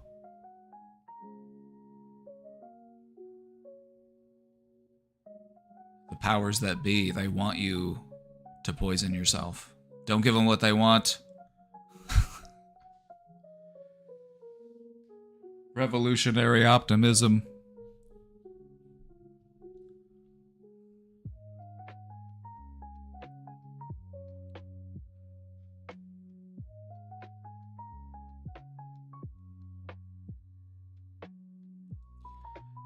It might seem silly, but I've found it to be helpful.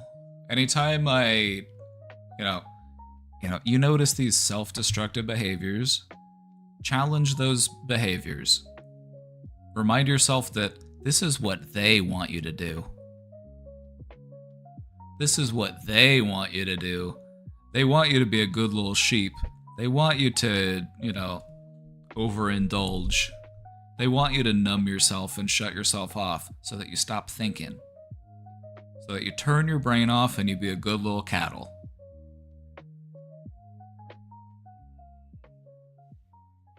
They Live. Oh, we're gonna have to watch that again for movie night. We watched it for movie night a while back. I'm like, we need to run that one back.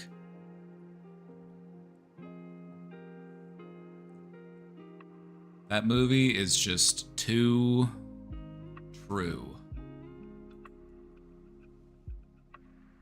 But that's where this guy's from. Big in the background, that alien, it's from They Live.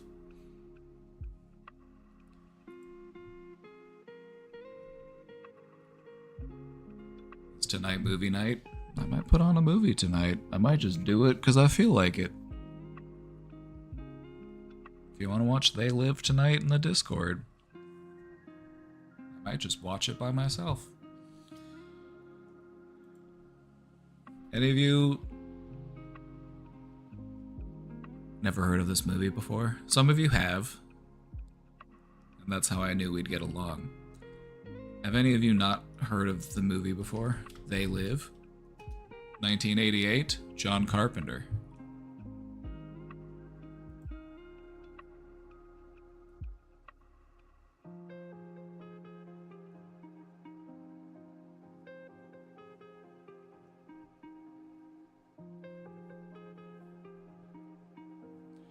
I remember when the COVID lockdown was really getting going, while delivering groceries to a store, us talking about how government better make sure we all have alcohol and internet and everyone will settle down fine. You know, that's something that is also worth a discussion, because I kind of feel like all of that happened and then we never really took time to sit down and talk about it. Just how much COVID messed with people's heads. All that isolation, all of that fear-mongering. I feel like it led a lot of people to slip into reclusiveness, isolation, addiction.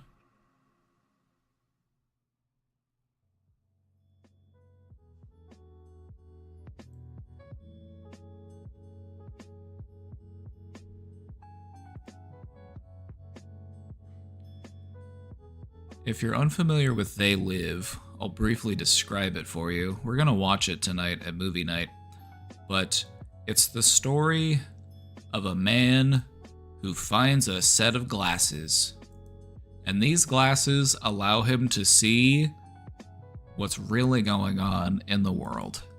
And what they reveal is that some sort of alien force that's walking amongst us is feeding us propaganda to just be good little consumers.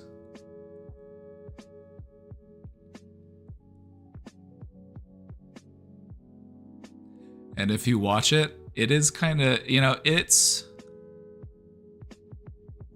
an 80s action flick. So it's got its quirks, but watching it nowadays, it's just like, oh my god, this is just too real.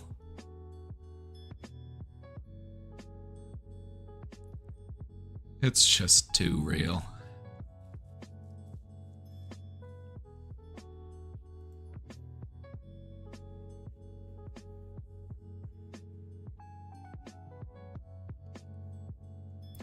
Also, I find it interesting because the main character in the movie, played by the late legend Rowdy Roddy Piper, who was a wrestler.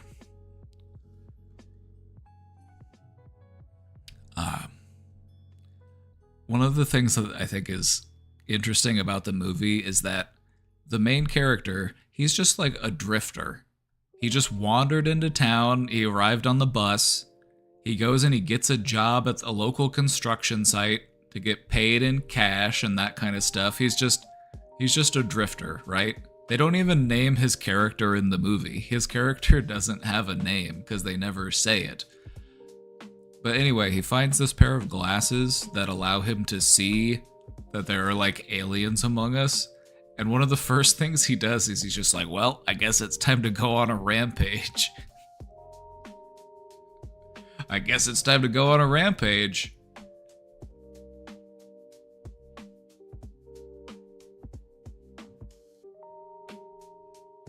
But anyway, it's not...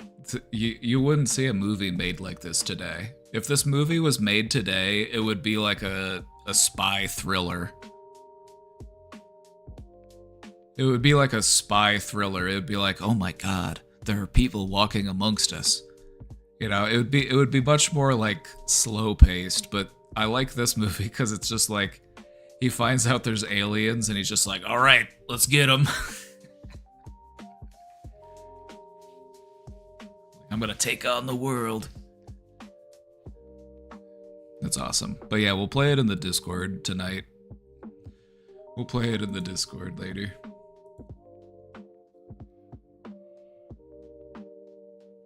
Alrighty, everybody. It's getting late. So I'm gonna go make some dinner. I'm getting hungry. Discord? There's a Discord.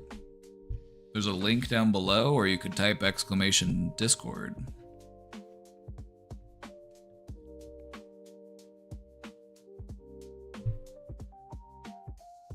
Almost 5 hours. Putting in the time today. The construction at Grandma's has gotten to the point where it's like, I don't need to go over there with Dad Tron. Like, he can work on some stuff, and then, like, I'll go a day. Like, I went a couple days, and he took some days off. I went over there to work on the drywall. So now he's over there taking his, you know, we'll let him do a shift.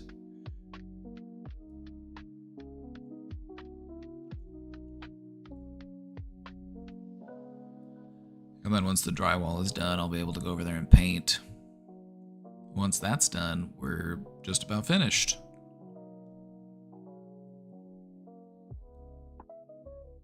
Get all the fixtures put back in, hang the cabinets, put the toilet and the sink back in.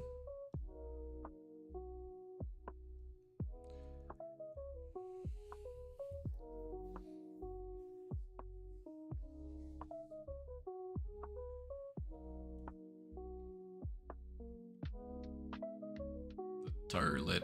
Yep, the turlet. Gotta get that turlet.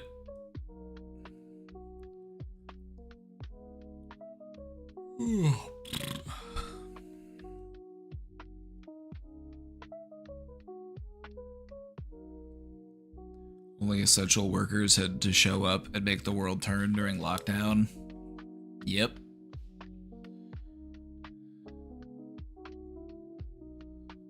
What I found to be interesting about the lockdown was how essential workers also included service workers.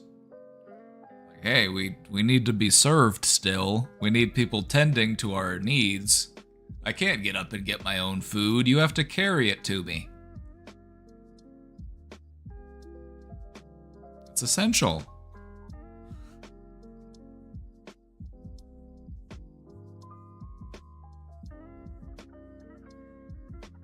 Yeah, and then the rich just got way richer while average people are like struggling and dying. Yeah, what really will help, well, what really helped me wake the fuck up and lock the fuck in was realizing that the ultra wealthy don't care if a bunch of people die.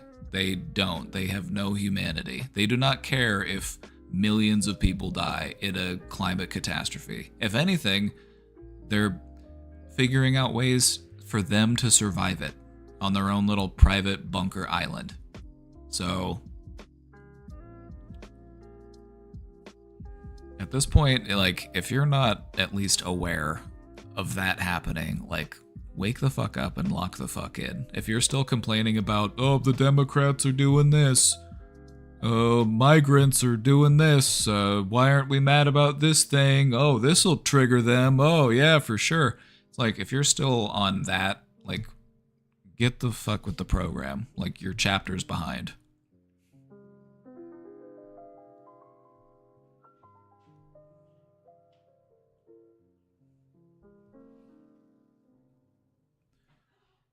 You know, the US invaded the Middle East when I was in middle school.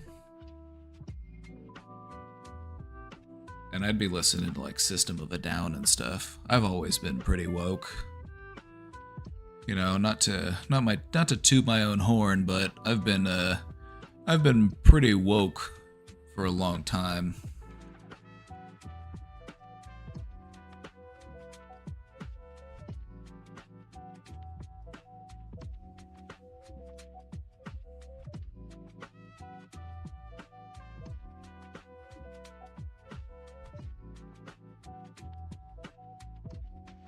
Oh yeah, the prison song, like, that was the album. Like, Toxicity was the album for me. Like, System of a Down was fine. I couldn't really get into some of their other albums, but to me, Toxicity was just like, that's the one. I listened to that album tons of times. I'd just be listening to it on the way to school on the bus and shit.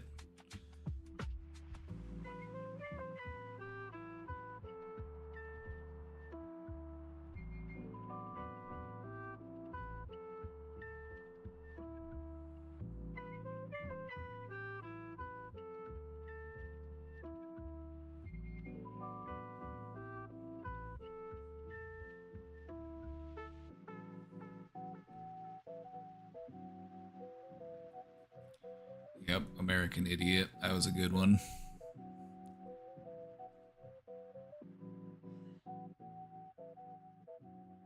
I've just always been a fan of punk music, you know?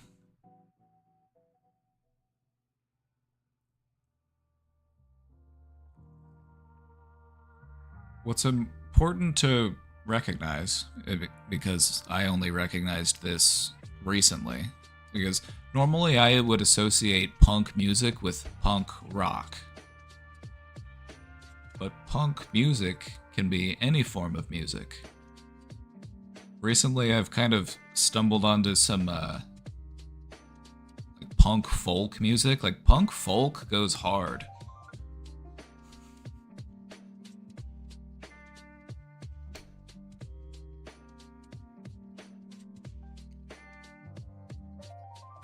Rage Against the Machine. Oh yeah, I was listening to Rage Against the Machine as a youngin'. Before I even really understood what the words meant, because that's when it came out. I was a child.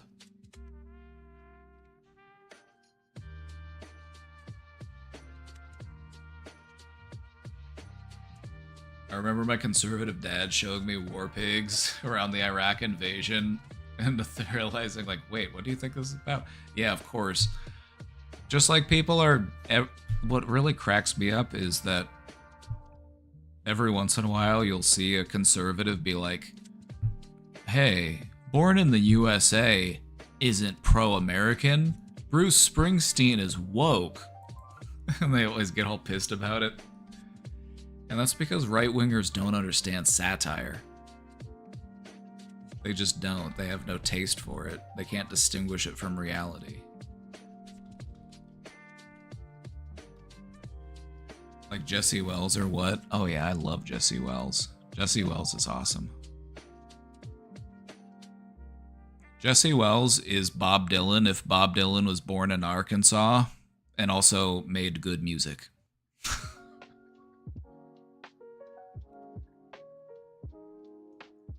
I've never been able to get into Bob Dylan. He's too New York for me. I love New York, but I don't like obnoxiously New York.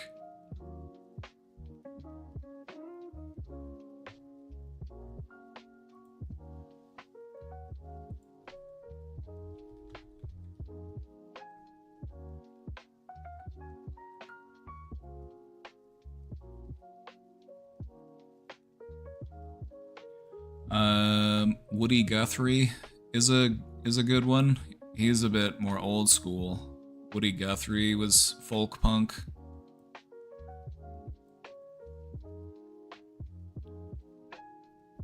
There's another song. I'd have to see who sings it though. It's Who Would Jesus Bomb?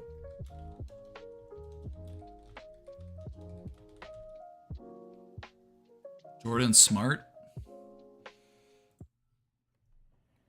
If Jesus Christ came back today like he threatened he will, which poor group of people do you think that he would kill? Who would Jesus choose to starve if you gave him a chance? And if there was a genocide, would he take a neutral stance? Who would Jesus bomb? Tell me, who would Jesus bomb? Would it be kids in Palestine or how about Vietnam? Alright guys, I'm gonna let the song play us out. I will see you all later, alright? We're doing a movie in the Discord. Have a good night, everybody. Complicated and there's sinners on all sides. Or would he say that some people, they just deserve to die? If Christ the Savior rose again, then on a sidewalk slept, would you extend a hand to him or just watch where you stepped? Who would Jesus bomb? Tell me, who would Jesus bomb? Would it be kids in Palestine or how about Vietnam? Would Jesus bomb the atheists, the Muslims, or the Jews? I want you to ask yourself, well, what would Jesus do? Would Jesus hate the gay folks or the queer folks or the trans? Would he suggest they end their lives according to God's plans? Would Jesus tell a homeless man to get a fucking job, then turn his back on the poor? Would Jesus be a snob? Who would Jesus bomb? Tell me, who would Jesus bomb? Would it be kids in Palestine or how about Vietnam? Would Jesus bomb the atheists, the Muslims, or the Jews? I want you to ask yourself, well, what would Jesus do? Would Jesus vote Republican or would it be Democrat? Would he be chanting 4 more years or wear a MAGA hat? Would Jesus run for president or dictator or worse? Would Jesus be the pastor of his own mega church? Who would Jesus bomb? Tell me, who would Jesus bomb? Would it be kids in Palestine or how about Vietnam? Would Jesus bomb the atheists, the Muslims, or the Jews? I want you to ask yourself, well, what would Jesus do? Would Jesus build a border wall? Would Jesus drive a tank? Would Jesus own an arsenal? Would Jesus run a bank? Would Jesus feel safe in his skin if he came to your town? Or would you still believe in Jesus if you found out he was brown? Who would Jesus bomb? Tell me, who would Jesus bomb? Would it be kids in Palestine or how about Vietnam? Would Jesus bomb the atheists, the Muslims, or the Jews? I want you to ask yourself, well, what would Jesus do? I want you to ask yourself, well, what would Jesus do? I want you to ask yourself, well, what would Jesus do? There's an